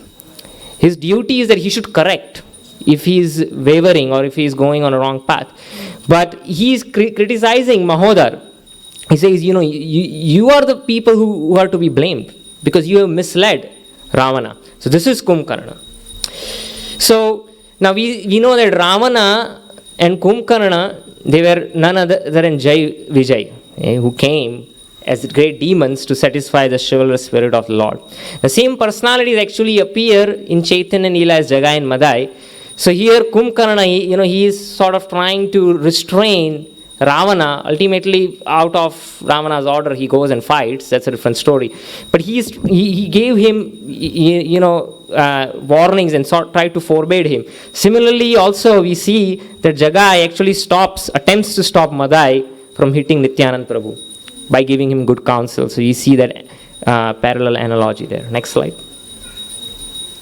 Okay, so this actually is a summary of how Rama slays Kumbhakarna. I don't plan to go through the whole thing.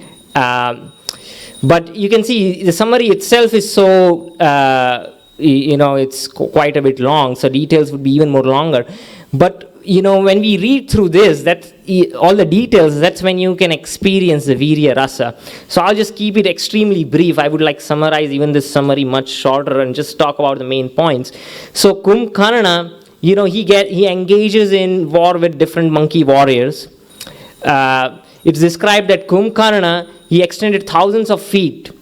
And he was so intoxicated by flesh and blood of monkeys and bears that he could not distinguish between who is his army and who is opponent's army. He was just consuming everyone, even demons and monkeys, whoever just came, he used to just consume anyone. In one gulp, he used to, devour like 30 monkeys. And his body was so huge, some of the monkeys after entering his mouth would come out of his nostrils or ears. Because he, is so large, it's thousands of feet high. And in one blow, he could throw off thousands of monkeys. And these are not ordinary monkeys, they're like huge monkeys. So anyway, he engages in a war with Sugriva. And then Kumbhakarna, he sends a spear, a lightning bolt towards Sugriva, and Hanuman comes in to save him. He actually gets hold of that spear mid-air and breaks it. Now this spear is described 20,000 tolas, which is like 300 kilos. And so anyway, the main war that Kumbhakarna engages in the war with Sugriva. So, without going into details, at one point Sugriva is struck by Kumbhakarna and completely collapses. And so what happens is Kumbhakarna actually goes and holds him and he takes him back to Lanka. And Hanuman is a little bit tense. He says, I should maybe go and help him, but he says if I do, then it will cause defaming to Sugriva. I'm sure once he's awake, he can easily counteract Kumbhakarna. So he says, I'm just going to wait and see. So while Kumbhakarna gets hold of Sugriva and is taking him inside the kingdom, he regains consciousness. And as soon as he regains consciousness, he attacks Kumbhakarna, and with his nails and teeth, he bits off his nose and then, rips off his ears. And this hurts Kumbhakarna so bad, he's completely maddened, and Sugriva is able to escape and he joins the army. So now Kumbhakarna is very mad. He gets hold of a huge sledgehammer and rushes back to the battlefield, and as he waves his sledgehammer, he keeps on destroying all the monkeys that come. Now a lot of monkeys actually run away in despair. They are not even willing to fight. Just by seeing his form, some of them fainted, some of them went and jumped into the ocean, some of them actually crossed the bridge and went back to Kishkindia. So this was how powerful Karan was. So Angada, he actually gives this enthusiastic speeches to instill a lot of confidence back into all the Vanaras. He said, if you go back, your wife will taunt you. What's more glorious? You want to be alive and be taunted all your life, or you fight in your fight for the cause of Lord Rama, and you attain the spiritual world. So in this way, he's trying to instill confidence back in them. So anyways, eventually Kumbhakarna and Rama get into war, and Rama shoots an arrow called Vyavaya. Where is it? Vyavaya? Vyavayastra. So with one arrow, he basically rips off his one arm of Kumbhakarna, and it says when this arm is falling on the ground, it kills thousands of monkeys. With another arrow, he rips off another arm of Kumbhakarna. Then with two more arrows, he basically rips off his thighs. Now Kumbhakarna is so powerful, not thighs actually, he actually truncates his knees, just below the knees. So now Kumbhakarna does not have any arms, his legs are mutilated, but even this portion, just from his thigh to the knees, with that he is running. And he's still devouring all the soldiers in Rama's army. So then Lord Rama invokes another astra and then, basically severs his head. And his head goes and falls, right in the city of Lanka. And his body is so huge that when his body crashes, one part of his body is half submerged in the ocean, and the other part of this is trunk, not the body, just the trunk from his, thighs to up until his neck. The other part actually falls on the main gate of Lanka. So this is how huge Kumbhakarna's body was. So this is how Kumbhakarna is annihilated. Next slide.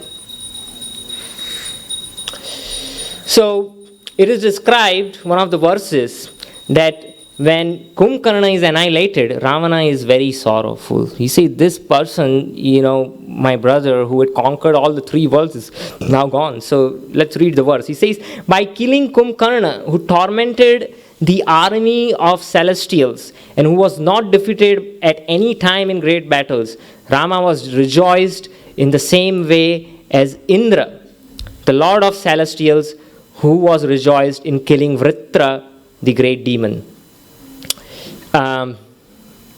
So the analogy that is, Rama's pleasure over here is being compared to the pleasure of Indra, because Rama appeared as a human being, right? So the analogy is that with that of a demigod. But what we know is that Rama, as a devotee, we understand that actually the joy that Indra experienced is only a fragmental and perverted reflection of the original transcendental mellow that Lord Rama experienced in Kumbhakarna. Because whatever pleasure or potency Indra gets, it's a fragment of the Supreme Personality of Godhead. So whenever there is an analogy that is provided, there are some similarities, but it's not exactly same in all respects. So what are the similarities? Kumbhakarna was created by Vishravasa for the annihilation of all beings. Similarly, Vritrasur, which is described in the verse that we recited, it says that Indra, the kind of pleasure Indra got from killing Vritrasur. So who is Vritrasur? Similarly, Vritrasur was created by Twasta for annihilation of demigods. He was also extremely huge and powerful like Kumbhakarna. And he incessantly consumed all his prey. Kumbhakarna was supportive of his devotee brother, Vibhishan, in recommending Ravana to invoke not to invoke the fury of Lord Rama. Similarly, Vritrasur is actually Chitraketu, right? A pure devotee who was cursed to become a demon. So Rama's killing of Kumbhakarna was completely transcendental. Indra, on the other hand, he was attached to his heavenly kingdom. The reason why he arranged, he went to the extent of getting the bones of Dadichi Rishi, right, who was also a devotee. He asked him, you forgive your body. You give up your body so that we can get your bones, so that with these bones I can create a weapon that can kill Vritrasur, right? So he was so much worried about not losing his kingdom. So you see there's a slight difference between also. Okay, next slide.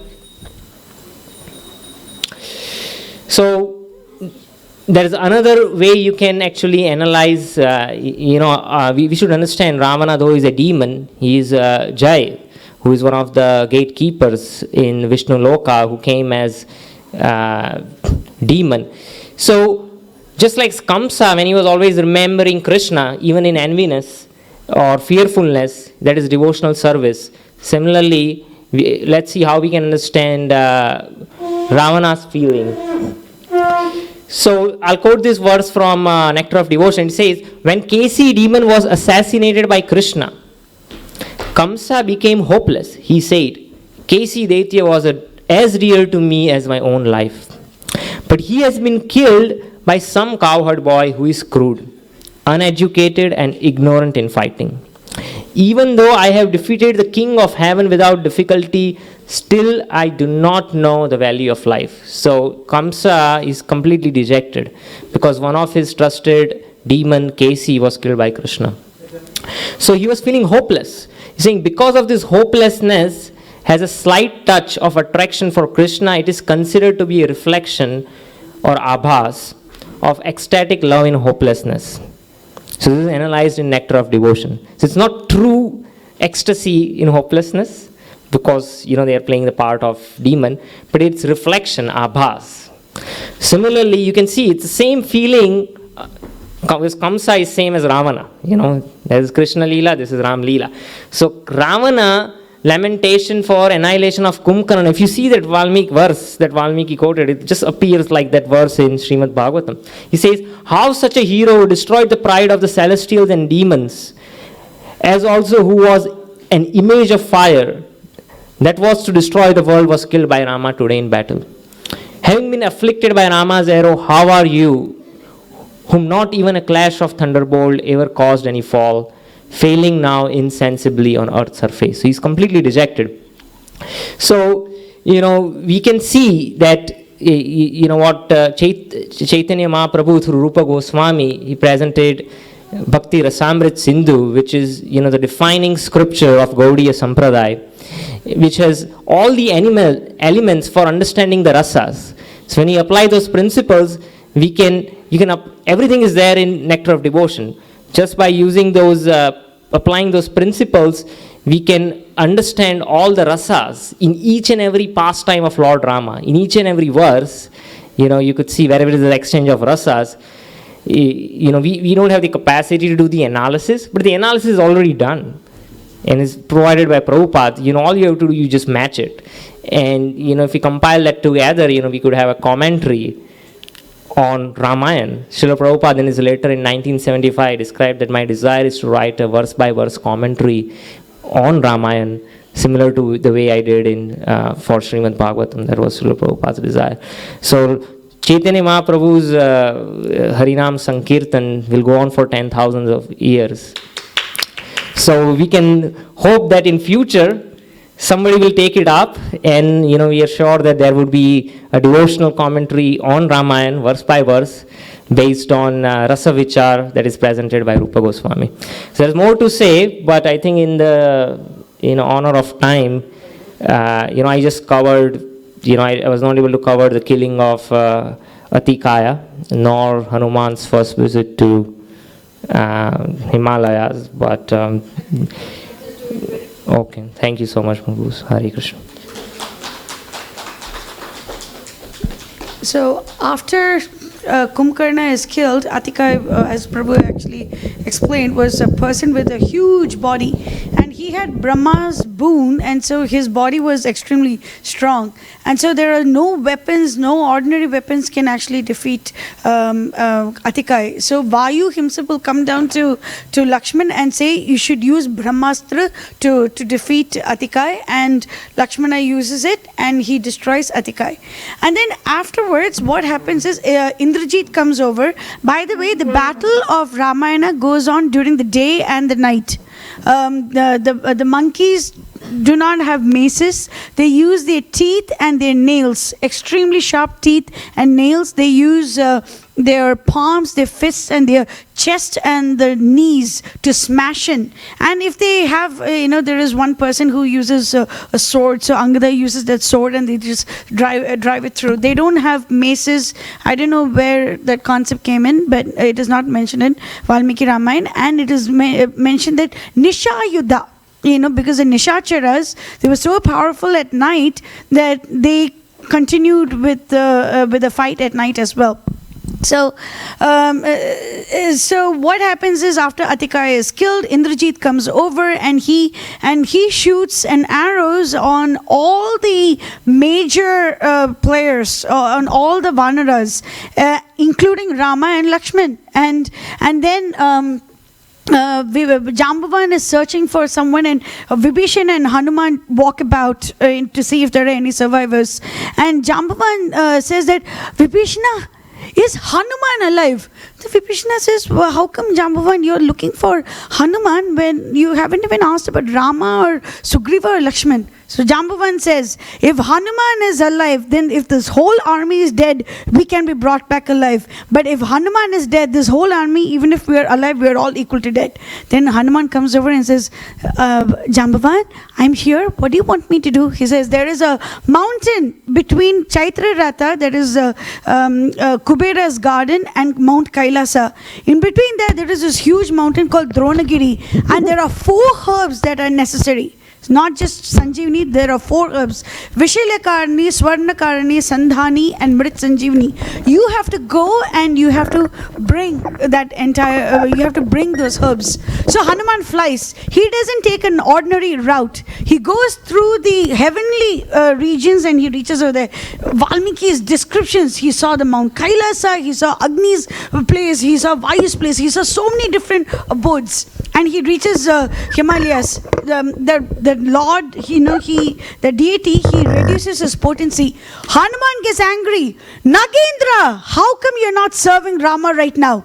And in that anger, he lifts the entire mountain. He brings it to Lanka. 6,700 million. That is how it is given in Valmiki Ramayana. That's how I'm saying. 6,700 million monkeys are automatically brought back alive because of smelling the herb from up there. They are automatically brought back alive. Hanuman races back. He keeps the mountain back in Himalayas, and then he comes back and then joins the battle. It's so interesting to see how precocious Hanuman is, how indefatigable he is. Angada kills Kampana, Prajanga, Dvivida kills Shonitaksha, Mainda kills Yupapaksha, Sugriva kills Kumbha, Nikumba. But Hanuman beheads Nikumba. He just takes it away. And then Rama kills Makaraksh. Makaraksh is Ravana's brother is Khara. Khara's son is Makaraksh. Rama kills Makaraksh. Then afterwards, Indrajit comes over. He tries to do one invisible war. And then Lakshman runs to Rama and says, may I use Brahmastra? Rama says, Ayuddhamanam prachalam pranjalim sharnagadam parayamanam matamba natuvantami harharsi. You cannot use Brahmastra on a person who is not fighting, or who is hiding, seeking refuge, or is intoxicated, or is fleeing from, or who has held his arms like this, the Pranjalim. You cannot really use Brahmastra. So, okay, fine. So, Lakshmana does not use that one. Then, afterwards, what happens is Indrajit, they do the psychological warfare. Psychological warfare to demoralize the opposite army. Rama's army does not do anything even remotely close to that. It's showing that what an ethical warfare Rama conducted. So Indrajit created one Maya Sita, placed her on a chariot, and in front of all the monkeys, he drove a sword through the illusory Sita. Hanuman is he's just extremely sad. So Hanuman goes to Lord Ram and says that this is what has happened, and Rama, in that news, he just faints. He's not able to do anything, and he's completely dejected. What has happened to my Sita? What has happened to my Sita? Very beautiful chapter. And Vibhishana comes over and says, this is a conjuring trick. Do not think like that. Mother Sita is safe and sound. We need to go immediately. Indrajit is performing a sacrifice in Nikumbala's temple. Immediately send a contingent of warriors, and Lakshmana, you come with me. Let us go to Nikumbala right now. So there you go. So Rama is still so dejected. Lakshmana, and along with his huge army contingent, the Jambavan, Main, Dvivid. I'll be done very quickly. Just finish Indrajit and Ravana, and we are done. So very quickly they go over to Nikumbala's temple, and Indrajit comes out and he questions Vibhishan, why did you behave like a traitor? And he says, Parasvaharne yuktam pardaram imorshakam tirjam yahur duratmanam vesham prajultam yata. If a man even looks at another man's wife, you need to discard him the way you will discard a burning building. And there is a huge war, it goes on back and forth. Lakshmana puts 1,000 arrows to break away the armor of Indrajit. Indrajit puts 3 arrows on Lakshmana's forehead. Then Lakshmana puts 5 arrows on Indrajit's forehead. It goes back and forth, back and forth, back and forth. And then Lakshmana destroys his chariot. Indrajit goes inside and he gets another chariot, and then he fights again. Lakshmana destroys the chariot once again. And this is how it is. And then Indrajit, as Prabhu explained, got his name because he defeated Indra. His name was Meghanath because it was a thunderous sound that he had. So his name was Indrajit because he defeated Indra. Lakshmana uses Indra's astra. He uses Indra astra. He invokes the name of Rama on it, and then he lets go of that arrow, and boom, it's Indrajit's head is cut. So the power was not for the celestial. The power was the name of Rama. The name of Rama is so powerful that even a person is defeated, he can actually defeat the person who is against Dharma. The name of Rama is so powerful. And then, of course, Ravana is extremely sad. He'll take a sword, try to run into Ashoka garden to kill Mother Sita. Then there is a minister who says that Suparshva. He says that no, this is not how you're supposed to behave. Let us come back. And then Ravana will come over. The final battle between Ravana and Rama commences. And this continues for 7 days and nights.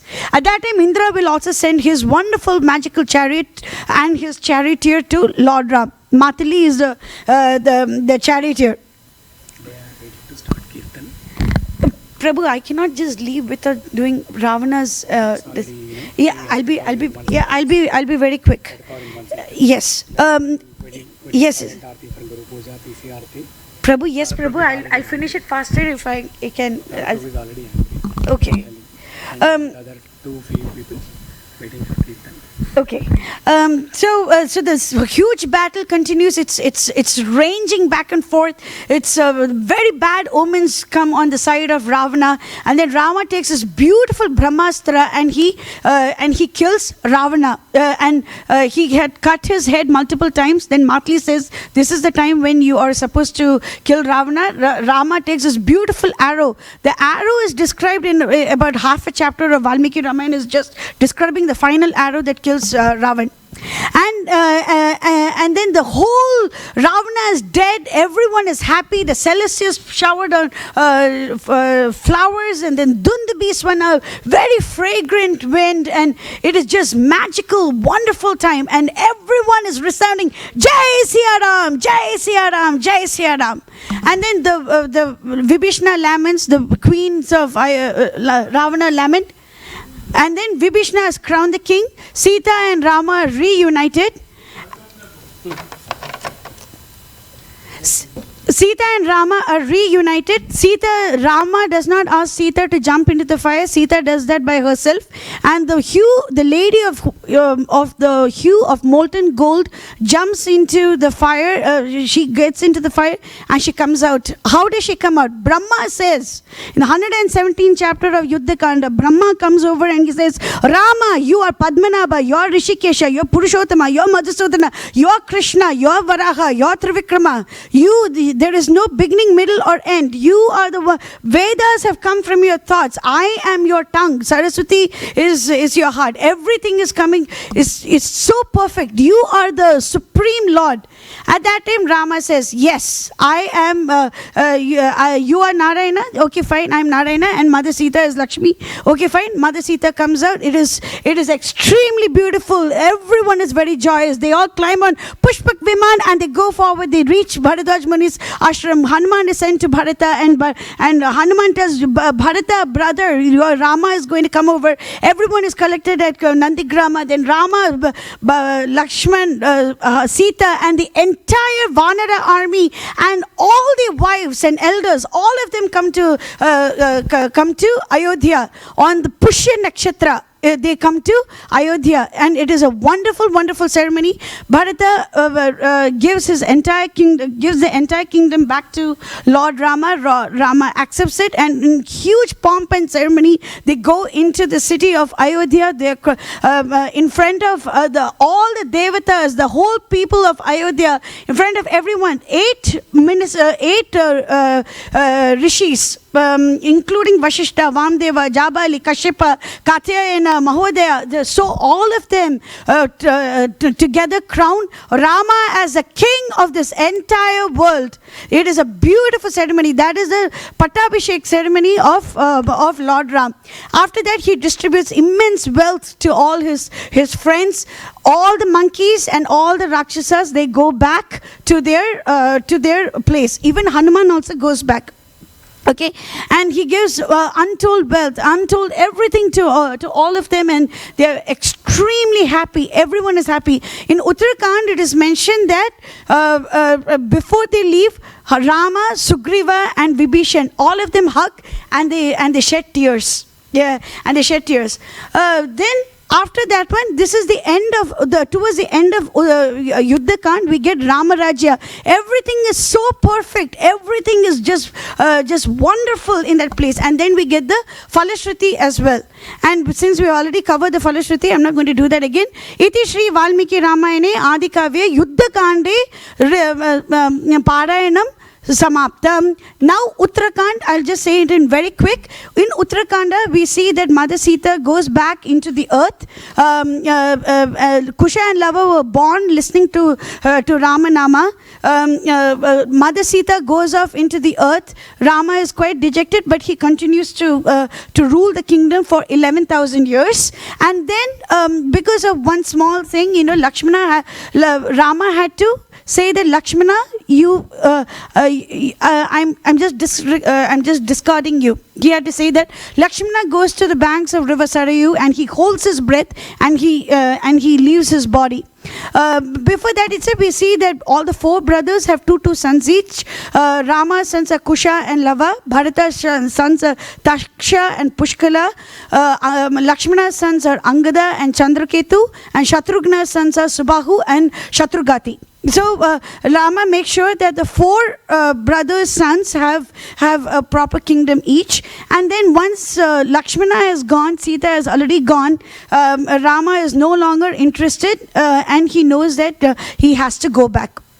And then he sends messengers to Shatrughna, who was a little away. And all of them come over, including the Rakshasas, including the Vanaras. All of them come back to Ayodhya. At that time, sage Vashishta will say, Rama, the people of Ayodhya will no longer stay alive if you go. They spent 14 years without you. Now they cannot stay alive. And the people of Ayodhya say, Rama, we don't care if you're going to an ocean or a desert or a forest or a river. We don't care. We are going to come with you because you are our life. We are going to come with you. Then Rama says, okay.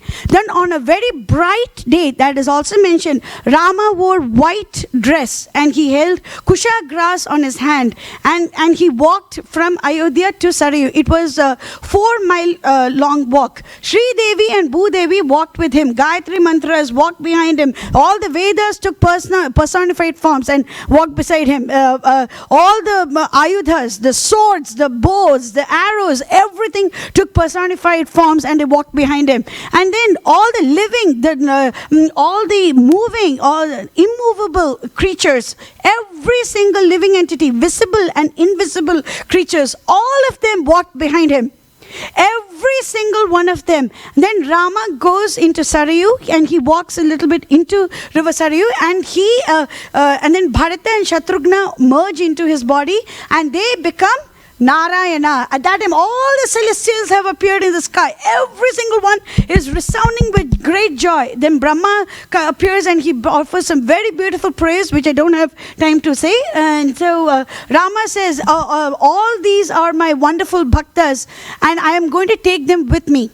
And then Brahma says that all the Vanaras are the descendants of the Devatas, so they will get back the original Devata spots. So like Sugriva will get back Surya's position, so Surya's planet. So like this, everyone will get back the original celestial spot. Then Rama says, Sugriva, you stay back. He says, no, Angada is already ruling the kingdom. I'm going to come with you. He says, Hanuman, you stay. So Hanuman says, wherever the name of Lord Ram is spoken, I need to be here. Let my heart never turn away from you. Let my love be only towards you. May I always listen to the Apsaras glorifying you. So that is Hanuman's boon. To Vibhishana, Rama says, you have to worship Lord Jagannath. He is the deity of the Ikshvakus. You need to worship Lord Jagannath. To Jambavan, he says, you continue to stay over here. Then Mind and Dvivid are the two sons of Ashwini Kumars. Both of you also stay here. And he says, all of you are eligible to stay till the end of Kali Yuga. Mind and Dvivid, as we know, after Rama goes back, their minds turn and they become enemies of Krishna, and Balaram kills them. But to this day, Jambavan, Hanuman and Vibhishan are still alive.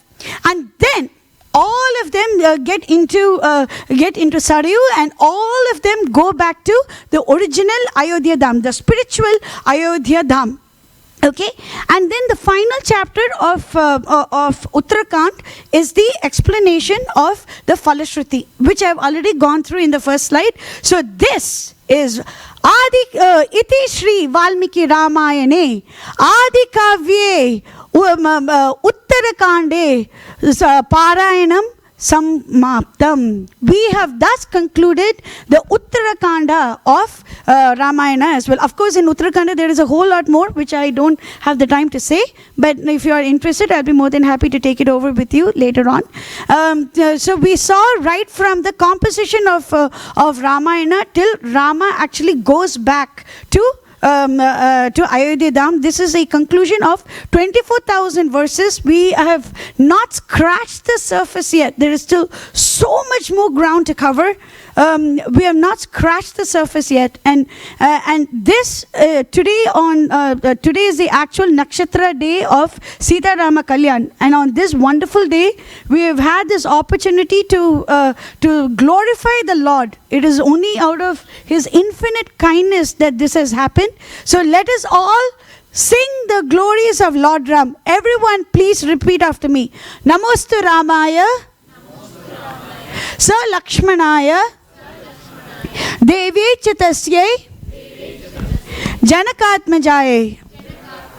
And let us all remember that the only reason why we should read Ramayana is so that Rama is pleased. Our whole goal is to please Rama. Every goal in our life is always to please Rama. And Rama is pleased when we read Ramayana. That is the reason why we read Ramayana. Priyate satatam Rama sahir Vishnu sanataka Adi Devo Mahabahu Hari Narayana Priyo Sakshat Ramo Ragushreshta Shesho Lakshmana Uchite. Iti Shri Valmiki Ramayane Adi Kave all Kandas Parayanam Samaptam. Hare Krishna, Krishna Krishna, Hare Hare, Hare Rama, Rama Rama, Hare Hare. Jai Siya Ram! Jai Siya Ram! Jai Siya